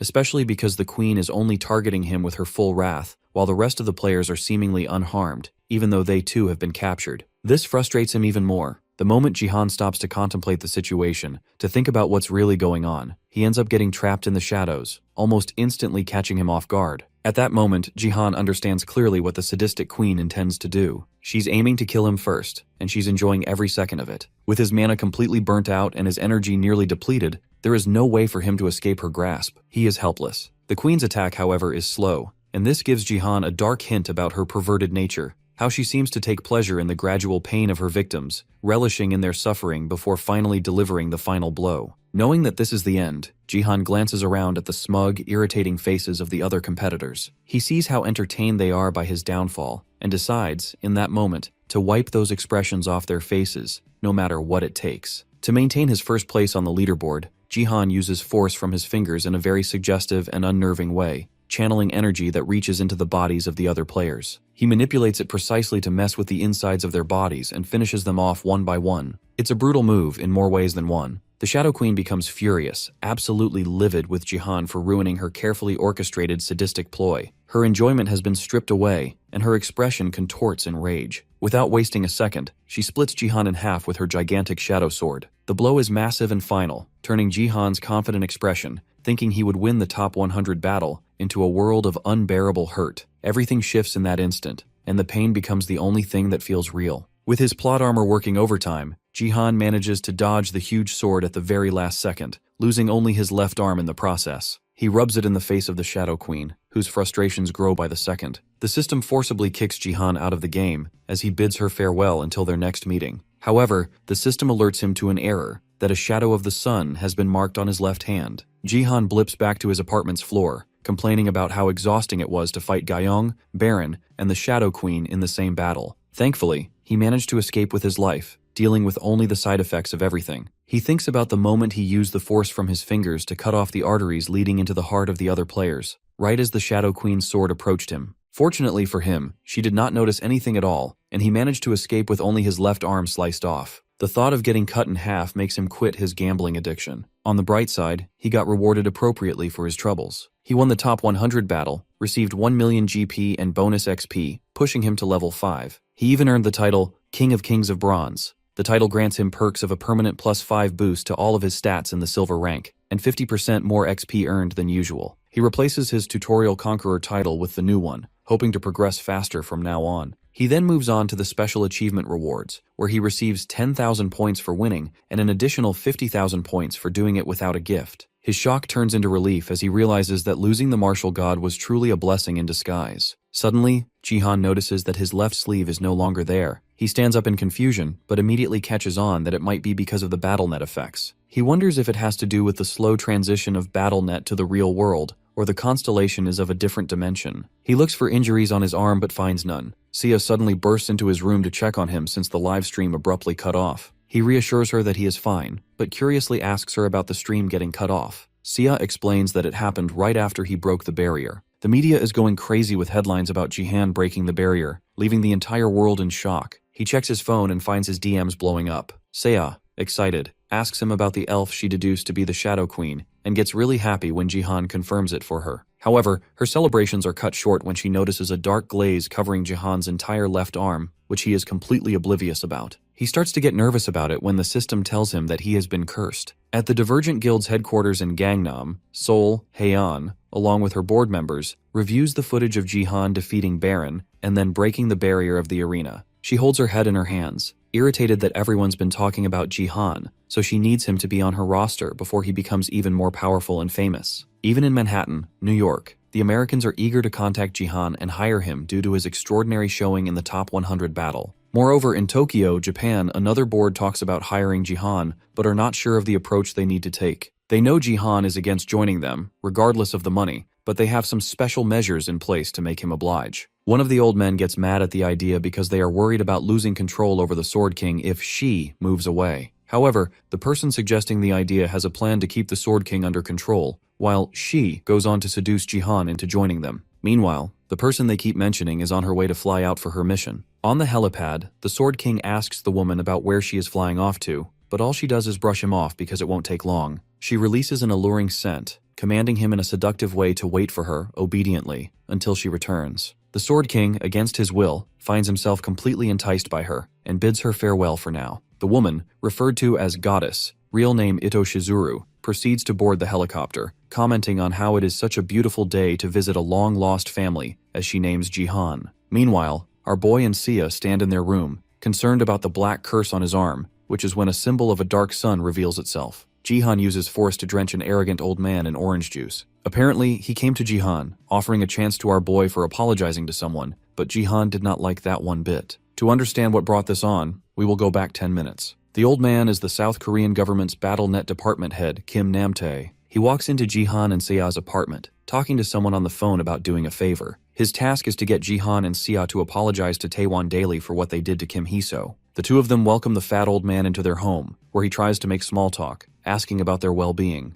Jihan asks Kim Namtae why he is really visiting, to which the old man replies that the apartment is willing to reward him for his efforts in BattleNet. This sounds like a good deal to Jihan, but then Kim Namtae tells him that the catch is that Sia and he have to publicly apologize to Taewon Daily and work as their advertisement models for assaulting one of the CEO's family members. Before the old man can spout further nonsense, Jihan gets up from the table, refuses to apologize, and tells Kim Namtae to leave. This reaction hurts the department head's fragile ego, as he uses a bogus article about Sia as blackmail to convince him. He adds to the blackmail by reminding Jihan that Taewon Daily can ruin a person's image beyond repair, which would hurt him more since he is related to the Sword King. This is what causes Jihan to spill juice all over the arrogant fat man. His reason for being pissed off is that everyone uses Sia to make him cave. Continuing his rant, the butthurt department head tries to scare Jihan by telling him that he has now made an enemy of Taewon Daily, plus the South Korean government, and the article about Sia is all but published. He storms off, thinking he did something, but Sia and Jihan smirk at his futile attempts to scare them. At Taewon Daily's headquarters, Kim Namtae whines about his humiliation to the media company's COO, Kim Hyeon-cheol,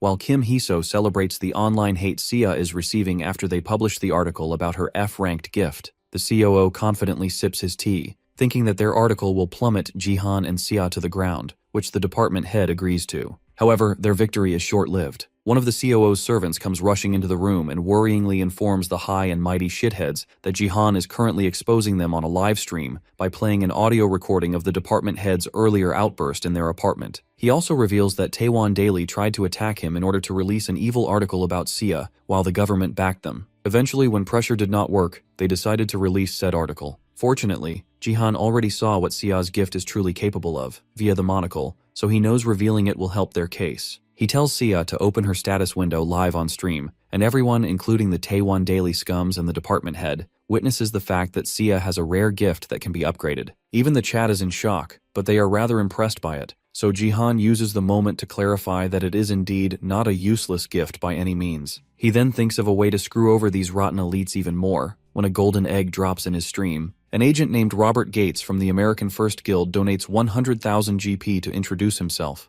and then another 100,000 to offer Jihan a contract after being impressed by his fights. Jihan considers hearing him out, but decides to make the contract public, which the agent agrees to do. Turns out the down payment is $300 million, and no one from chat blames Jihan for considering leaving Korea for good, because even they would do so. Using this stupid amount as leverage, Jihan thanks the agent for the offer and tells his sob story about his dream to build a guild in Korea, but now that the country is not treating him right, he won't be able to do it. While the COO of Taewon Daily and the department head seethe with rage, Jihan pulls a power move by claiming to love his nation on the stream. He requests the chat to help him so that he may stay here, and his glamorous smile pulls at the heartstrings of everyone. The stream ends, and Jihan immediately moves toward the next thing on his agenda and rings up Lee Hae-on. After she gets the call, Hae-on stands in her walk-in closet, stressed about what she should wear because Jihan called her at a weird hour. She overthinks her outfit so as not to look like she is excited to meet Jihan, but Ga-young just stands there in awe over her childlike behavior. Meanwhile, Jihan finds himself ambushed by a group of ninjas who are ready to take him out without speaking. He wonders if they were sent by Taewon Daily or the department head,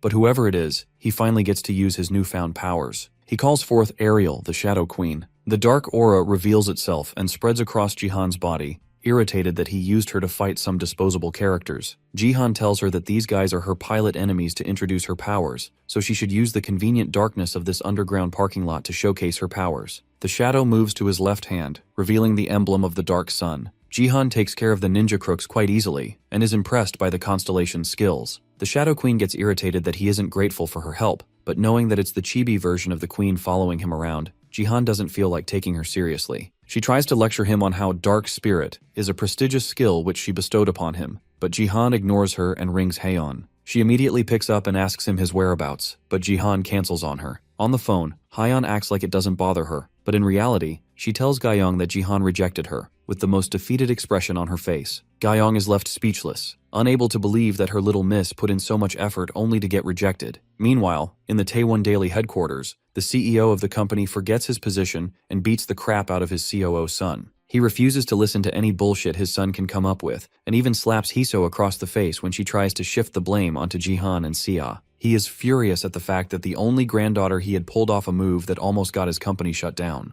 If both father and daughter do nothing to fix this, Kim Taewon, the CEO, plans to disown them. Even after losing on multiple occasions, the ignorant and delusional Kim Hiso still refuses to take accountability and blames it all on Sia. In the BattleNet arena, Sia stares at her status window while waiting for the match to start. Another contestant, Do Hyung-gyun, cousin of Do Hyokyu from the Divergent Guild, with the A-ranked gift of agility, looks at a confused Sia and prepares to take her out, thinking that she is easy prey. However, his plan fails as Sia manages to figure out BattleNet right at the nick of time, using her unreasonably strong armor to block his strike. She disarms Hyung-gyun and uses his very sword to easily get rid of him for her first kill. Back home, Jihan is impressed by Sia's battle as a beginner, but the Chibi Queen has to throw in some shade, so Jihan reminds her about who she works for now. As she aggressively reminds him of the great gift her original self granted him, Jihan reminisces about the day he got that curse. When the system warned him about the curse, Jihan figured that it did so in the same way an item is described, so he used the urgent restoration command on the curse multiple times, as it only fixed it partially after every command. He finally managed to rid himself of the curse and unlocked its true feature,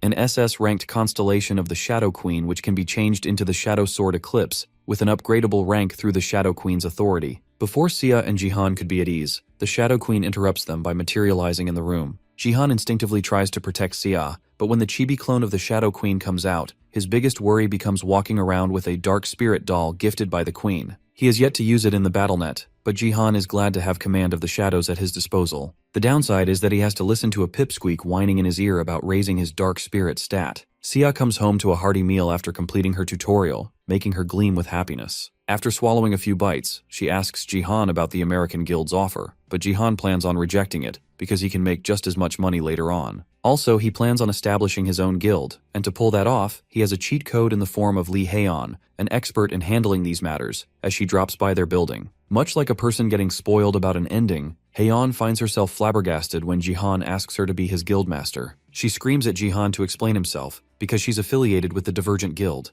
but Jihan reminds her that she only manages the guild's sales, plus he only wants to use her name for his guild. Haeon holds her head in her hands, proposing that Jihan should be the guildmaster so he can lead the other players by example, not someone like her, who is built for management. To convince her, Jihan mentions Haeon's support gift. She can give a 10% XP buff to players, which isn't the greatest advantage, considering it can't be stacked with other XP granting items. While the truth stings, Jihan claims that Haeon's gift can shine if she becomes a guildmaster. Haeon gets shook to the core, because despite so many experts calling it a useless gift, Jihan is absolutely sure that she has the potential to do more. She wants to believe Jihan like he believes in her, but becoming the guild master of a different guild troubles her. Jihan sees her stuck in a dilemma and offers her the correct results of all future BattleNet matches, immediately reeling in the gambler side of Haeon. Gayoung is absolutely bewildered at how fast Haeon got convinced once betting came into play, while Haeon herself seems like she needs to stop, but her addiction is too powerful for her to resist. She agrees to the contract and immediately gets her first big payout for taking the risk. Her gift fostering will be applied to every member of the guild, with a 200% improvement rate and a 30% increase in XP to all. Later, people start tuning in to Jihan's livestream, where they learn that he has established a guild. People start assuming things like Jihan being in New York, but when Heian shows up on the stream, everything clears up. As the guildmaster, she introduces the Great Vessel Guild, and Jihan makes an appearance later to reinforce her position. The chat is split between those who know Heian's financial capabilities and those who are simply simping for her. Jihan quickly moves on to the concept of the guild and reveals that all guild members will have their stats increased by 1. The stat improvement rate increased by 200%, and the rate at which all members acquire XP increased by 30%. This sends the chat into turmoil, because these numbers are a straight-up cheat code to Battle.net. Heian adds that their concept is called fostering, which guarantees a faster improvement rate than other guilds. The only issue they have right now is that their capacity is capped at 10 members only, with 5 spots already occupied by Heian herself, Jihan, Xia, a random footballer called Diego Macied, and Gaiyong, who joined on a rental basis, seemingly against her will. The chat is unsure about Diego and Gaiyong's involvement in the guild because it seems like they didn't want to be there. Jihan proceeds to conclude the stream by telling the chat to witness their progress through streams and to contact Heian if they want to join permanently or on a rental basis. But Xia reminds him that he needs to explain the guild's name as well. Xia seems proud, and that's because the name Great Vessel Guild comes from a Korean phrase that refers to late bloomers, and the first 2 characters of the phrase mean Great Vessel. In a training room, Baron seems to be feeding his ego by training against what appears to be an AI-produced Jihan. He effortlessly beats the training dummy using his 2 disasters, calling it a boring matchup, gaslighting himself into thinking that Jihan won against him through luck. After the simulation ends, the professor tells Baron that he easily defeated Jihan when he was only at half his strength. Poor Baron's ego shatters when he hears that he's now ready to fight Jihan at only 75% of his full strength. Fortunately, before he self-destructs, the guild owner calls him for a meeting. However, the meeting only gets him even madder, because the guild owner suggests he join Jihan's guild on a rental contract. The guild owner, Robert Gates, the one who approached Jihan, tells him that it's worth it. But what he doesn't understand is that even the sight of Jihan is trauma-inducing for his crowned fighter. Baron uses force to wreak havoc in the owner's office and proceeds to call Jihan a fraud, when he's the one calling himself the strongest after losing to said fraud. He storms off like an angsty teen mad at his father for siding with the bully. Robert holds his head in frustration, realizing he underestimated Baron's inferiority complex when it comes to Jihan. He realizes Baron might not cut it, so he plans on sending Sophia, the cute, blonde saintess of the American First Guild, who already seems to harbor some affection for Jihan, presumably because she watches his streams during her workouts. Gaiyong tries her best to tolerate Heian's insufferable obsession with money, as Heian tells Jihan about the offers from America and China for their guild secrets. Jihan reminds her not to let the secret slip just because of the money being offered, which Heian, uncharacteristically, agrees to, because she wants this guild to succeed more than ever, so she can get back at the directors of her previous guild who devalued her gift and told her to seduce Jihan for his secrets. When she tells Jihan about her drive to make this guild successful, he hesitates and tries to tell her not to get attached, since his original plan was to disband the guild after he got the relevant achievements and the members he was looking for. His worries only increase when Heian forces Gaiyong to testify that she always had a dream of being a guild owner in Battle.net, which is why she made all that fortune. Heian proceeds to lay out a plan to make the guild more functional, and Jihan just sips his tea, his guilt eating away at him. Later, in the interview room, Heian meets with the new applicants for the guild. First is a girl named Ju Yoonji, a passionate marketer since high school, which impresses Heian. Yoonji is more than what she expected. Up next is the lifelong fanboy of Jihan, the streamer Lee Gumbit, also known as Golden Light. He enthusiastically lists his expertise in advertising, specifically for Jihan, as he has probably been stalking our boy for a while, which is why Gaiyong prepares to use her sword on him. His over-the-top introduction creates a moment of silence in the room,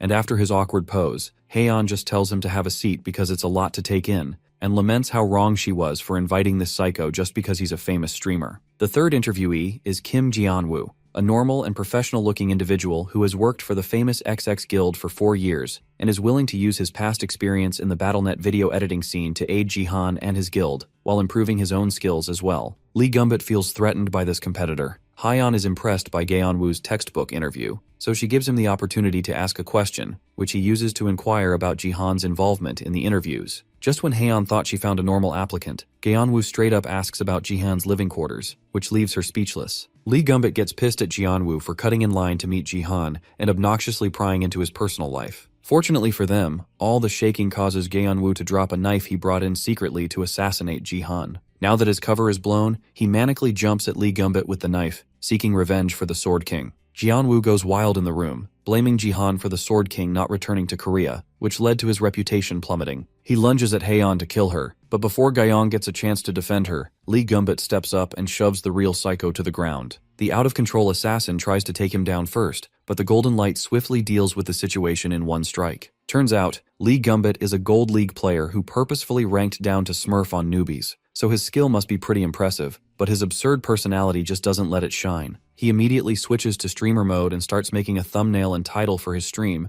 telling everyone that he protected Jihan's guild from the Sword King's family. Hyeon seems done with the entire situation and orders Guyong to call the police, to which she agrees without a moment of hesitation. Hyeon tells Jihan about what went down and how it was immediately resolved, but Jihan is pissed at the attempt nonetheless. He plans on upping security, but Haeyeon tells him she already took care of it. Meanwhile, Lee Gumbit anxiously waits for the interview results, even though they just happened. He cries, thinking about the failed opportunity to be more awesome in taking down the assassin. His phone rings and he quickly taps the notification to find out the results. Unfortunately for him, Ju Eunji gets the job, but when one of her henchmen calls her the goddess, her true colors come out. The henchman tells her that video editing is hard and she should have picked something else to infiltrate the guild, but she confidently takes off her glasses, claiming to be good at editing, as her innocent face turns into the evil goddess that is Ito Shizuru. Devastated, Lee Gumbit sits in front of his stream, unable to comprehend his rejection after saving Hyeon from the assassin of the Sword King and proving his loyalty. While he whines, the chat bullies him, saying he was more of a bodyguard than an editor. His eyes immediately sparkle at the idea of being Jihan's Prince Charming, the one who protects him from unprecedented troubles. While he pictures his fantasy of protecting Jihan, the chat tells him that the person he so dearly admires is currently streaming a game, so they're all leaving to watch him instead. Lee Gumbit helplessly pleads for them to stay, but to no avail. Jihan arrives at the Silver League Gangnam area, which is new for most of his viewers. The mission is called Invade, and while Jihan has been here before in his past life, Guyong joins in as well and wonders how Jihan could have possibly been here before. The two of them partying together was only possible because Haeyeon screamed at both of them to work together so they could bring more exposure to the guild while simultaneously leveling up. Jihan cooks up the lie that he has only seen this map before on streams, but this is his first time playing it, which somehow convinces Guyong. He's happy to have her on his team, but Guyong is disappointed that she got scouted by the very person she was supposed to scout. The other three players arrive, coincidentally Guyong's former team from the Divergent Guild. The chat and Jihan find it hilarious that the pairing system played such a joke on Guyong. While the Archer and Saber are starstruck at seeing Jihan in person,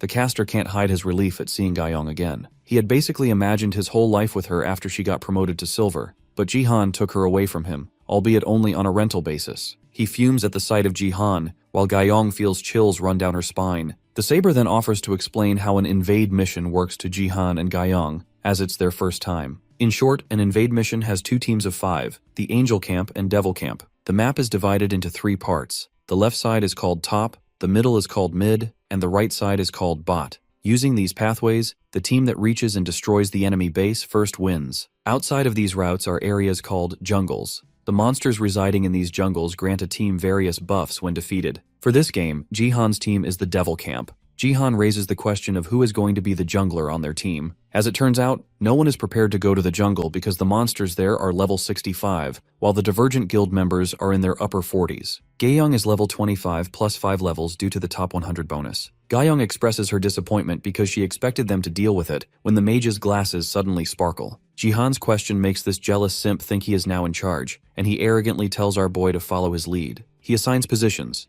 The Saber and Archer will take the bot lane, while Jihan and Guyong should follow him. He thinks Jihan is famous only for his good looks, not the exceptional skills he has shown. His plan is to use this chance to show off in front of Guyong, but he doesn't take his own advice that doing more than necessary in missions like this just leads to disaster. The trio comes across a mob called the Minions, which have a repetitive attack pattern, but are still tough for even a silver to handle. The mage continues to yap about sticking together to deal with them, because even if one respawns after dying, it puts the team at a disadvantage. Even Guyong is done with his constant yapping, so Jihan takes the initiative to shut him up by taking on the challenge himself. He warms up and nonchalantly walks toward the minions while the mage is dismayed. Jihan aims his dark spirit at the minions, wondering how effective his newfound powers will be in BattleNet. The minions detect his presence and rush toward him, but Jihan calmly prepares his Eclipse Sword, which is supposed to be far less intense than the original Shadow Queen's attack. Not that it matters against these little minions. He immobilizes them with the Shadow and summons multiple swords that take them all out at once. Guyong watches it unfold with a bitter expression, while the mage looks perplexed, so she reminds him to go do his job now. Jihan unlocks another achievement by killing 50 minions, and the demonic god of the devil camp grants him his blessing. All their stats increase by 20%, which amazes Jihan. Confident, he plans to take on the jungle himself. He tells Gaiyong he'll be back in no more than 10 minutes because he has some solo leveling to do. Gaiyong tries to stop him, but Jihan runs off before his amazing exit is ruined.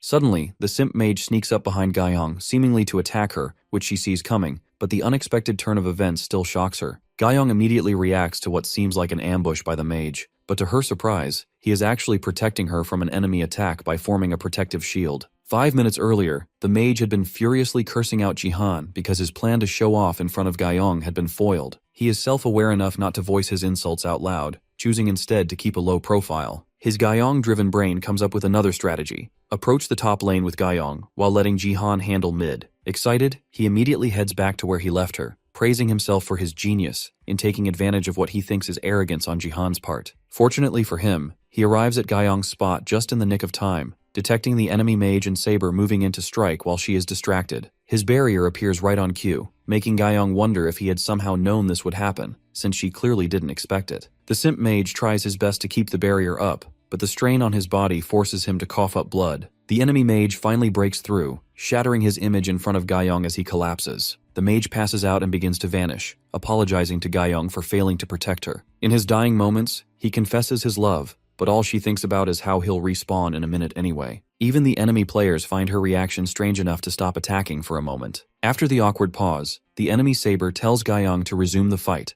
but the enemy mage warns him not to underestimate the rising star of the Divergent Guild, Lim Gaiyong. However, Gaiyong is still fuming over the fact that Jihan chose to solo level during a team mission. Suddenly, black mist begins to surround the area, leaving her confused. Meanwhile, in the jungle, Jihan stares down a massive two-headed wolf. The monster lunges at him with full intent to devour, but Jihan holds its jaws open by grabbing onto its teeth. These wolves, standing at 3 meters tall, have enough bite force to crush a human skull. Though they are considered the most common jungle monsters, it usually takes at least 3 silver players to bring one down. Yet Jihan flings the wolf aside all on his own. The wolf regains its footing but can only stare in shock at Jihan's strength. It had only managed to trouble him because it caught him off guard. On its second charge, Jihan dodges easily and uses his dark spirit sword, Eclipse, to slice the creature into mincemeat without breaking a sweat. Eclipse is an SS rank weapon, the same one used by the Shadow Queen in the top 100 match, and is unique to dark spirit users. It loses form if handled incorrectly, but its destructive force remains the same. Killing the wolf earns Jihan 1,000 achievement points and the title of Silver League Jungler. Having already guessed that killing monsters grants achievements, he begins searching for more prey. He wonders how he'll earn player kills, when suddenly, he receives 100 points for a kill made by one of his demon camp teammates. Somehow, the Chibi Shadow Queen has appeared to help Gaiyong. She effortlessly takes down the enemy saber with her many eclipse swords, terrifying the enemy mage. Without giving Gaiyong time to think, the Chibi Queen orders her to finish him off. The mage casts a pitiful fire spell, but Gaiyong leaps over the explosion and ends him in a single strike. She thanks the sassy queen, who rejects the gratitude like the tsundere she is. It turns out Jihan had sent the Chibi Queen to help Gaiyong, something she obviously didn't like, but Gaiyong uses this to deduce that she's Jihan's summoned spirit. Her relief at Jihan's consideration is noticed by the Chibi Queen, though neither woman is honest about her feelings. Regardless, they wait for Jihan to return, as the Chibi Queen cannot remain materialized for long. Unfortunately for them, in the jungle, Jihan takes down another two-headed wolf, but suddenly feels dizzy beyond control, just as glowing eyes emerge from the darkness behind him. The giant toad that released the dizzy gas now attacks Jihan with its tongue,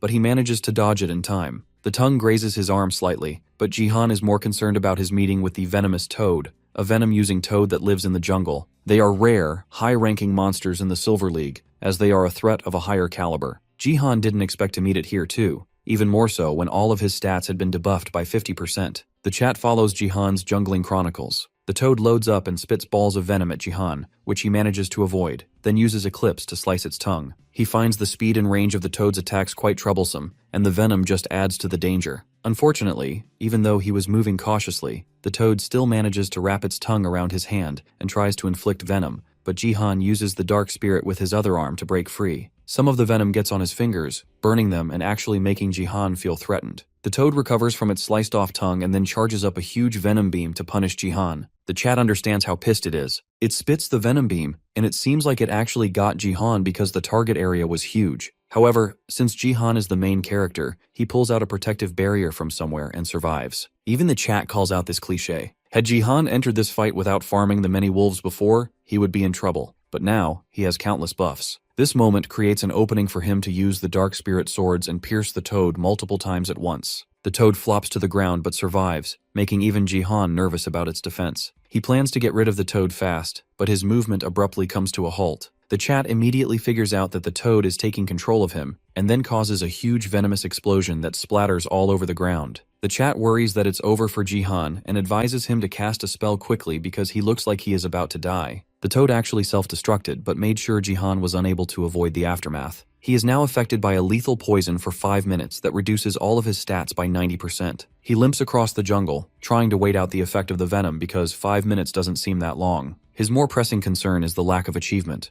even though a toad just died in battle with him. Unfortunately for him, a second venomous toad drops in from out of nowhere, and now he has to figure out a way to run away because he is in no condition to fight. All the buffs he got will be removed once he dies, but he desperately needs the toad-killing achievement as well, so he hopes for a new buff from somewhere. As plot convenience would have it, he hears battle noises in the area and knows exactly where he is going to take the toad. The Saber and Archer of the Divergent Guild face off against the same classes of the enemy team, but are outmatched when the enemy Archer takes down the Divergent Guild's Saber. With the ally Archer left alone, he panics, while the enemy celebrates and continues pushing towards the Devil's Camp base. The enemy mage is confident they can take the upper hand in bot because their guys at the top are winning, while the battle in mid is in a stalemate. However, they are shocked by a sudden rumbling nearby, and that is when Jihan drops in the middle of the battle with the venomous toad and stares back at the enemy team with a hungry look, calling them his extra buffs, while the poor guys stare at him blankly. 5 minutes ago, Jihan came up with the idea of leading the turtle to the bottom lane and killing it once he gained the player killing buff. However, he wondered why the toad wasn't making a move. The chat pointed out that it was a female toad, presumably with bad eyesight. The dots connected when the toad blushed, revealing that it was a female who had a crush on Jihan. The plot twist was so shocking for Jihan that he accidentally attacked the toad, making her angry. Fortunately, his idea of making the toad follow him worked anyway. Back to the present, the rest of the players were perplexed to see a jungle monster on the main route. The toad released a massive venom cloud that intoxicated the players. They all succumbed to and choked on the poison, while Jihan Aura farmed in the smoke. The players were infuriated that Jihan had brought the toad to them. He got back at them by gladly putting them out of their misery, receiving the buff that negated the poison effect. Killing 2 players also buffed his stats again, so Jihan breathed a sigh of relief and faced off against the toad. The poor toad didn't like being taken advantage of, so she furiously spat venom all over the place. Jihan leapt high into the sky and used his mountain plateau attack to strike down the venomous toad. The ally archer stared in awe at his ability to take down such a monster so easily. Defeating the toad granted Jihan a massive increase in stats, plus 10,000 achievement points, as that took care of all the monsters in the jungle. He was glad to have his hard work rewarded, but now he faced a new quest called Traces of the Disciple. Jihan turned toward the ally archer to catch up on the situation outside the jungle. He summarized that Guyong had pushed through at the top, the middle was still a stalemate, but the bottom was won by the demonic camp thanks to him. They now only had the minions to defeat, which would grant them the advantage, so Jihan got right to it. Meanwhile, in the middle, the simp mage barely survived the enemy turret because the enemy was sticking to it like glue. He tried provoking them into stepping out but was instantly told off. He was eager to take down the turret, but without someone with attacking prowess, they were stuck in a standoff in the middle lane. His brilliant brain helped him out of the desperate situation when he used Jihan's name to make the enemy look away for a second, then jumped at the opening he had been waiting for, only for the turret to attack him again, foiling his plan. The enemy seemed irritated at him for pulling off such cheap tricks, hurting the simp mage's ego. The enemy stepped into close proximity to finish off the simp mage for good, but as fate would have it, Guyong leapt in at the last moment to take out the enemy turret in one strike. The enemy thought the mage was playing his dirty tricks again, but the turret exploded behind them, and Guyong, with her superhero landing, told the simp mage to finally have his moment. He charged up a fire spell and blew the enemy to smithereens. Guyong came over to check on him, and seeing his eyes gleaming with a grateful expression, she moved on, informing him that the bottom lane was the only one left to be taken care of. Before the simp mage could fully cherish his moment with Guyong, Jihan arrived, and her attention turned toward him. Jihan apologized to Guyong for leaving her alone, but she told him that the chibi queen he left behind had helped her. They noticed that the angel team had given up, merely camping at the spawn point, so destroying the last turret was all that was left. Unexpectedly, Jihan let Guyong take the honor of finishing the job, but only because he had something to do at the enemy's spawn point. The recently respawned member of the enemy team was pissed at the way Jihan and his team had played the game, but his teammates told him to let it go. They saw Jihan approaching with the Eclipse equipped. They thought they were safe in their barrier, but forgot that Jihan was renowned for breaking these very things. The barrier crumbled and they started cursing him for completely breaking the game. With a smug look on his face, he taunted them, claiming he didn't really know that, since he was a newbie. The serial quest Traces of the Disciple, one that Jihan received, was to destroy the sacred sword of the Archangel at the Angel Camp, the sacred scythe of the Death God at the Demon Camp, and collect their fragments. An important point in this quest is that these fragments can only be acquired when they are in an opponent's camp. The reward for completion is 20,000 achievement points. Seeing that the serial quest offers a better reward than the jungle quest, Jihan figures it must be a continuation of the Flesh Golem quest from the defense map. His main concern is the difficulty of the quest, because both fragments can only be acquired by destroying the spawn point symbols of both teams, symbols that are protected by barriers no regular player can break. Then again, Jihan is not a regular player, and his attack actually breaks through the barrier. The Angel Camp team panics helplessly as Jihan plans to eradicate the barrier completely. To protect the sacred artifact, the Archangel of the Angel Camp materializes herself, putting a stop to Jihan's reckless shenanigans. The giant Archangel takes one look at Jihan and becomes furious at the obnoxious player disrupting the peace of the game. She begins supercharging the area with intense lightning, which scares even the Devil Camp team, including Gaiyong. She commands her team to destroy the main camp first, but is also worried about the absurdity of Jihan's actions. The Archangel uses her powers to strengthen the barrier of the spawn point, which gives one enemy player a false sense of safety, prompting him to mock Jihan. His teammate tries to stop him, but the chat knows what's coming. The Chibi Queen is impressed by Jihan's attempt, even if it failed, but our boy has more tricks up his sleeve. He decides not to hold back anymore. The Nameless Divine Arts have 3 God-type martial arts: the God-Destroying Technique, the Divine Lightning God Technique, and the Shadow God Technique. The first 2 hold the power of destruction, while the Shadow God Technique controls the power of darkness, strong enough to cover the entire world in deep darkness, known as the Dark Soul Twister form. Jihan manifests this very technique in the palm of his hand, and uses the immense force of the Twister form to drill a hole in the barrier. The enemy players are intensely pulled in by the attack, almost as if it's a black hole. The Chibi Queen looks on in disbelief as Jihan exerts even more force to completely shatter the barrier once and for all. The barrier finally collapses, but this makes the Archangel feel even more humiliated than before. Jihan now watches as the Archangel personally decides to throw hands with the ignorant troublemaker who should have known to stop. The two go at each other with the full extent of their powers, but ultimately, it is Jihan who emerges as the victor in this clash. When the dust settles, Jihan receives an achievement for getting a pentakill. He takes a breather after that intense fight, which results in the Demon Camp's victory. His allies in the chat stare at the destroyed artifact of the Angel Camp,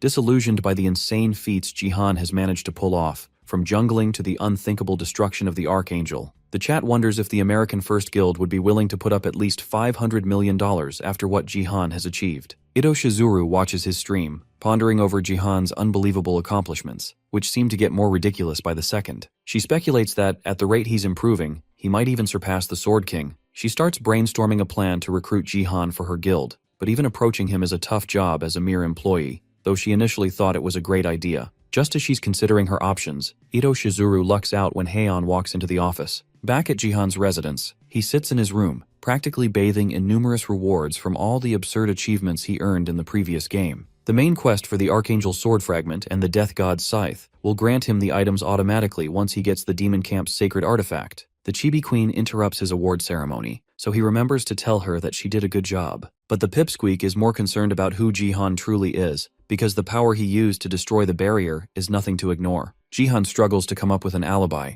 as he cannot reveal that this is his second chance at life and that he learned the martial art in the previous one. He gives a half-baked explanation that his gift grants him an additional buff like that, but before he can move on, the Chibi Queen summons multiple dark swords aimed at him. She clearly doesn't buy the explanation and presses for a real answer to her question. How could Jihan use that power, as a human? The Chibi Queen is hell-bent on knowing where Jihan got the knowledge of such power from. He tries to defuse the situation by asking if she's jealous of him. She then tells him that the skill he used is the original Shadow Queen's power. The dark mana came from a similar darkness she has felt before, but the Chibi Queen doesn't actually reveal the true way to mimic such a power, so she returns to her original question. Jihan learned the Shadow God technique in his past life, which makes him wonder if the Shadow Queen and the Wandering Martial God are related in some way, considering they share the same skill. Still withholding the truth, Jihan tells the Chibi Queen that the gift he had has long been gone. The constellation he was in contract with took off with it, and now he's just a player without a gift. As proof, he offers to show her his status window, but the Chibi Queen only asks for the name of the gift, which Jihan can reveal. The gift's name, Wanderer's Eye, rings a bell for the Chibi Queen,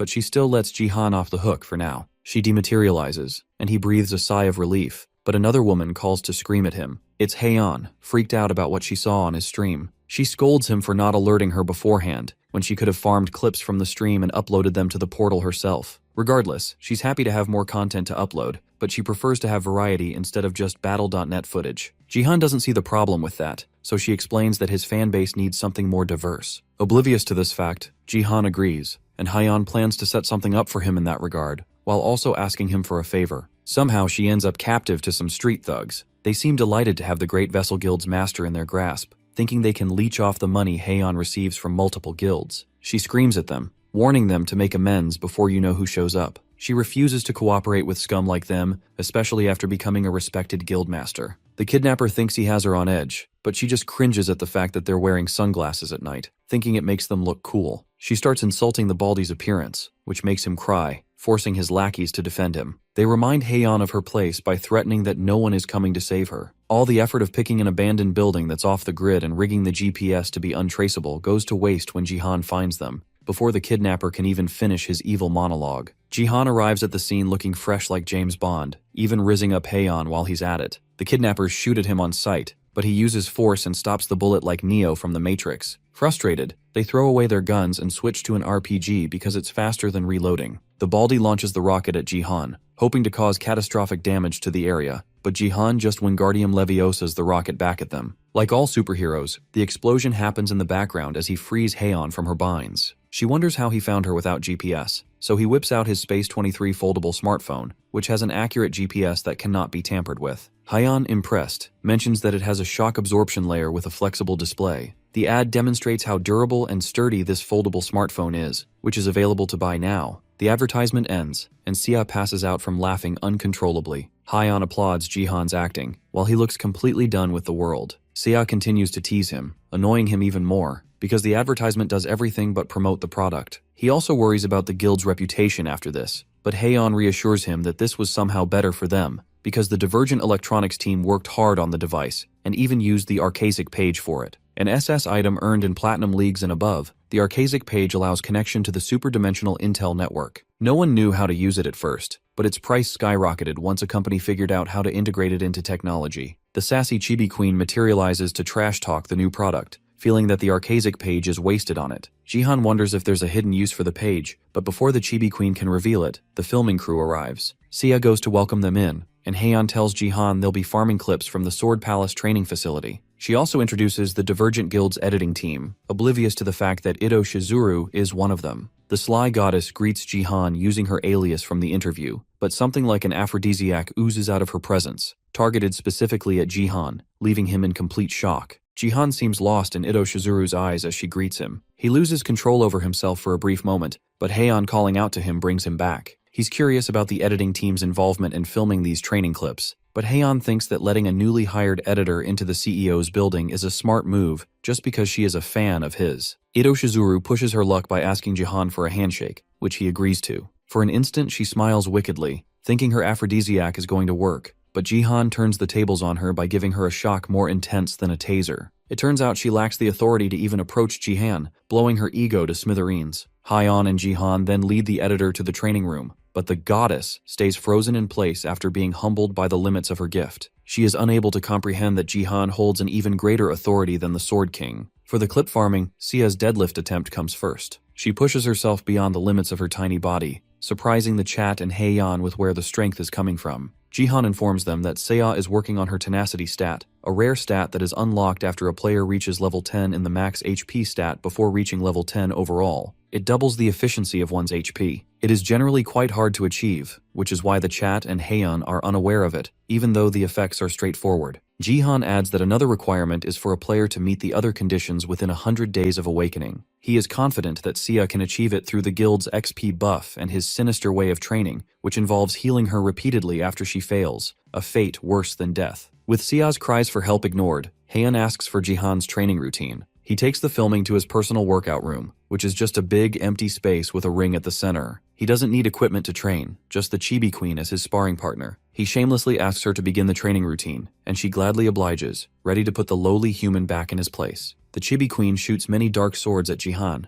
which he manages to swiftly avoid before finding an opening. She thinks she is slick with an underhanded attack, but Jihan sees through it and counters, finishing the match by placing a heart-shaped sticker on her. The training finishes in an instant, and everyone wonders if anything even happened. Hyeon requests Jihan to show them something the cameras can capture, but she is just mocked by the Chibi Queen for being a human. Meanwhile, Ito Shizuru in the background observes the entire fight and realizes just how OP Jihan is. To use force to stop an attack from a blind spot at the last moment is unthinkable. She is glad to have brought the archaic page with her, just in case. She approaches Jihan with the excuse of placing a microphone on him, but instead uses her gift, a woman of matchless beauty, on him again, a support gift, like Haeon's, that allows the user to seduce and control other players. Its effect is amplified when used with the archaic page, which is the proper way of using it with support gifts. Jihan doesn't react to it, making her wonder if she failed even with the archaic page. Ito Shizuru becomes annoyed by the fact that even the Sword King was easier to control. Fortunately for her, Jihan finally falls into her control, looking at her as if he has seen the fairest maiden of all, and asks for her name. Seeing Jihan completely in love with her puts a big smile on the goddess's face. Seiya sneaks up on them and finds Jihan getting her number. She wonders how her uncle could fall for some ugly editor when someone as pretty as Haeon has been by his side all this time. Seeing this new expression on his face makes Seiya wonder if Jihan was ever into dating. She suddenly notices an ominous aura behind her. Nervous, she turns around to find Haeon absolutely blazing with anger, believing that Jihan has been purposefully avoiding her by coming up with garbage excuses. Poor Jihan unknowingly digs himself a deeper grave by thanking the sly goddess for her number in front of Haeon.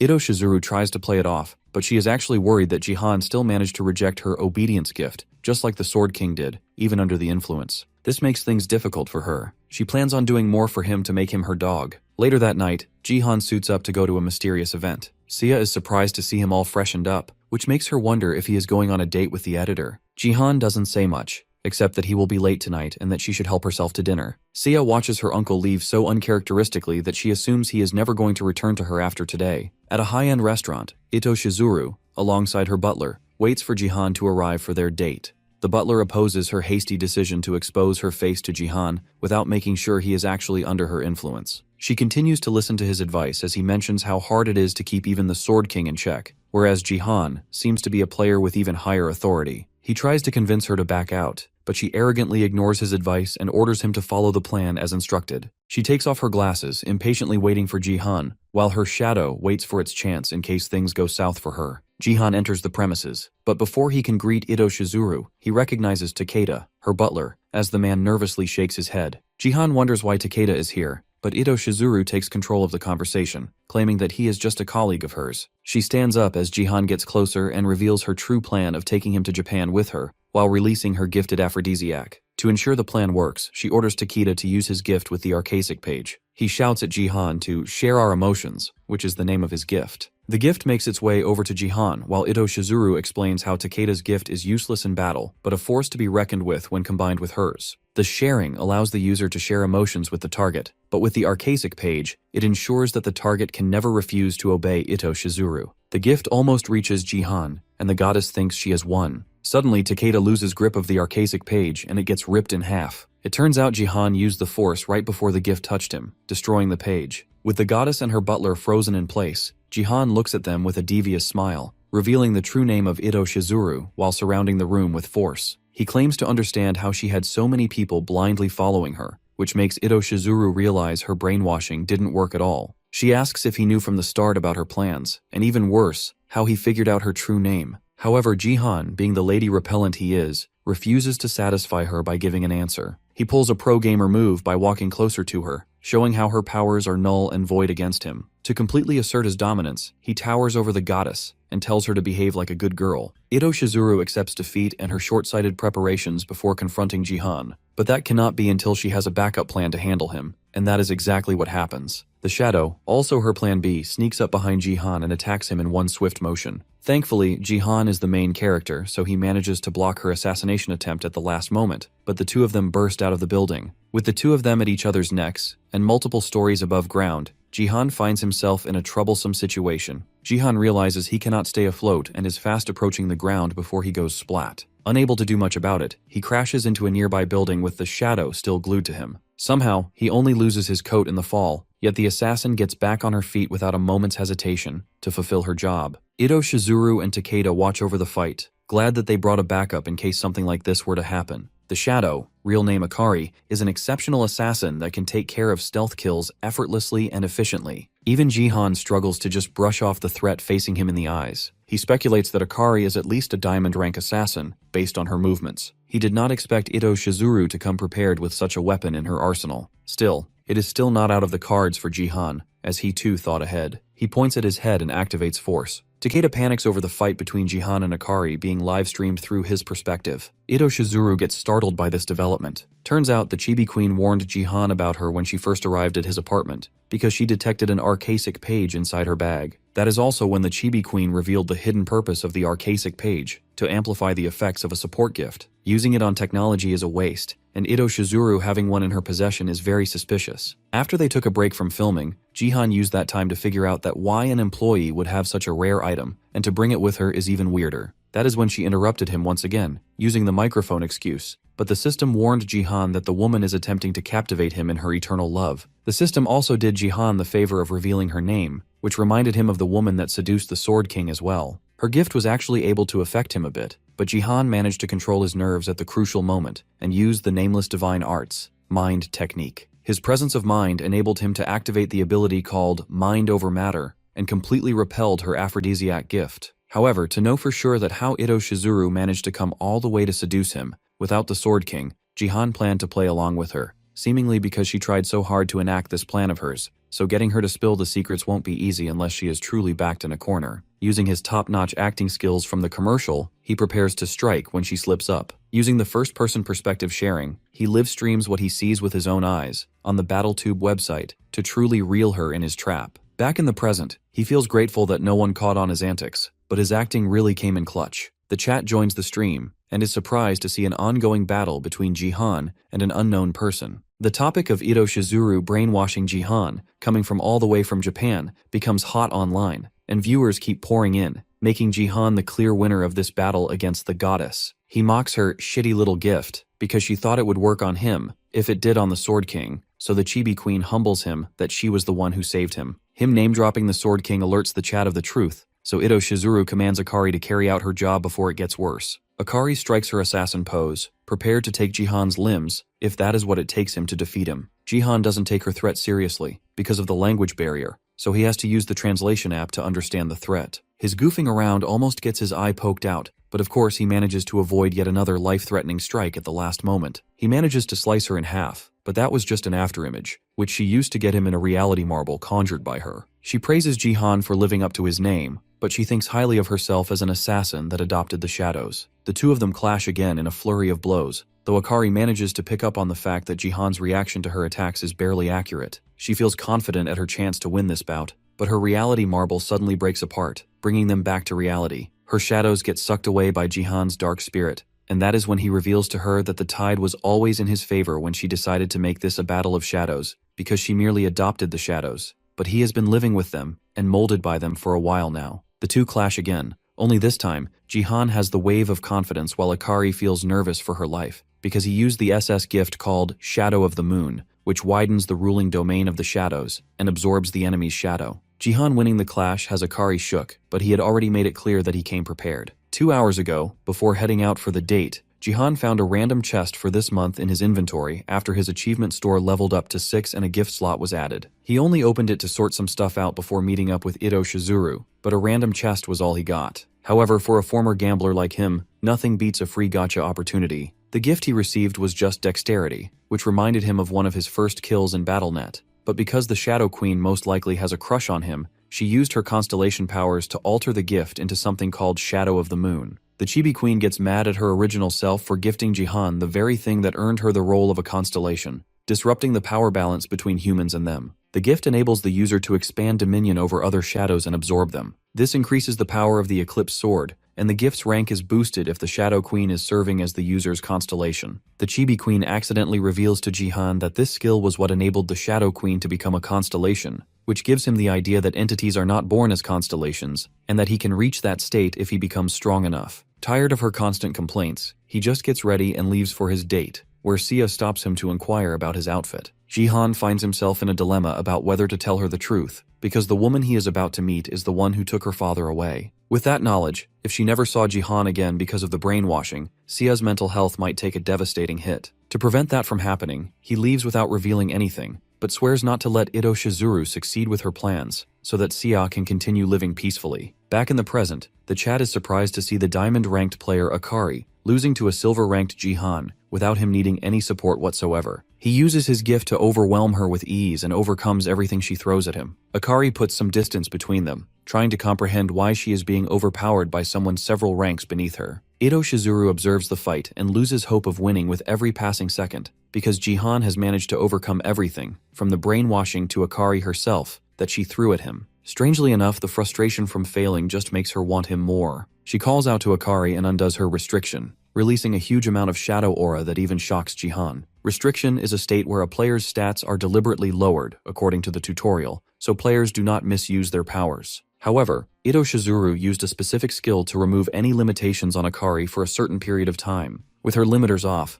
Akari's vibe shifts into that of an even more bloodthirsty assassin. The change in situation makes even the Chibi Queen worry, so she warns Jihan to be careful with his approach. He looks over at Ito Shizuru, who gives him a devilish smile as she reveals a hidden feature of her gift. Jihan and the chat go bonkers because a diamond player just had her limiters released, and they can't do much about it. Hyeon, along with Gaiyong, rushes to the fight scene, but she also keeps up through the livestream and starts to panic. She feels frustrated for having hired Ito Shizuru, which only made her plan easier. She knows Jihan is unbelievably strong, but even his stat limits are far below that of a diamond player, and with said player now under no restrictions, things could get ugly. Over at the fight, Akari uses her illusionary handblades to pierce through Jihan's defenses, wounding him badly. He barely manages to slow down the attack with force, but still sustains serious injuries. Contrary to him, Akari is shocked that he even managed to survive this strike of hers, and she now has less than 3 minutes of freedom left. She identifies his left hand as the source of his powers, so she instantly attacks it with a ghost slash, managing to cut it clean off his body. Akari's restrictions return, but she's satisfied to have taken Jihan's arm before they did,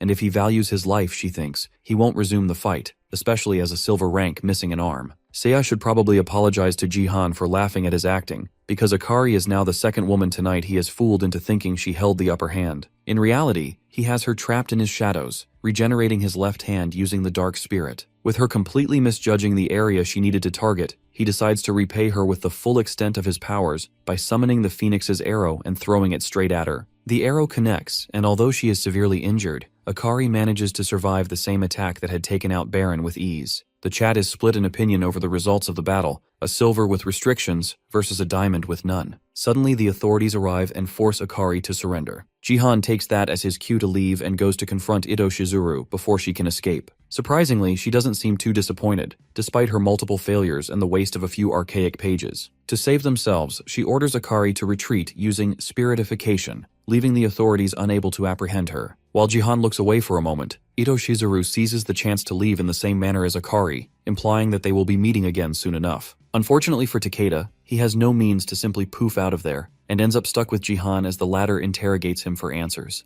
A few days later, at Ito Shizuru's mansion, the Sword King furiously storms in to find her sitting with a vicious smirk. She greets him, fully aware he has a lot of questions, but before the Simp King can speak his mind, she seduces him again with her aphrodisiac gift. The Sword King confronts her about Jihan's accusations, about how she tried to seduce another man after she had already charmed him into her control through captivation. She tries to gaslight him by turning the conversation into a matter of his doubts over her love for him, and calls Jihan a slave she wanted to scout for her nation. She holds his face to use her gift, and the simp falls for it, even though he clearly knows she is playing him. Every time she seduces him, the memory that replays in his mind is the first time she trapped him, days before his wife's death anniversary, in a bar. To make his current situation even more hopeless, the Sword King remembers rejecting Ito Shizuru the first time she tried using her gift on him, when she was taking advantage of his morning state under the influence of alcohol. Fortunately for him, his twin blades, Ganjiang and Mo Ye, have the exclusive ability Disobeyer, which prevents status abnormalities like obedience and fanatic from taking over him. Even then, the crazed goddess got excited by the Sword King's hard-to-get personality and manipulated the depressed drunk using status abnormalities like dependence and obsession. His twin blades eventually gave up on trying to save the simp as he succumbed to the succubus goddess's control. Back in the present, while the Sword King drools in her arms, Ito Shizuru gets annoyed at him for occasionally acting up because her obedience and fanatic effects don't work on him. He only stayed under her control because her real body was left at the mansion, while the incomplete and unstable body known as Yu Yunji was sent to seduce Jihan, an effort that ended in her worst failure as he even figured out who she was. Moreover, Akari, the shadow she deployed to fight him, is another body of hers, which she feels needs more work before her next task. At the BattleNet department during his interrogation with Takeda, Jihan becomes furious after finding out that Yunji was just one of Ito Shizuru's bodies. He speculates that there might be multiple versions of her running around the world, but Takeda folds under pressure and reveals that she only went that far because she couldn't leave the Sword King unattended. Takeda swears he knows nothing else and begs Jihan to trust him. He then recalls the night when Ito Shizuru was exposed on his stream, but the Japanese government claimed there was no player with her name in the database. They tried their best to help the Sword King save face by conducting investigations and avoiding conflict between the two countries. This makes him think that the succubus goddess probably has a hold on authorities by using her gift, meaning he can't just push her into a corner easily. He walks out of the building to find Sia waiting for him. Annoyed, she complains about him not returning last night, but when he gives her a half-assed response, Sia scolds him for hiding information from her, like the fact that his arm got cut off. Like a typical new adult, she demands to be kept in the loop about serious matters that revolve around him, then bursts into tears at the thought of losing her only family without even knowing what took him. Jihan moves to comfort her, but Sia just punches him in the gut to vent her frustrations. She tries to put on a tough act, promising to grow into a strong warrior who can have his back, so he can tell her things in advance, and she can try her best to share his burden. Jihan cracks a proud smile, probably because his extreme training made her strong enough to actually hurt him. He laughs at the monster he's raised, as Sia continues to make bold claims she'll have to work hard to turn into reality. Their sweet moment abruptly ends when Sia brings up Ito Shizuru brainwashing her father, the Sword King, and asks if there is a way to undo the effect. Jihan understands she still misses her father despite what people say, but he is unsure. That's when the Chibi Queen butts in, saying it's possible, and name drops Yu Ilshin, an entity from one of the most arrogant races in the universe that can undo brainwashing. Yu Ilshin, the one god the Chibi Queen mentioned, belongs to the elves. Ariel, the Chibi Queen, is one of the Shadow Elves, different from the regular ones. Jihan remembers how the Alliance of Elves, known as the World Tree Union, did everything in their power to ensure their race's survival, and even managed to secure a top 5 rank in the Space League. The Chibi Queen adds that the elves are a racist species that treat outsiders in an unjust and cruel way. The god she mentioned, Yu Ilshin, is actually the world tree from which all life comes, and the one that sustains their world, so they worship it as their one and only god. Moreover, it can undo status abnormalities, meaning the Sword King needs to consume either one of its leaves or touch a branch to break out of the brainwashing. Sia is glad to hear that there is some hope for her father's return, but the conversation shifts Jihan's focus to the Sword King's strange behavior before he regressed. The next day, at the Great Guild Vessel's headquarters, Hayan goes live on stream to update everyone that Jihan is okay, since people began asking about him the moment she went live, except for one simp who commented on her beauty. She adds that the BattleNet department has promised to do more for player security. She then moves on to the real purpose of the stream, fulfilling her pledge to reveal Jihan's status window, as the guild has hit the milestone of 1 million subscribers. Since he is playing Invade again, this time as the Angel Camp player, Jihan just opens up his status window right from the beginning. That, however, pisses off Heian because she told him to wait until later so she could farm engagement. She's proven wrong, because his status window reveals his class as third-rate martial artist, along with archer, mage, and supporter. Everyone freaks out over him having multiple classes at the same time, plus an unheard-of class like martial artist. The chat, his teammates, everyone, has a dozen questions to ask him, assuring Heian that no one is leaving the stream after such a reveal. When he ended the stream after the Ito Shizuru situation, Jihan broke many viewership records that earned him a lot of achievement points, which led to his decision to pick up the archer and warrior classes, on top of already being a mage and supporter, because why not? He confirms for the viewers that martial artist is indeed a subclass of warrior, unlocked only after meeting certain requirements. Everyone still keeps bombarding him with questions and turns to Heian for an explanation. It turns out even she was kept in the dark about this insane status window of her guild's CEO. Regardless, Jihan puts off the questions for now since he's in a game and runs off. 5 minutes, 10 kills, and 0 deaths later, Jihan reaches the Devil Camp spawn point. The enemy team calls hacks because he's clearly way above a silver rank. The swordsman on the enemy team tries squaring up with him in the most honorable way possible, but the poor bloke gets his neck sliced off before he can even react. With no disposable characters left in the way, Jihan now confronts the Reaper. The protector of the demon camp is wary of him for threatening the peace and manifests to personally defend his territory. Jihan plans to end it quickly, but the Chibi Queen warns him that using Eclipse or the Dark Spirit against the Reaper will not be effective, as it is the element of darkness itself. Fortunately for him, Jihan is the master of both darkness and lightning. He summons the Phoenix's arrow and shoots it straight at the Reaper, infused with the divine god's lightning. The arrow pierces the Reaper before it can act and completely destroys the relic, completing Jihan's previous quest, Traces of the Disciple 1. He immediately receives the second phase of the quest. Meanwhile, Sophia, the priestess of America's first guild, arrives in Korea at the same time and happens to watch him obliterate the relic on stream. She is extremely excited to meet Jihan as a fan and worries about not messing up her first impression. Suddenly, her entire private jet gets smashed into the ground by Baron, who also arrived with her to join the guild, but couldn't bear her constant yapping about Jihan. She gets mad at him for taking out his anger on the plane, but all he cares about is getting his revenge. After the game, Jihan shows his status window to Hyeon to confirm that he did not fake anything. She seems convinced but wonders why he went for a third-rate martial artist, since it doesn't provide any great buffs except for XP bonus and a faster improvement rate, which might come in handy for guild members. He smirks and sips his tea because there's a hidden reason for his choice. When he unlocked all of the classes, the system gave him two options: either buff all of the classes or pick one to improve massively while losing all others. He had already achieved Force after getting the Mage and Supporter classes, so he picked the all-for-one route, which quadrupled his third-rate martial artist class, while discarding all other classes and their buffs. He's not too worried about that, since now he can rank up to gold even faster. However, before moving on, Jihan wants to complete the Trials of the Disciple 2 quest first. He opens a window and finds that only Sia and Masid are at bronze, while all the other members of the guild are silver. Hyeon curiously asks what he's planning to cook up,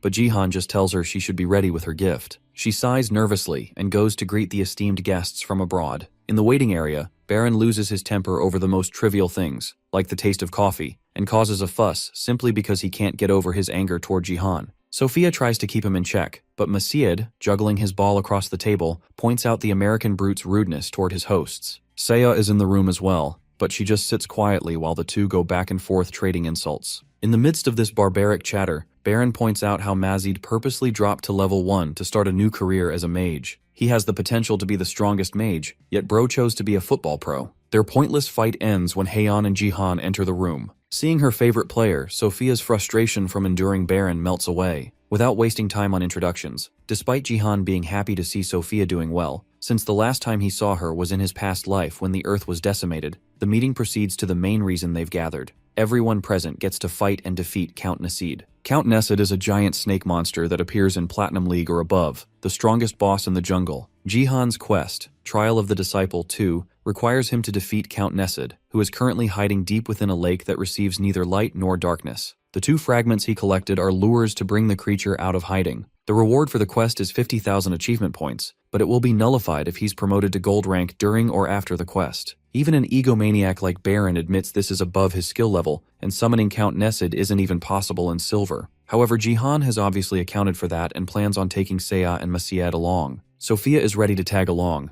but her concern is that they can't form a party due to being from different regions. Hyeyeon addresses this by revealing that their guild allows them to form parties with players from different nationalities or leagues, as long as the gap is 1 rank or less. Haeyeon's gift actually ranked up because she used an Archaic page that Jihan gave her after stealing it from Takeda. She initially thought of selling it for millions, but instead used it for community service. Baron is convinced, but he objects to Sia and Masid joining as bronze players. Jihan tells him to leave, saying he's already contacted China's Wang Ling, Russia's Michael, and some made-up country's Scarlet. Baron instantly retracts his comment and joins the team to create balance by making up for the 2 bronze players. With everyone ready, Baron swears to show up Jihan to prove that his items carried him in the promotion match. The game begins, and 15 minutes later Jihan and his team have already pushed the enemy camp into a corner. The entire team aura farms while crushing Silver League nobodies, and Baron doubles down by injecting fear into his enemies. He prepares the final blow, giving them a few words of praise for holding out as long as they did. However, his entire speech of superiority and dominance gets thrown into the bin when Jihan abruptly surrenders the game.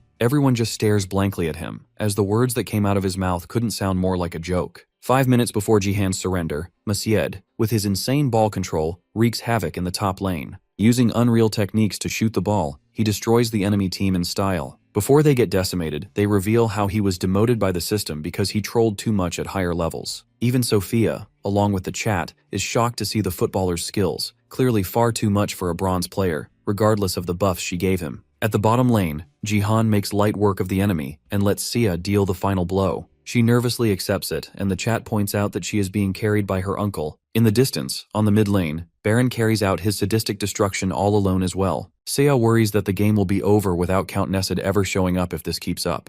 Jihan reassures her to follow his lead because he knows what he's doing. Back in the present, everyone in his team storms him with questions. Jihan calms them down and turns towards the enemy, offering them a chance to go at Count Nessid. Baron furiously confronts him about taking help from random fodder, which the chat agrees with, but Jihan explains that he is not asking for their help to fight the Count itself. Rather, he would prefer not to have enemies going around their backs to win the game while they're busy with the Count. Everyone understands the situation, but before they can ask further questions about the plan, Jihan simply tells them to follow him, since this guy just cannot use words to explain anything. With everything trivial out of the way, they move towards the main objective. They all circle around the opening to the lake. Jihan moves to summon the Count as quickly as possible, and Sophia makes sure to buff him up properly by using her SS rank gift called Trinity, which lets her stack up to 3 buffs at once. Before he does the summoning though, Jihan warns Sia to stay farther away from the battlefield until they are close to defeating Count Nessid. The moment she walks away, he steps towards the lake and drops the fragments to summon the Snake Count. The fragments melt into the lake and release a scent, which the Count picks up on. It emerges from the depths, activating the towers surrounding the lake as well. Everyone looks at the giant snake in awe as it announces its ascension from the area devoid of light and darkness. The system describes him as the Ravine Boss of End, the boss monster of the Invade dungeon. Jihan reminds them all of the plan, repeatedly take down the marked towers surrounding the lake because they power up the Count while active, and they respawn after a certain interval. He divides the group into 2 teams of 4 to focus on breaking the towers, while he alone deals with the Count. Sophia raises her concern about how dangerous that can be, and Baron uses the opportunity to feed his own ego. He argues that someone of his caliber shouldn't be reduced to a mere stonebreaker like the rest of the fodder. Before he can finish his rant, Count Nessid fires a huge power beam at them, catching the American egomaniac off guard. His reaction is way too slow, but thanks to Jihan's OP abilities, he and Sophia come out unscathed. Jihan flips the situation by using it as a way to get Baron to simply follow orders. While Sophia is glad to do just that, Baron, with his fragile ego, takes the order as Jihan talking down to him like the dog he is, and gets extremely pissed off at his humiliating situation.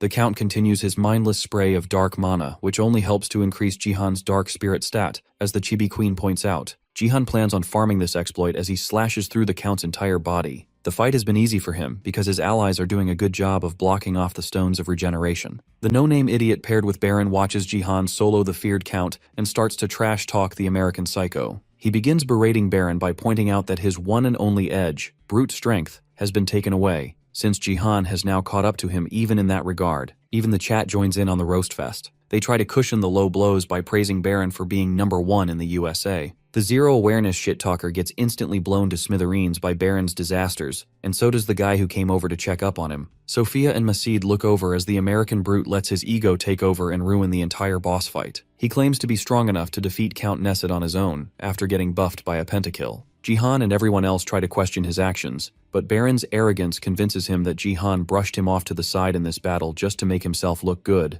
So, in Baron's mind, the next logical step is to confront the Count himself. He confidently shoots the giant worm with one of his disasters, only to be smacked back to reality. He overlooked several factors before blindly attacking. AoE attacks don't work on Count Nessid as a single enemy. The stones repeatedly getting crushed had kept the Count from using its powers, which have now fully recovered since he stupidly killed all his teammates. And lastly, an arrogant teammate never gets a good ending. The giant worm devours him whole in a single bite. The chat revels in the karma Baron receives, but now that the Count is back to full strength, it uses paralysis on all the players, including Jihan, who is pissed at Baron for ruining their chances at victory, especially since the enemy team isn't going to cooperate either. He can't even attempt the quest some other time, since he will soon be promoted to gold. Fortunately for him, Sia manages to grab the Count's attention by shooting it with her regular arrows. They don't inflict any serious damage, but luring it toward her manages to weaken the paralysis on the rest of the players. As the poor girl helplessly tries to avoid getting chomped by the giant worm, her uncle takes his sweet time lecturing her about the dangers of being on the battlefield. Rightfully, Sia grows frustrated with his constant nagging, and reminds him that if he had put someone stronger than her on the team,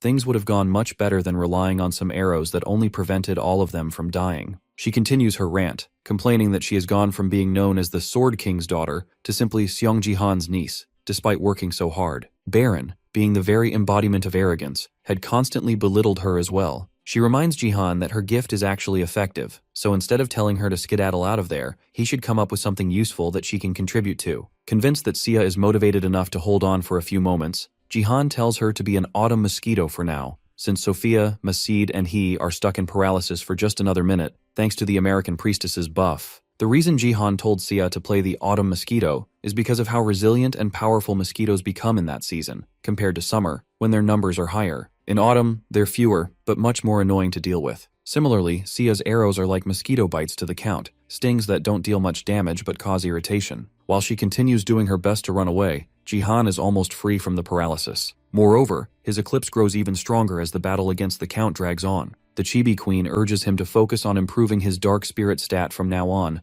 but all he cares about is unleashing the new Shadow God technique with this much power. Suddenly, the Count crawls out of its little pool cave to deal with Sia once and for all. Seeing the giant worm increase its aggro range so close to her, she loses her footing and falls into the pit with Ji-han. Even though she is at her limit, for the sake of her uncle, she forces herself up and starts running again. This raises her max stamina cap to level 10 as she unlocks the hidden stat Tenacity. The Count grows even more annoyed and unleashes an enormous beam to finish her off, but Ji-han manages to carry her out of harm's way, using his lightning steps as the paralysis ends. He praises Sia for her tenacity, which makes her happy, but with the stones no longer being destroyed as quickly, thanks to Baron, she worries about how they'll defeat the buffed-up Count. Ji-han, as always, takes every opportunity to skip a prolonged fight scene, including this one. He throws his eclipse into the Count's pool and surrenders. However, unlike the opposing team players, Count Nesid doesn't plan to let them off so easily. It intends to finish them all to make up for Sia annoying it over the past minute, which is why she is the most terrified. Fortunately for her, the pool beneath the Count suddenly erupts into a massive storm of shadow that swallows the worm whole. Ji-han reveals that he has just activated the new technique of the Shadow God,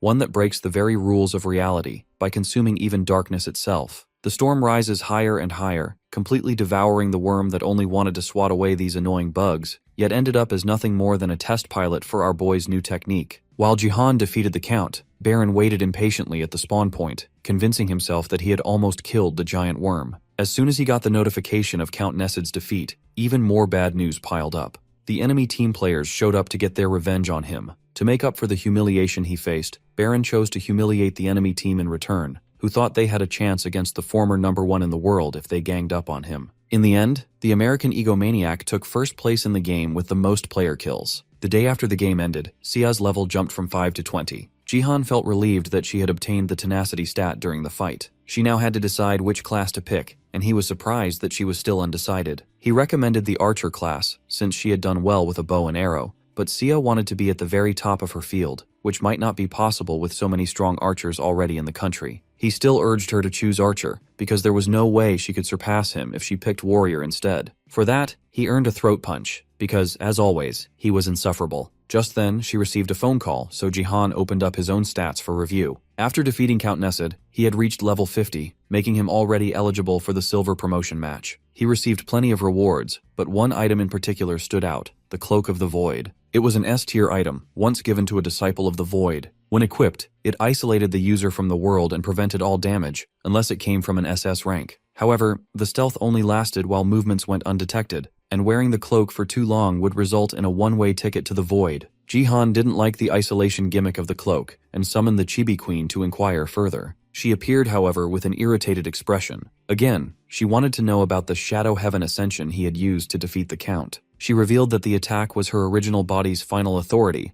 but Ji-han deflected the question, not wanting to reveal the secrets of his regression. Still, the Chibi Queen had already pieced things together. She concluded that the constellation who took away his gift was the wandering martial god, and that worried her. Ji-han looked at her in shock, so she explained further. The original Shadow Queen had tasked her with watching over him, after detecting a trace of the wandering god's energy in him. Ji-han felt relieved that she wasn't clinging to him because of her usual perverted tastes. Curious, he asked why the wandering martial god was such a dangerous figure. The Chibi Queen revealed that he was the true face of disaster among the constellations. Normally, constellations exist to protect the stars they are born on, transcending the limits of their species to become godlike beings. Even Ji-han could become one, if he reached level 777 in BattleNet. Jihan was surprised, since he had thought the level cap was 500 after reaching the Star League. The Chibi Queen only told him to wait until the tutorial ended to learn more. As for the Wandering Martial God, he was a constellation who had created his own star, the Martial Star, where he hunted and locked away other constellations. He absorbed their powers and trapped them in a boundary between life and death,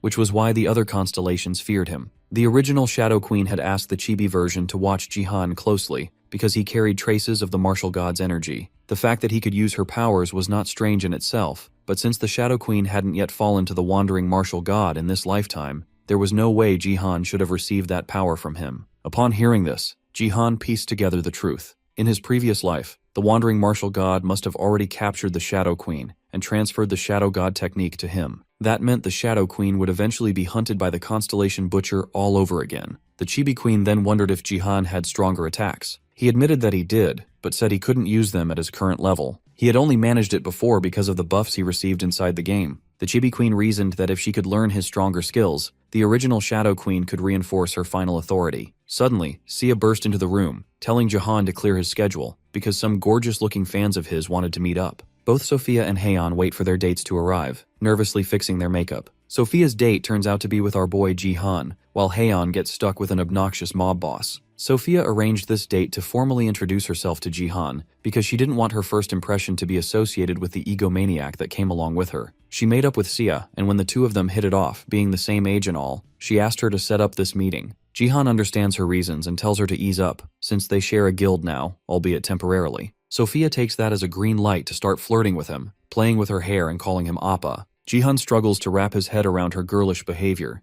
because he remembers her as more mature and less bright in his past life. To keep his conscience clear, Jihan straight up asks her age. Sophia tries to convince him that she's an adult now, but when she mentions being the same age as Sia, 20, that puts Jihan right back into uncle mode. He offers to pay for the meal and even urges her to eat more to stay healthy, treating her like a kid. After they finish, Sophia wonders if she will have to fight Jihan in the silver promotion game, since she's in the top 100 as well. Jihan checks his status only to be buried under a ton of unexpected notifications. Turns out he's already the ruler of silver, which lets him participate in the silver promotion match, but he's also too high level for it. The system gives him a choice: fight directly in the gold promotion match, skipping the entire league, or fight in the silver match with heavy penalties. The choice excites him. Becoming the fastest player to reach platinum would be a great record to hold, so he thinks carefully about his next step. Meanwhile, Haeyeon crashes out at her date when the man proposes to her on their first meeting. She's obligated to attend these dates because of the lectures she receives if she refuses. The only things that comfort her nowadays are her busy schedule, her ambitions, and gambling, the most real of the three. She scrolls through a betting site and finds that the rules of the promotion game have changed. It states that Jihan's decision has altered the map of the silver promotion game,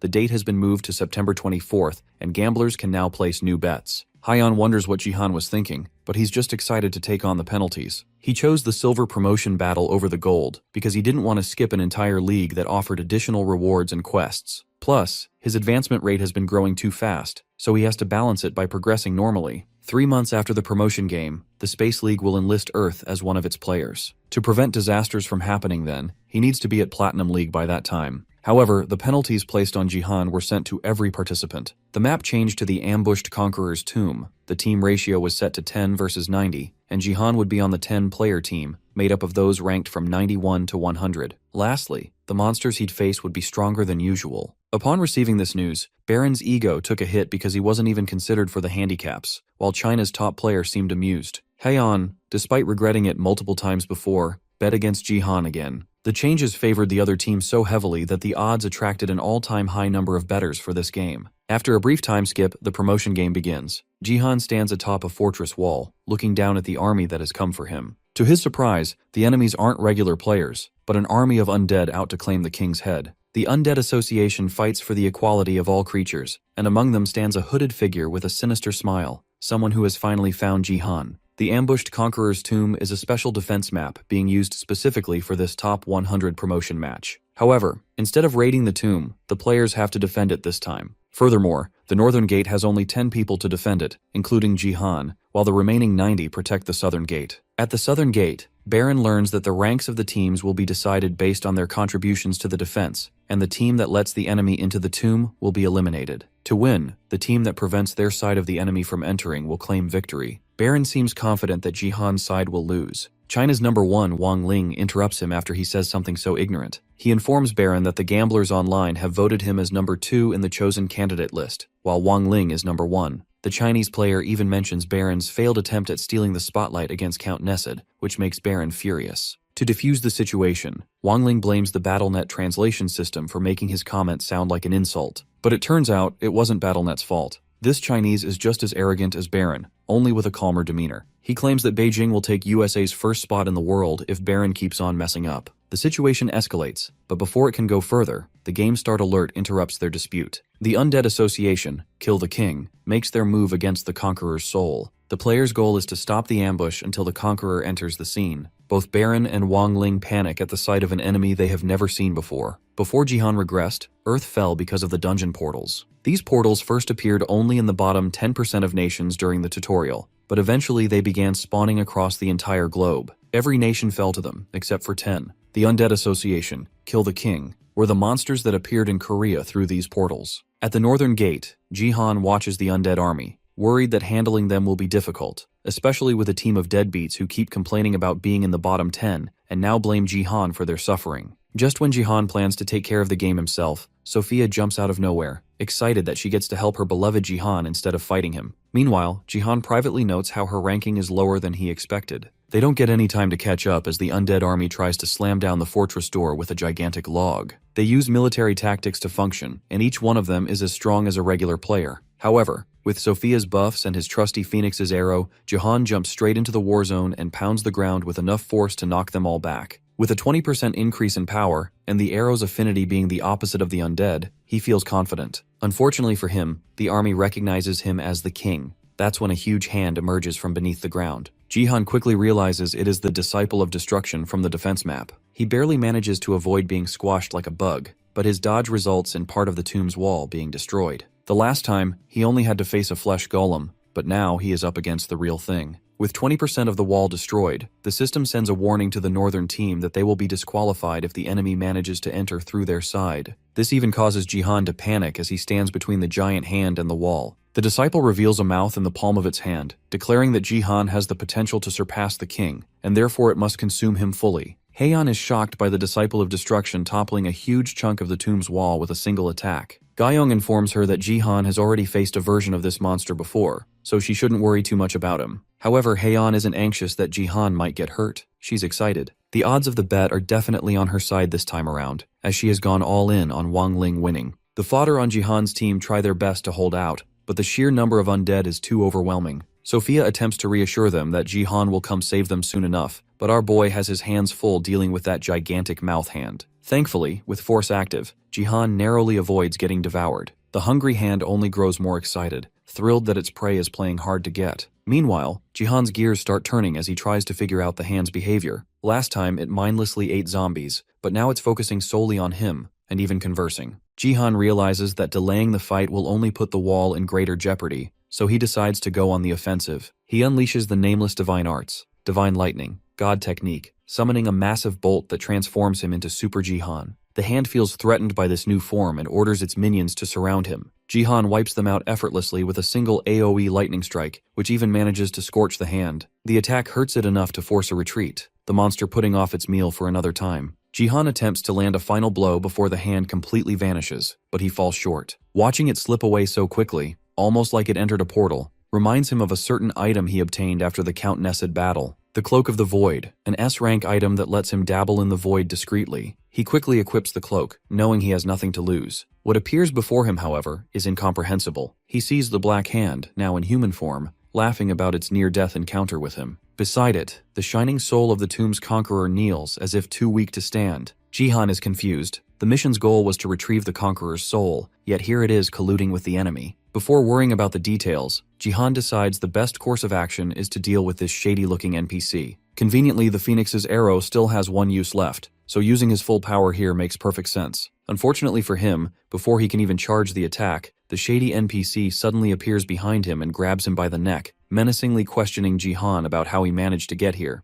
For the first time, Jihan feels true fear. He struggles to escape the grasp of the shady NPC. Luckily, the cloak transports him out of the void as his movements are detected. However, he has no time to catch his breath as the undead army storms him. He simply uses his lightning steps to plow through the lot of them. Sophia spots him and immediately calls for help, as the fodder on their team is being pushed back. Jihan wastes no time and rushes to their aid. Before they know it, our boy has taken care of every undead in sight, using his insanely quick feet and OP attacks. Before the dust even settles from his flashy strikes, the giant mouth hand returns to resume where they left off. The hand seems shocked that Jihan didn't attack him instantly on sight, but that's because it always vanishes once our boy manages to deal some heavy damage. The hand proposes they not drag this battle out, which Jihan agrees to. He turns into Super Jihan once again and hurls the Phoenix's arrow, infused with the full force of his divine lightning. To prevent the hand from escaping again, Jihan combines the Phoenix's arrow's flames, Sophia's buffs, the power of his lightning physique, and the divine lightning god technique to deliver divine justice.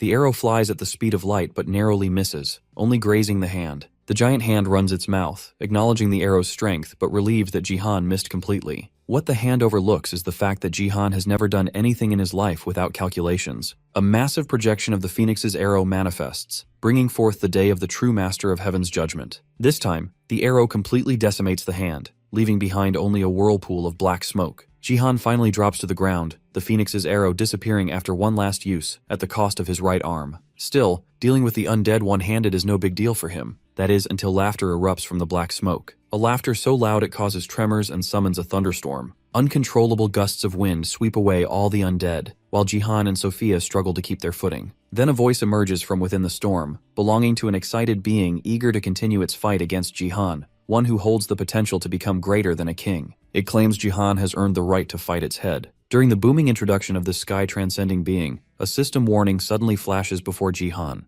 The constellation of the Death Star has invaded the game through hacks. Jihan, eyes wide with fear at the headless giant before him, braces himself to face the constellation. This promotional battle was tailor-made for the gamblers who placed bets against Jihan, but the moment he came out on top despite the punishments, millions of hearts were broken. People in offices who risked their careers and savings, people in other countries, and even Heian drowned themselves in pools of tears. A couple discusses how Jihan managed to outshine Wang Ling and Baron combined, despite them putting up good numbers themselves. Either of the two could have been the main character of the game, had it not been for our boy. Suddenly, the stream cuts off, courtesy of the constellation's arrival. Jihan hopelessly faces the headless giant, aware of how unmatched he is in this scenario. Surprisingly, Battle.net is the only online game system that responds immediately to a hacker by trapping it inside a dimension cut off from reality. Even the constellation knows how dangerous the defense system is, so he tries to capture Jihan as soon as possible. Fortunately for our boy, just as the constellation's massive palm closes in, the defense system obliterates it with a single blast. Then the system goes ham, firing multiple blasts at the defenseless giant to completely eliminate him for trespassing. For some reason, the constellation asks Jihan for help. Of course, bro doesn't care and lets the system do its job. However, to buy some time for conversation, the constellation offers the soul of the tomb's conqueror in return. The system halts its attack and waits for Jihan's decision, reassuring him that he will be safe from any kind of psychological attack. He accepts the request and immediately regrets it, because the constellation asks him to give him a head in the most perverted way possible. Rightfully disgusted, Jihan flat out refuses and doesn't budge from his decision, even when the constellation begs. He realizes that this hideous giant is made up of souls he has absorbed. Nothing good ever comes from dealing with such shady and unstable characters, so Jihan tells the system to continue kicking him out. The giant whines about being mistreated, even though he is supposedly one of the strongest constellations in the universe. By mistake, Jihan brings up the question of the constellation's name, so the giant starts yapping again. He compares himself to two extreme socialists of history, Karl Marx and Vladimir Lenin, and comes up with the name Karlin, derived from pieces of the two philosophers' names. Tired of listening to this socialist giant yap so much, Jihan reminds the system to stop this bullshit from going any further. The system goes haywire on Karlin, finally getting rid of him for good. The game resumes after this troublesome interruption, and Jihan finally breathes a sigh of relief, believing everything is taken care of. However, as his luck would have it, the soul of the tomb's conqueror sneaks up from behind, seemingly to stab Jihan in the back. Thankfully, the tomb conqueror's soul is the first character in a while that isn't out to kill our boy, and he simply passes on his phoenix flag of the Empire to Jihan as an appreciation gift for saving him. The Phoenix flag, ranked SSS, is the war flag and successor of the Phoenix, once used by the first Khan. It's a support item that grants a 25% increase in all stats of every party member when planted. Moreover, if used by a guild owner or master, the option levels of the entire guild are increased by 4. Seeing a triple S item for the first time, Jihan feels daunted and humbly thanks the Conqueror for such an overwhelming gift. The Conqueror pauses for a moment, wondering if this is the second time he has rewarded Jihan. It turns out his clone at the tomb gave away the Phoenix's arrow back when it took responsibility for protecting the place, after the Conqueror had been kidnapped by the perverted constellation. For absolutely no reason, the Conqueror disses the place his copy had been guarding as fake, and takes his leave without worrying about it much. Before his soul turns to ash, he leaves Jihan with a word of advice. Never meddle with the perverted giant of a constellation, as its words are meant to deceive and hide what it truly desires. Regardless, Jihan wouldn't have even considered joining hands with that creepy constellation. He then grabs the Phoenix flag, which completes the quest. Jihan has now managed to defeat the secret boss Black Hand, on top of winning the Silver Top 10 promotion battle. Wangling and Baron stare at their screens in disbelief. Later that day, Jihan flops onto his bed, exhausted from such an eventful game. He receives 5 million GP for winning the match, goes up 5 levels, and earns the title King of Kings in silver. As a bonus, he receives 300,000 GP for facing and attacking the constellation. He heads to the living room to ask Sia about the constellation being shown on stream, which is unlikely, but then he remembers that she's in her own bronze promotion game. The match comes down to the last 3 players, Sia among them. However, she emerges as the victor with ease, swiftly defeating the others with her exceptional archery skills. Getting promoted to silver as the #1 bronze player fills her with excitement. Furthermore, her gift rank increases, making her eligible for an upgrade. Amidst the good news, a shocking stipulation freezes Sia in place.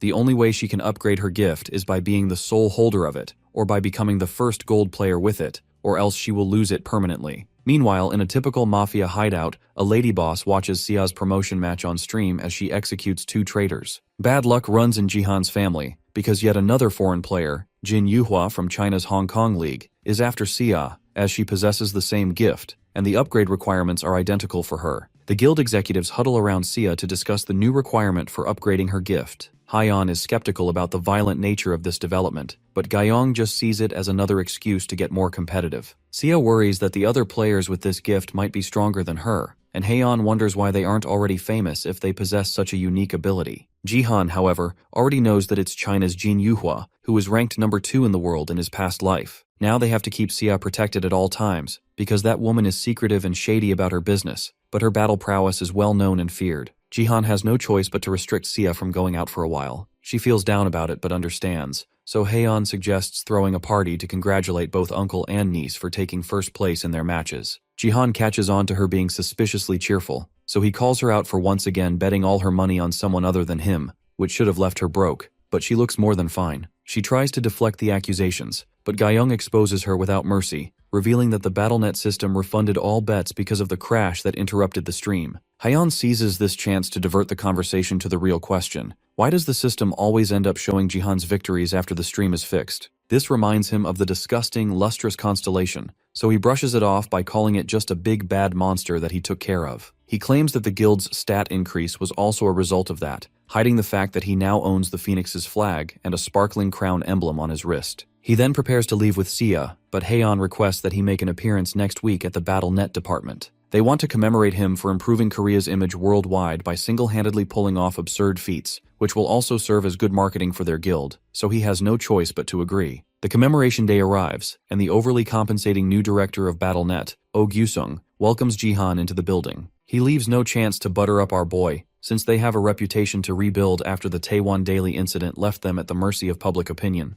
Haiyan advises Jihan to just play along, while Seiya and Macied think he's being wholeheartedly celebrated by the very company that once tried to control him. The group enters the building, along with a very obvious Manhwa stalker. The award ceremony begins, and Seiya proudly comments on how sharp Jihan looks in a suit. Haiyan gets annoyed at him for not dressing like this more often, and Seiya fuels the fire by pointing out that he used to only wear a wife-beater. Suddenly, a clumsy nerd girl beside Sia accidentally spills coffee all over her new dress. Our lovely niece's dress gets stained, but she doesn't panic. Haiyan offers to accompany her to the bathroom for cleanup, but Sia insists she's fine on her own, with the clumsy nerd girl tagging along. Jihan notices the commotion, while Macied spots the stalker trailing after Sia as well. In the bathroom, as Sia washes her dress, sad that it got ruined so quickly, the clumsy nerd girl leans in, claiming there are coffee stains on her neck too. Even C questions how coffee could have gotten there, but as she's distracted, the girl pulls out a syringe filled with suspicious liquid and tries to stab her. Masid alerted Gaiyang about the typical manhwa stalker following Seiya, so she went to check up on her. However, she arrived too late.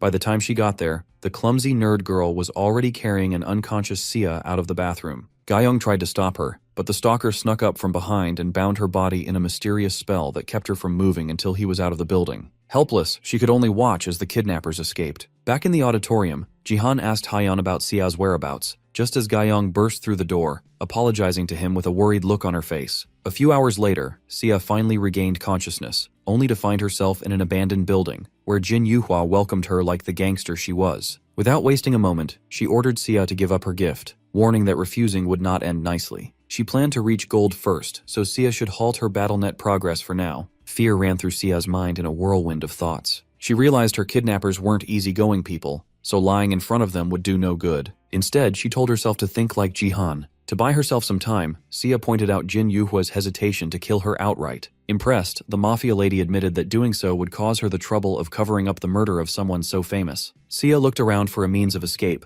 but the impatient boss ordered her subordinate to take care of her. The typical manhwa stalker entered and used his gift, suggestion, to try and force Seiya into committing suicide after leaving a note, which would make things easier to clean up for Jin Yuhua. Seiya pretended to faint from fear, causing the stalker to loosen his grip. As he moved closer, he suggested changing locations to carry out the murder in a less suspicious way, a plan Jin Yuhua approved of. They intended to leave her body near her house so the suicide would look believable. Suddenly, sparks began forming around Seiya. As the arrogant stalker turned around, she struck him with a perfect jab to the face, knocking him out cold. The drive not to give up her gift, after being granted such a rare opportunity, fueled her determination to win this fight. Jihan, along with Gaeon and Masyed, arrived at the building where Seiya was being held, using the Chibi Queen's energy detection to locate her. He wanted to rush straight in, but Gaeon suggested they call the cops first. Before they could finish the conversation, a group of henchmen surrounded them. Jihan didn't have time to deal with small fry, so he left it to Gaeon and Masyed. Meanwhile, after Seiya had knocked out the stalker, Jin Yuhua and her lackey wondered what skill she had used. Thankfully, Jihan could use his lightning physique to grant someone a lightning seal, allowing that person to also wield lightning powers. The seal also provided a shield against psychological attacks, making it perfect for the situation Seiya was in. The flashback ended, just in time for the stalker to recover. Now she was facing a 1v3. Seiya tried to skedaddle, but Jin Yuhua's lackey threw a knife that injured her leg.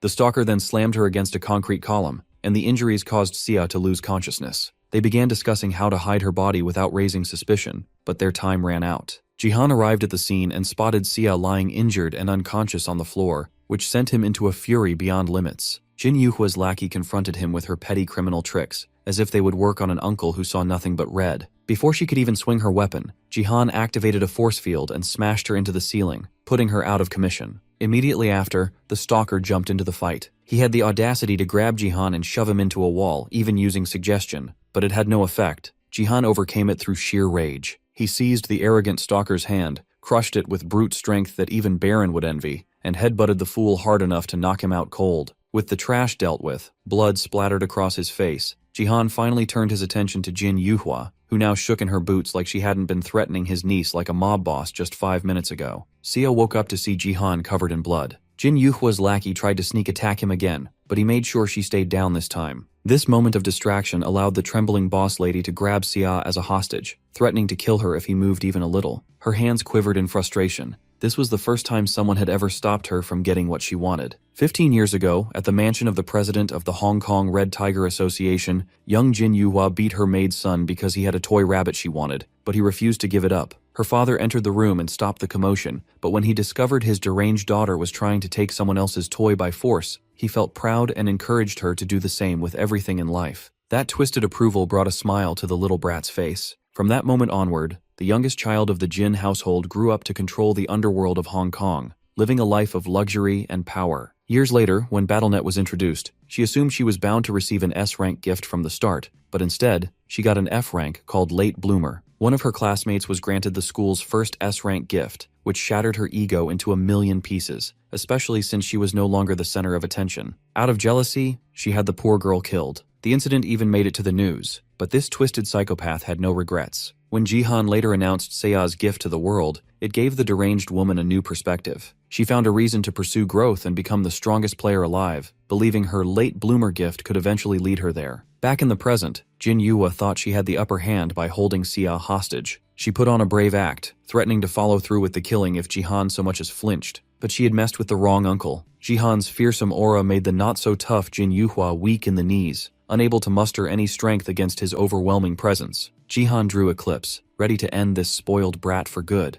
but Sia stopped him, insisting he shouldn't stain his hands with the blood of a lowlife like her. These words struck a nerve in Jin Yue. Enraged, she pulled out a gun and opened fire on Jihan and Sia, but our boy raised a force shield in time, stopping every bullet as the crazed woman ranted in hysteria. With her last bullet, Jin Yue aimed at Sia, and somehow it slipped through Jihan's impenetrable defenses. Thankfully, he spotted it in time and sliced it in half with Eclipse, along with Jin Yue herself, who didn't even realize her upper and lower halves were no longer connected. Blood splattered everywhere, and Sia's face shifted from worry to absolute horror. A few days later, after Jihan committed the murder of Jin Yuhua and her gang, he and Sia started living very awkwardly within each other's proximity. The event was not made public, because the crime happened in an abandoned building, and a lot of bodies were buried that day, so no from the victims group wanted any smoke. Neither they were willing to reveal themselves on media. Jihan approaches Sia trying to make small talk, but she feels too distant to hold a conversation with him right now. This makes him wonder if she can handle the Space League when the tutorial ends. Luckily for them, a ray of sunshine arrives at their place.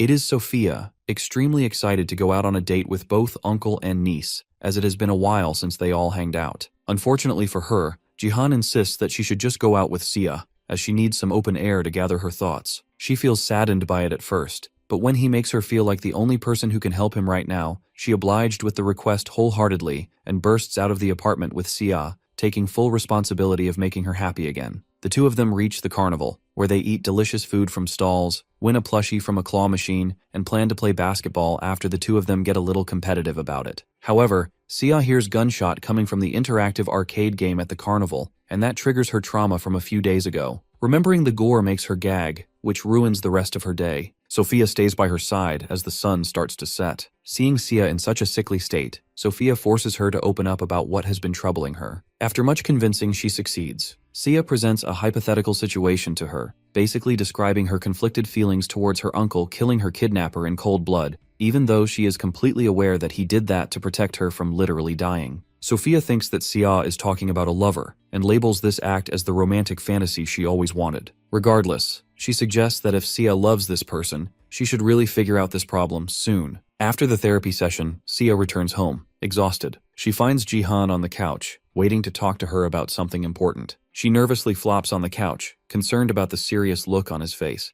Out of nowhere, he drops a bomb of a question at her, asking about her feelings if she were to stop being a BattleNet player. Sia's eyes widen in disbelief over the kind of question she just heard. Before she gives her response, Jihan tells her about BattleNet becoming a reality once the tutorial ends. During that, people will die for real if they lack a certain amount of GP to revive themselves. Hearing that she can get actual blood on her hands terrifies Sia. She wonders how he knows about all of this, so Jihan uses the Chibi Queen as alibi, still withholding the information that he regressed. The Chibi Queen backs him by telling Sia about the cruel nature of the Space League, so quitting before it starts is better. She takes a moment to think about. Jihan tries to put her mind to ease, but she still refuses to give up on BattleNet. Her reasoning being that if the game becomes a reality, then there is more reason to become stronger so that she can protect her uncle as well. She doesn't want to be helpless and put him in a spot where he has to take drastic measures, like with Jin Yuhua. She remembers Sophia's words of encouragement. Jihan looks at the determined face of Sia and feels proud of how strong she has become. Funnily enough, Jihan was the one actually losing it when he saw Sia so down that he flipped tables in frustration because she wasn't eating his food. To change the topic, he gifts her the Cloak of the Void, the shady item that does a good job of keeping one safe. She wonders if she even needs something like this, so Jihan offers to keep her company wherever she goes. She claims that's stalker-like behavior, but what she didn't realize before was that he was already doing that as she went out, and that disgusts her. He could have just went with them on the date, but didn't want to be out with kids. In the gold unlocking defense map, at the Seoul Bridge, the new gold players seem excited to try out this map. An overly enthusiastic giant NPC called B. Jang scolds them for being carefree in the face of the battle. He is supposed to lead them to the battle on the bridge. The enemy army starts pouring towards them, and so the players, and B. Jang himself, rush to defend themselves. After an exhausting battle and many lives lost, B. Jang stands alone at the bridge, but the enemies keep coming. His rival on the other side, Hojo, arrives at the bridge, offering Bijang the chance to join the Wind Empire, but the loud ally giants refuses to give up the Cloud Empire's side. Unfortunately for him, 50% of the players died in the fight just now. This triggers a self-destruct sequence where Bijang slams him spear into the bridge, taking down everyone, including the enemy, down with him. This is where the game is usually over. Everyone on the stream is used to this happening because no one makes it past the first phase of the game as frequently. That is until a new game starts. And just when people in Bijang thought that this game will end in a similar fashion, a strong lightning surges past the enemy giant Hojo. With more than 50% of the players surviving, and a fat-shaming comment aimed towards Hojo, Jihan and friends stand behind Bijang, ready to approach Phase 2. This unlocks a hidden quest that he has to complete, which is to not let Bijang die and earn his respect. Many years ago, the Cloud and Wind Empires ruled in harmony over a continent, until the Wind Empire's dead emperor was revived, and his first course of action was to wage war over the Cloud Empire to gain the divine creatures that were symbols of power of their nation. Bijang was the commander of the Cloud Empire, and the emperor's brother, and he managed to thwart the invasion of the Wind Empire with just 10 soldiers by his side, which is why this game mode, Soul Bridge, puts players on Bijang's side. Only gold or above players are allowed on the map because the enemies are so strong. The rules are similar to other defense maps, except Bijang destroys the bridge whenever 50% of the players die. Sia and Sophia try their best, but the number of enemies exhaust them. To make up for it, Jihan summons the Phoenix's Blessing, which increases the stats of all party members and allies by 25%. Seeing the giant Phoenix take flight in front of him, Hojo gets nervous. While the other players enjoy the buffs, Sia feels less of a player due to them, because she just keeps going up the levels, without learning much. Jihan reassures her that it is fine, but she reminds him that now that her gift is a D rank, she has to maintain 60% win rate for 500 games. Either that, or she has to just win the top 100 promotion game, but it has to be without his help. Jihan sees his niece slowly outgrowing him, feels saddened, so Sophia jumps in, trying to keep the party together for longer. Bijang joins them, and confronts Jihan about the Phoenix because the Imperial Guard captain is the only one capable of summoning such a creature. Clueless, Jihan draws a blank. Suddenly, he remembers the hidden quest about gaining Bijang's acknowledgement. He whips out his amazing acting skills and pretends to be a subordinate of the Imperial Guard. The pure giant gets convinced, and before Sia could interrupt the act, Jihan offers to fight the enemy in Bijang's stead, but this is a fight he doesn't want to sit out of. Jihan goes above and beyond to gain the giant's acknowledgement by mentioning the fact that Bijang swore brotherhood with the Imperial Majesty, so he should let him protect as an extension of the Emperor, even if it costs him his life. This act reminds the giant of the day he swore brotherhood to the Majesty underneath the peach blossom tree, as he wipes the uncontrollable tears. Sia looks on, completely shocked. With his trust in our boy increased, Bijang accepts his conditions and passes on his Cloud Swear's powers, the Lightning Cloud, to Jihan, so that he can take down Hojo. The Lightning Cloud reacts with the Lightning Spear, amplifying the power of lightning, granting Jihan ownership of the Lightning Cloud, and increasing his lightning stat to level 2. As soon as the buff animation ends, Hojo enters the scene, jealous of the soap opera the two of them just shot. His aim is to take down the one that controls the Phoenix. As the enemy charges forward, Jihan commands Sia to take the high ground, and Sophia to heal the allies from the backline. As for him, he takes down the entire army with just one sweep of the spear, and closes the distance between himself and Hojo in an instant. The two finally collide.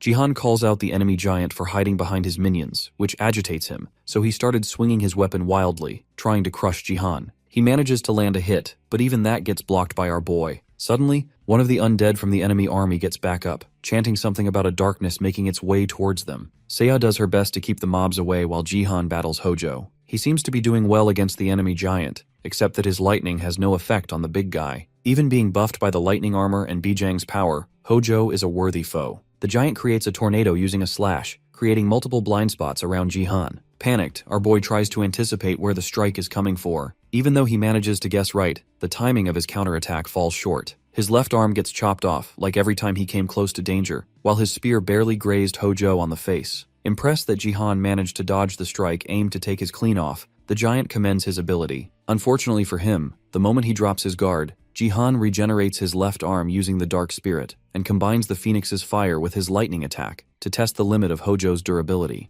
The double divinity lightning attack striking the unaware giant from the back burns him to cinders, knocking him out cold. Jihan didn't expect the leader of the Phoenix squad being weak to the very thing he is a part of, bringing the battle to an anticlimactic end. Bijang arrives at the scene after clearing the enemy army, shocked that Jihan managed to take down his rival, all by himself. To gain acknowledgement, our boy butters up the friendly giant and waits for Phase 3 to start. Suddenly, the burnt corpse of Hojo rises again, this time with an ominous aura seeping through him, and a bunch of shadow eagles that take the body up in the sky. The sight helps Jihan remember that he has played these games before. Soul Bridge's final boss, the Phoenix's offspring, arrives at the battle, exciting the viewers as they finally get to see Phase 3 of this quest. In his mind, Jihan knows that there is a secret enemy, which is supposed to spawn right about now. Coincidentally, one of the undeads from the enemy army slowly walks up to him, mumbling about a certain darkness that is making its way. Turns out, it is the NPC monster that spawns with the final boss, so he stops Bijang before he could ruin the potential rewards that our boy strives for. The NPC enemy apparently has his brainwashing undone, hence why he sees the dark reality of the Wind Empire, which surprises the chat as they didn't expect these enemies to have actual voice lines. It even claims that the Phoenix Squad is being manipulated by the Dark Phoenix after they died. The Walking Dead ignores Jihan's personal space and grabs a hold of him, begging for him to defeat one of the 5 offsprings that is actually real, or else the actual final boss won't die without the true darkness diminishing. Jihan already knows the real one he had to kill, but with Bijang around, he has to pretend to find the one guy. As he sweet-talks Bijang, Jihan tries to remember the way to defeat the boss. Out of nowhere, the undead NPC goes off script, telling Jihan that he cannot combine his lightning and phoenix powers. Unable to comprehend this unexpected development, the game system gets hacked again by an abnormality this time. As the game shifts into another portal, the system reveals that an unidentified terminal of a constellation has invaded the map. Feeling fear for the first time, Jihan slowly turns around to face the undead, who now seems to be in full control and develops a coherent speech pattern, sarcastically expressing disappointment that our boy has already found him. Jihan doesn't have to wonder for long about who the invasive constellation is, because his perverted nature comes out the moment the system prepares to yeet him out of the game. The expulsion process begins. The constellation doesn't want to try the system's defense mechanism, so without wasting time, and letting Jihan become even more disgusted than he already is, the constellation warns him quickly about the dark pigeons that are flying above them right now, except he shouldn't make it too obvious. The constellation's borrowed time finishes, and the game returns to normal. The chat and Jihan find it hard to adjust to the pace at which things are moving. Suddenly, the Dark Phoenixes start screeching and rampaging everywhere, instilling fear in the rest of the players. Now that he is unable to combine the divine lightning power with the Phoenix's flames, Jihan struggles to come up with an alternative, even with the perverted constellation's advice. However, the Chibi Queen pops out and willingly advises Jihan to use the dark spirit on these birds. He seems skeptical at first, but when she reveals, with a furious expression, that these birds are the ones that colluded with the World Tree Union to slaughter her race, Jihan feels inclined to help her get revenge. Though he does question her about why the embodiment of the Elf Union, that is the World Tree, drive their kind to extinction. Before she could answer, one of the Dark Phoenix attacks them, putting their conversation on a hold. As he dodges the wild attacks of the bird, she reminds him to use Eclipse, which manages to easily slice of one of the wings of the bird. Unfortunately, it regenerates quickly. Meanwhile, further back on the bridge, the second Dark Phoenix attacks some random player's shield, which is unable to last for long, even with Sophia's buffs. Fortunately, Bijang comes to their rescue, and slices of this bird's wing too. Again, it regenerates quickly. Jihan deduces that this must be the clone, but if the original Phoenix is damaged, the injury is permanent on all of these creatures. He needs to find the original quickly, but with the rest of the Fodder Gold players getting hunted by the Dark Phoenixes, he has to rely only on Bijang for help. The giant comes up with a brilliant strategy to gather everyone in one spot, forcing the Dark Phoenixes to stay in one lane. This helps our boy figure out the perfect strategy to clear this game. He uses the massive shoulder of the giant as the platform to leap high above the 3 birds, and uses a dark spirit drill to take out all of them at once, so that he doesn't have to go through the hassle of finding the original one. The idea works like a charm, and the birds die. However, he did not think about where he would land. Luckily, with this act, Bijang finally acknowledged his skill enough, as he proceeds to save our boy from falling into the rapid streams of the river below. After the game ended, Jihan practices his newly buffed flag of the Phoenix. Due to the Spear of Lightning he received as a gift from Bijang, the epic quest and one of the bridges, Jihan managed to infuse his already OP weapon with the new spear, making it several times stronger and sparky. An item that fuses with other SS rank weapons and above can probably work on Eclipse too, so he turns to the Chibi Queen for answers. She claims that its element is quite the opposite of the spectrum that Eclipse is on,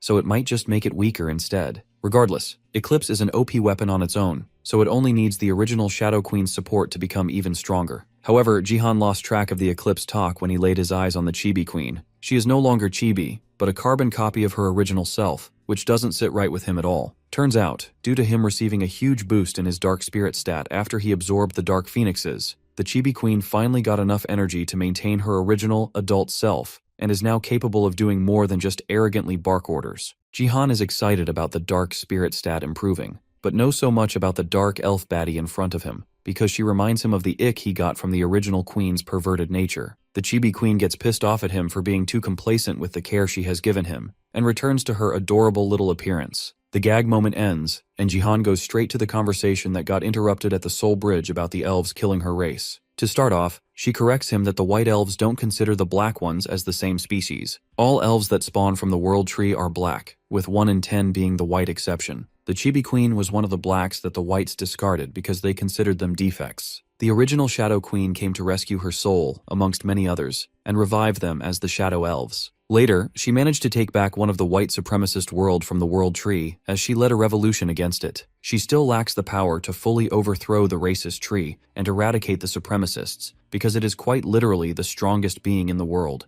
Jihan confirms that the elves' elitist behavior checks out, as they were one of the reasons why Earth was driven to extinction in his past life. Their conversation abruptly ends when they hear Sia freak out about South Korea national team losing in the BattleNet League yet again, and now the counter might be one step closer to getting dungeons. Jihan worries that they might be approaching the worst's end sooner than expected, and coincidentally receives a call from manager Yoonsik. The concerned manager begs Jihan to consider his proposal for him to join the national team. Jihan accepts the invitation given the circumstances and meets up with the manager on the same day. To save the country from getting rock bottom in the rankings, it was necessary for Jihan to step up and single-handedly save them. They finally reach the training room and see the team leader absolutely battering the squad members, to the point that he drenched in their blood. He continues the assault until the manager steps in. The team leader Kim Dong-woo looks at him and then spots Jihan. He goes on to greet Jihan, but gets all condescending by mentioning how a gold-ranked player is not up for the task of representing the nation. As Jihan goes in for the handshake, the scummy team leader thinks it's okay to provoke him by punching him straight in the face,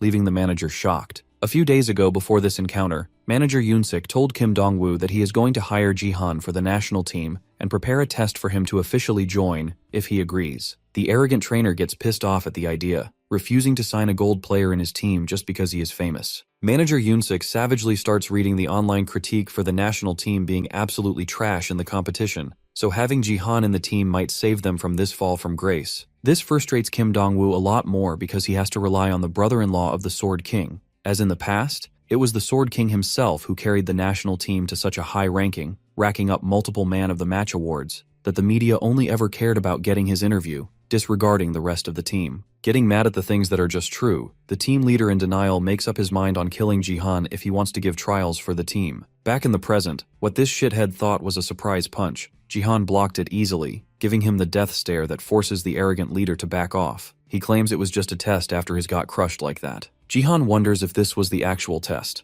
but manager Yoonsik tells him about the real one that is prepared by the department, since he is a special case. Jumping at the opportunity, Kim Dong-woo challenges Jihan to a public duel as his trial. He suggests that if our boy can defeat a pro that has experience in the league, then no one should have any complaints about him entering the team as well. Without even a moment of hesitation, Jihan accepts the duel, fully planning on humiliating this insecure leader live on stream. The news of this duel make it to the headlines, with talks happening all over the country. Haeyeon specifically feels worried for Jihan because this is one step too big for him, as a gold player, and a risk to do this live on stream as well. The public opinion seems split, with some claiming that Jihan has the ability to defeat the team leader because he has bested a diamond player before as a silver, while others say that playing in the league is just different, and the assassin he defeated was at close range, which doesn't make it as impressive for some reason. Haeyeon informs him that the duel is in a week's time, but feels nervous about the situation, though Jihan reassures her that he will be ready for it when the time comes. For the first time, Haeyeon admits that she believes in him to win,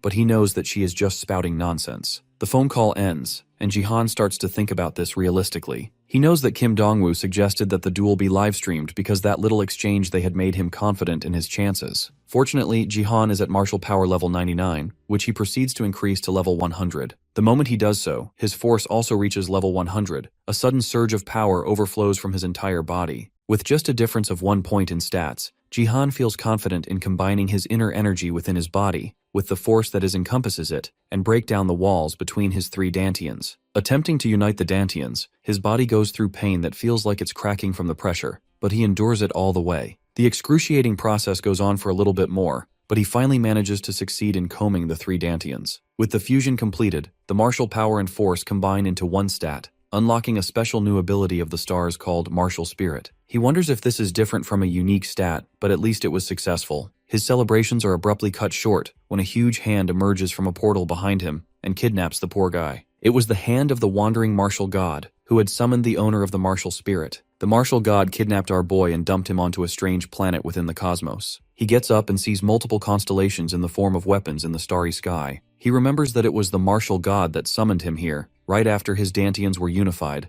unlike before when he left because the Dantians were partially connected. Suddenly, an old Chinese figure emerges from the shadow, surprised to see a visitor after so long. Jihan assumes that it's the martial god, but the Chinese figure scoffs at him, saying that he is too low level to even stay alive, let alone see the martial god. Instead, he gets to meet the kidnapped god's subordinate, a person who has lived for over 180,000 years, Dongfang Shuo. Jihan remembers the brush he had a hold on once with the old man's name and a link to the martial god. Dongfang Shuo already knows that Jihan is trying to figure out why he was summoned, so he straight up tells him the reason is for him to give up his martial status and become the criminal god's subordinate. The old man points the various weapons at Jihan and reveals that his death is inevitable if he keeps growing his martial power to the point that the martial god personally pays him a visit, because only one person per planet can possess it. Giving up the power lets the person live on as his subordinate. Jihan is unable to comprehend his situation, but this gives him a hint that the martial god might be from Earth, though that does him no good when he has to choose whether to live on as a slave or just die on the spot. He tries to put off the decision for a bit more, but the old man already catches on to his line of thinking. He advises Jihan, since he values the life of a young man,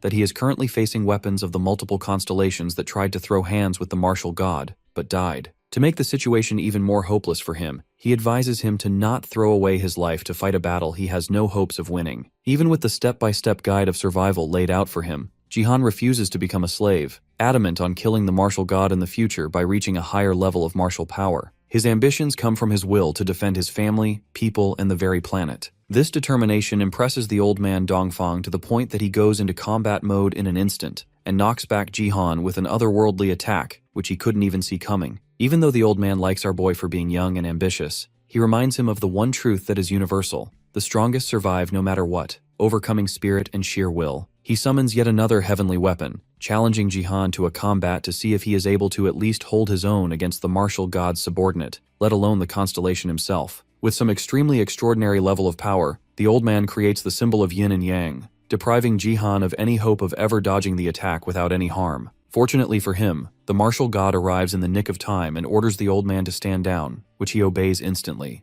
Jihan, the king, felt true fear for the first time in his life, as the thoughts of defeating this terrifying entity crossed his mind, but were not transparent enough for the constellation to miss them. Still, whether it be obnoxious or ambitious, the martial god lets Jihan live for the day he dares challenge him. A portal opens beneath our boy, and he exits the martial god's domain as abruptly as he was brought here, except this time with the constellation smiling at him. Jihan spawns back on Earth, out on the street, with terror on his face. Just one look at a part of the constellation's body overloaded his brain, making him aware of the gap between a god and a mortal. Suddenly, the group of students in front of him barrage him with questions as soon as they spot him, mentioning his absence, which made everyone think that he has given up on the duel. Seiya suddenly arrives at the scene and hugs him, worryingly asking about his disappearance for a whole week, which stuns Jihan to the core. After Seiya reveals that he has been gone for a week, Jihan stands frozen in place. However, Hyeon calls the two of them back into the car so they can avoid the paparazzi swarming around. She explains that the entire country was in chaos over his disappearance, most wondering whether he had been kidnapped, which was true, or if he was just training so hard for the duel that he went completely radio silent. Even though he should be processing the fact that being in the martial god's dimension cost him an entire week, he instead remembers the duel and asks Haeyeon if he can still make it. It turns out the duel wasn't cancelled, and Kim Dongwoo now stands in front of the cameras, hoping our boy doesn't arrive in time. When a reporter asks him about his thoughts on Jihan's disappearance, he claims Jihan had threatened his manhood and acted rudely before the fight. He says he looks forward to settling the duel if Jihan even shows up to save face. Unfortunately for him, just as he hopes Jihan won't arrive, our boy makes a flashy entrance while still on the phone with Hyeon,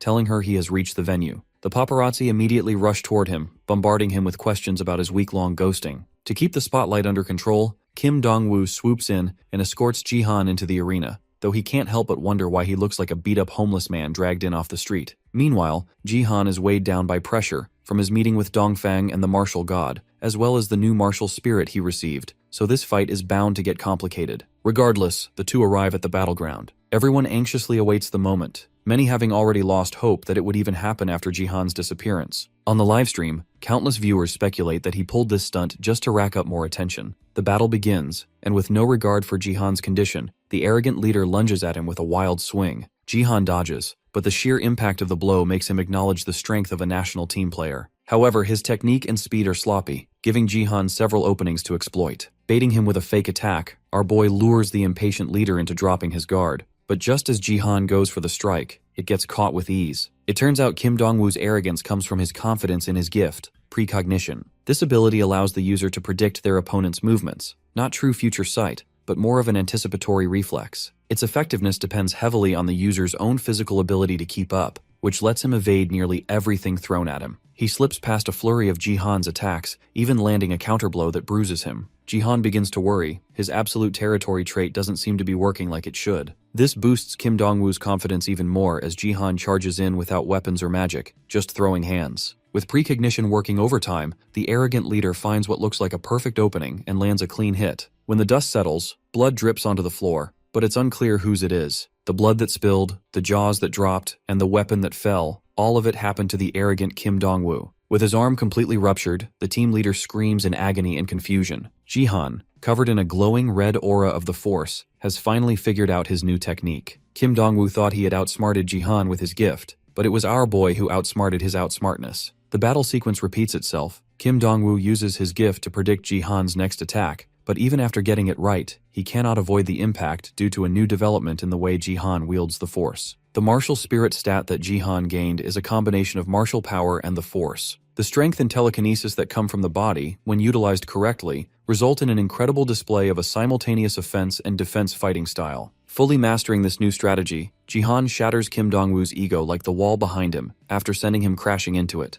The people cannot believe the outcome of this match. For a few moments, it seems like the beaten-up team leader has commendable resilience to still be in the fight, but it turns out to be nothing more than a disappointing act. He claims to clear Jihan for the test, acknowledging his amazing display of skill as a gold player. Jihan refuses to let this guy save face and knocks his teeth out because acknowledgement from such a man means nothing. With that, Jihan wins the match, and everyone goes wild, grateful that our boy belongs to their country. Meanwhile, the obsessed stalker Idu Shizuru keeps up with Jihan's match while on a date with the Sword King, who clearly doesn't appreciate her caring more about another man's international fight than their meal together. The Sword King no longer considers Jihan family, only another enemy he must eliminate. For some reason, the attention-seeking maniac Shizuru uses her gift to force the waiter to lick wine off the floor, wine she had purposefully spilled after the poor man dropped a few drops on her. She then turns to the Sword King, asking about his chances of winning against our boy, to which he admits will be slim in a year's time, because Jihan's rate of improvement is extraordinary. The perverted psychopath feels uneasy, knowing even her precious king might lose too. Meanwhile, the post-match interview begins on stream. The reporter asks Jihan about his feelings on joining the team,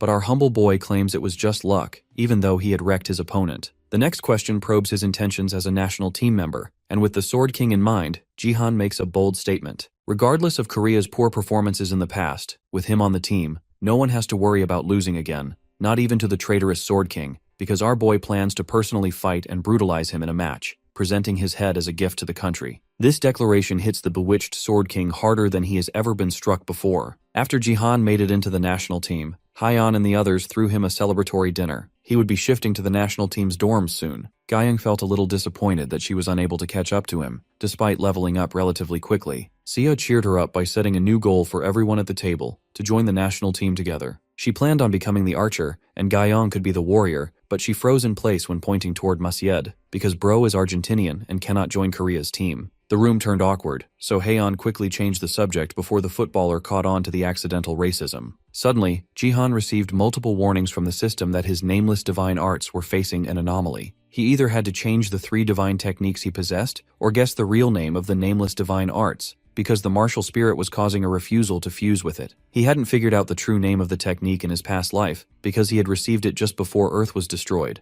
but now he had it much earlier. The 3 techniques, Shadow God Technique, Divine Lightning God Technique, and God Destroying Technique, were bound to be changed if he still couldn't uncover the true name of the nameless divine arts. When asked for a speech, he put the guessing game on hold. He expressed his appreciation for the people he had met and recruited into the guild, and was grateful for their love, support, and efforts. which was crazy with Haeon present. Still, he promised to throw another dinner party when Korea won gold in the World League. A whole sequence later, a random player woke up in the Gold League of the Gangnam area. In the testing lab map, the goal was survival. The map was open only to players level 75 and above. Unfortunately, he found himself in the red zone of an unfamiliar map and game. The match began, and he already had to survive against 100 players until only 50 were left. Deadly lasers projected across the arena, cutting players in half. In this game, there were 3 areas: red, green, and yellow. Players were randomly divided amongst them, with the red zone dubbed the Graveyard for Beginners because of its countless traps. The assault of the arena died down, leaving only a few fortunate players alive. Frustration grew. Not only did they have to avoid traps, but also the strikes of other players.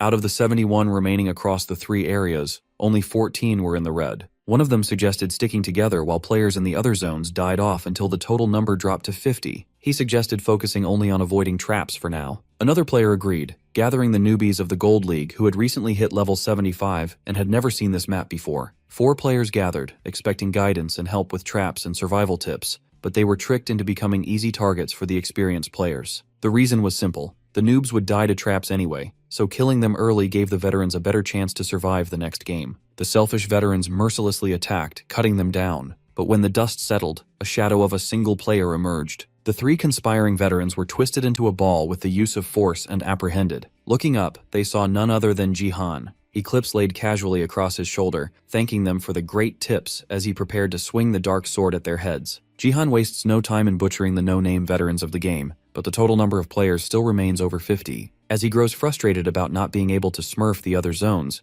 the Chibi Queen warns him to be cautious of the room he is in, because it feels like the World Tree Union's testing lab. Labs like these were always left behind when the elves invaded another planet, and some of the black elves even got trapped in them during investigations. She finds it odd that such a place is being used as a game map. While Jihan considers whether the Chibi Queen is right about her suspicions, the game suddenly triggers a wall of deadly lasers from all directions, set to eradicate him for being the unusual survivor in the red zone. Jihan and the chat go wild about this being a forced death in-game, but the Chibi Queen comes in clutch with the hidden pathway strategy, beyond a reinforced door that seems to be locked. These doors are supposed to be realm-connecting portals that activate once the traps are online. Jihan rushes toward the door using his lightning steps, ready to punish the Chibi Queen if he got cooked by the lasers, but fortunately for both of them, it works. He opens his eyes in an ethereal garden, unknown even to the Chibi Queen, as the portals lead to random realms. The system informs him that he has completed a secret quest by escaping the red zone, and now he must complete an epic quest by finding the owner of this place and uncovering the reason behind the experiments. He finds this quest unlike any others. Even its reward is uncertain, though it could be up to 100,000 AP. Suddenly, a white elf lady appears from a pavilion, shocked to see one of her subjects actually escaping the lab. Even after hearing how he was referred to, and despite the Chibi Queen's warning to stay cautious, this dude lets his curiosity guide him to drink a cup of tea made by the very elf who keeps calling him a subject. Even with the option of beating the answers out of her, Jihan chooses to play it safe and go along with the offer of a lady from a race established to be evil just because her powers are unknown. The two sit down for tea, and even as he holds the cup, the thought of it being poisoned crosses his mind. The Chibi Queen outright tells him to just unalive her, but he refuses, convinced there is no real danger, since this feels like the tutorial. He takes a sip of the tea, then storms her with questions about the purpose of the lab, and her appearance being different from a regular player. She calls him out for being overly curious, but reassures him that she is only here because the garden is nice, and a place from where she can observe everyone. Jihan sets down the cup, hoping he can get all of his questions answered as easily as the first two. However, when he asks her the reason for observing the human race,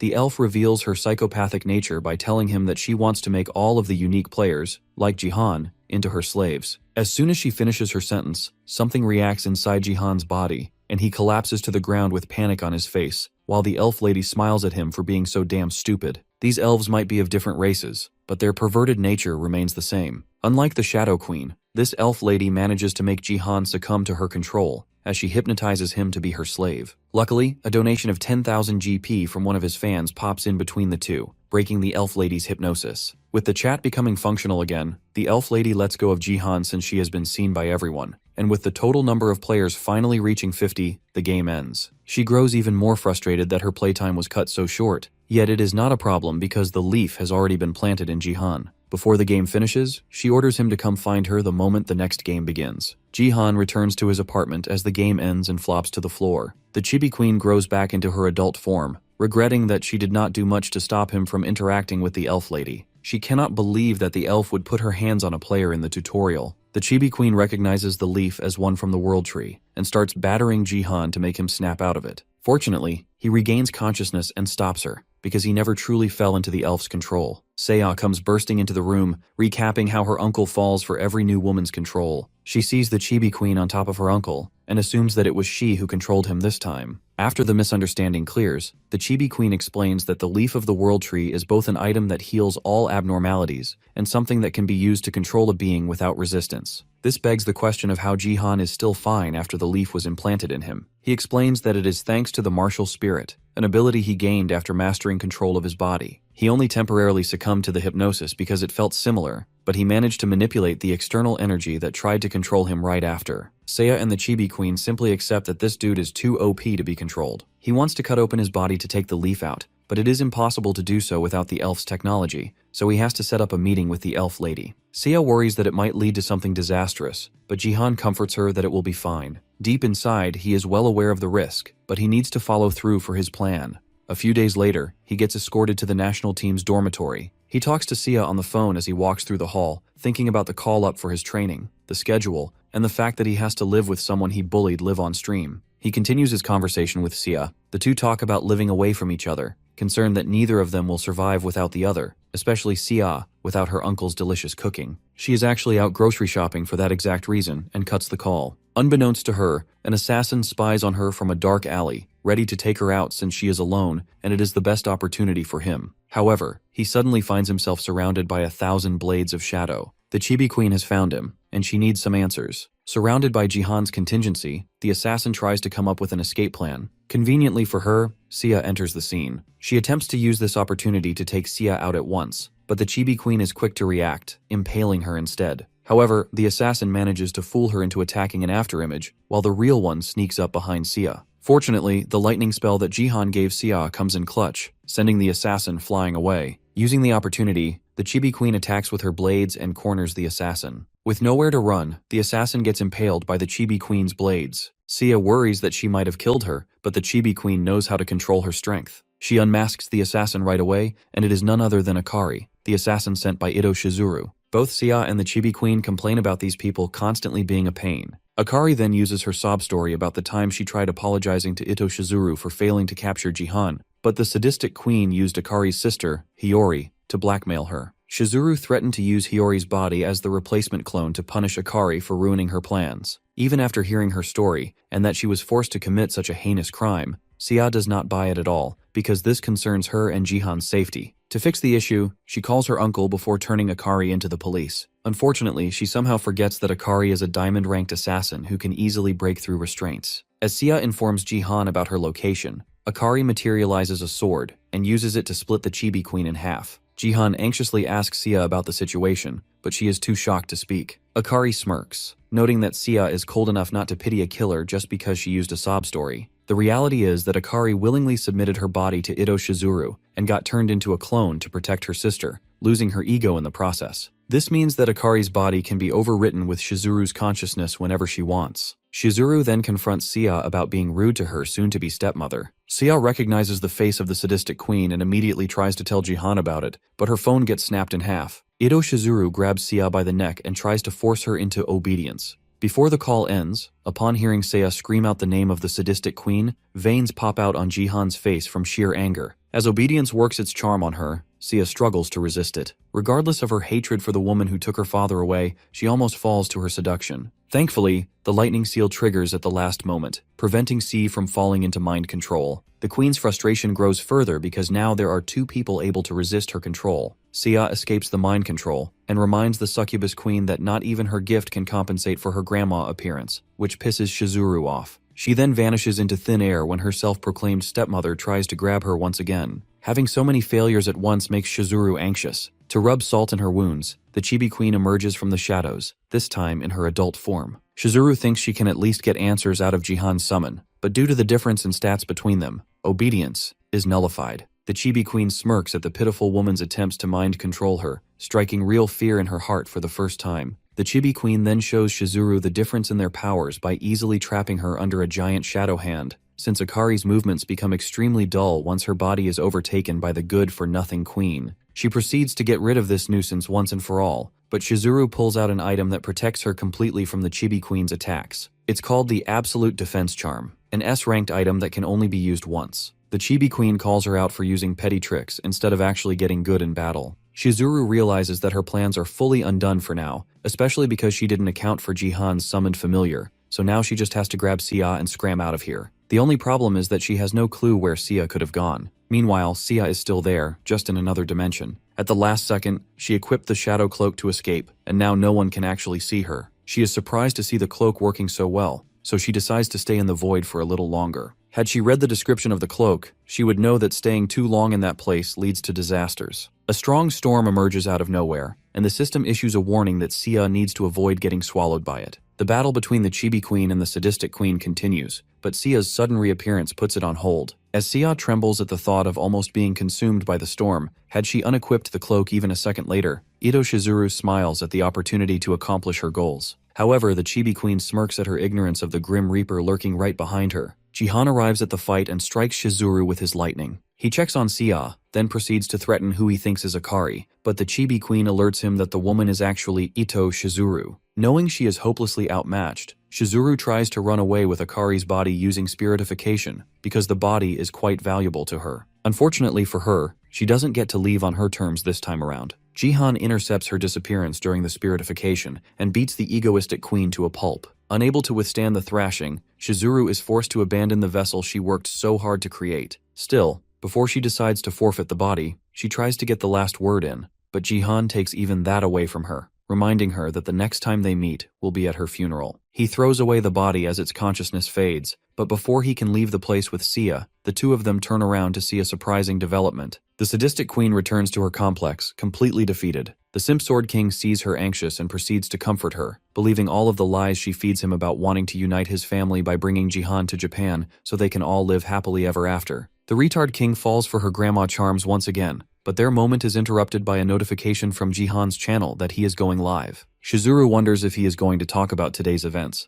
but she has nothing to worry about because he has no evidence to expose her. She arrogantly plays the stream, and the first words uttered by a familiar voice suck the soul out of her body. It is none other than the real Akari, who addresses the world through the stream and exposes Shizuru's entire scheme of mind-controlling people. Akari plans on revealing everything she has seen Shizuru plot throughout her time, with Jihan and Sia right beside her as witnesses. Shizuru panics because she thought Akari had died, yet she is now on stream, exposing her. A few hours earlier, before Akari went live on stream to expose Shizuru's crimes in the alley. After Shizuru left her body, it was bound to self-destruct. However, her strong will managed to resist the destruction, leaving her body intact but unconscious. The Chibi Queen sensed that the energy in Akari's body actually belonged to her, somehow. Since the body seemed to be in very poor condition, Jihan used his great heal ability to try and wake her up again. Sometime later, back at Jihan's apartment, Akari finally woke up. The first thing she had to go through was an interrogation by Jihan, towering over her with questions about Shizuru and the reason why she helped that psychopath goddess in her plans. Akari remembered how, after her body was turned into a clone for Shizuru, the first thing she made her do was kill her sister with her own two hands,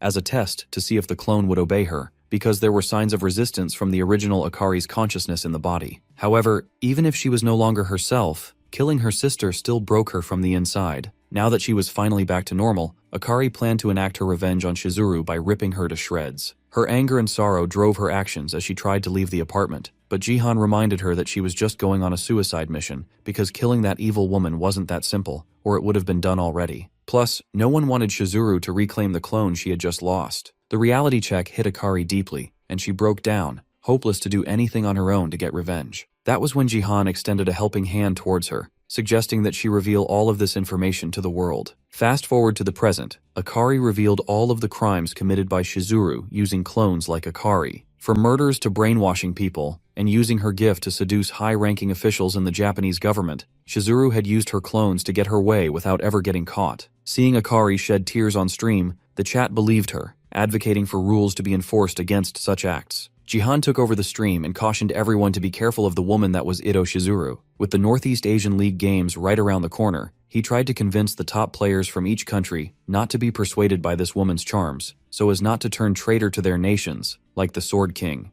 The egotistical psychopath crashed out after Akari revealed her crimes. One thing after another, she kept losing control over everything, and all she could do was whine about it to her simp boyfriend, who tended to believe all of her lies about doing this for the sake of her nation, while every other supporter was rethinking their allegiance to her. The simp king pulled her into a hug to reassure her that he was by her side, regardless of her ridiculous crimes, so she requested him to crush Jihan in the next game they met. As chaos stirred in the outside world, the elf lady sat in a lab full of storage that contained creatures of different species. She sipped her tea, anticipating the next time she would get to meet her test subject, which was Jihan.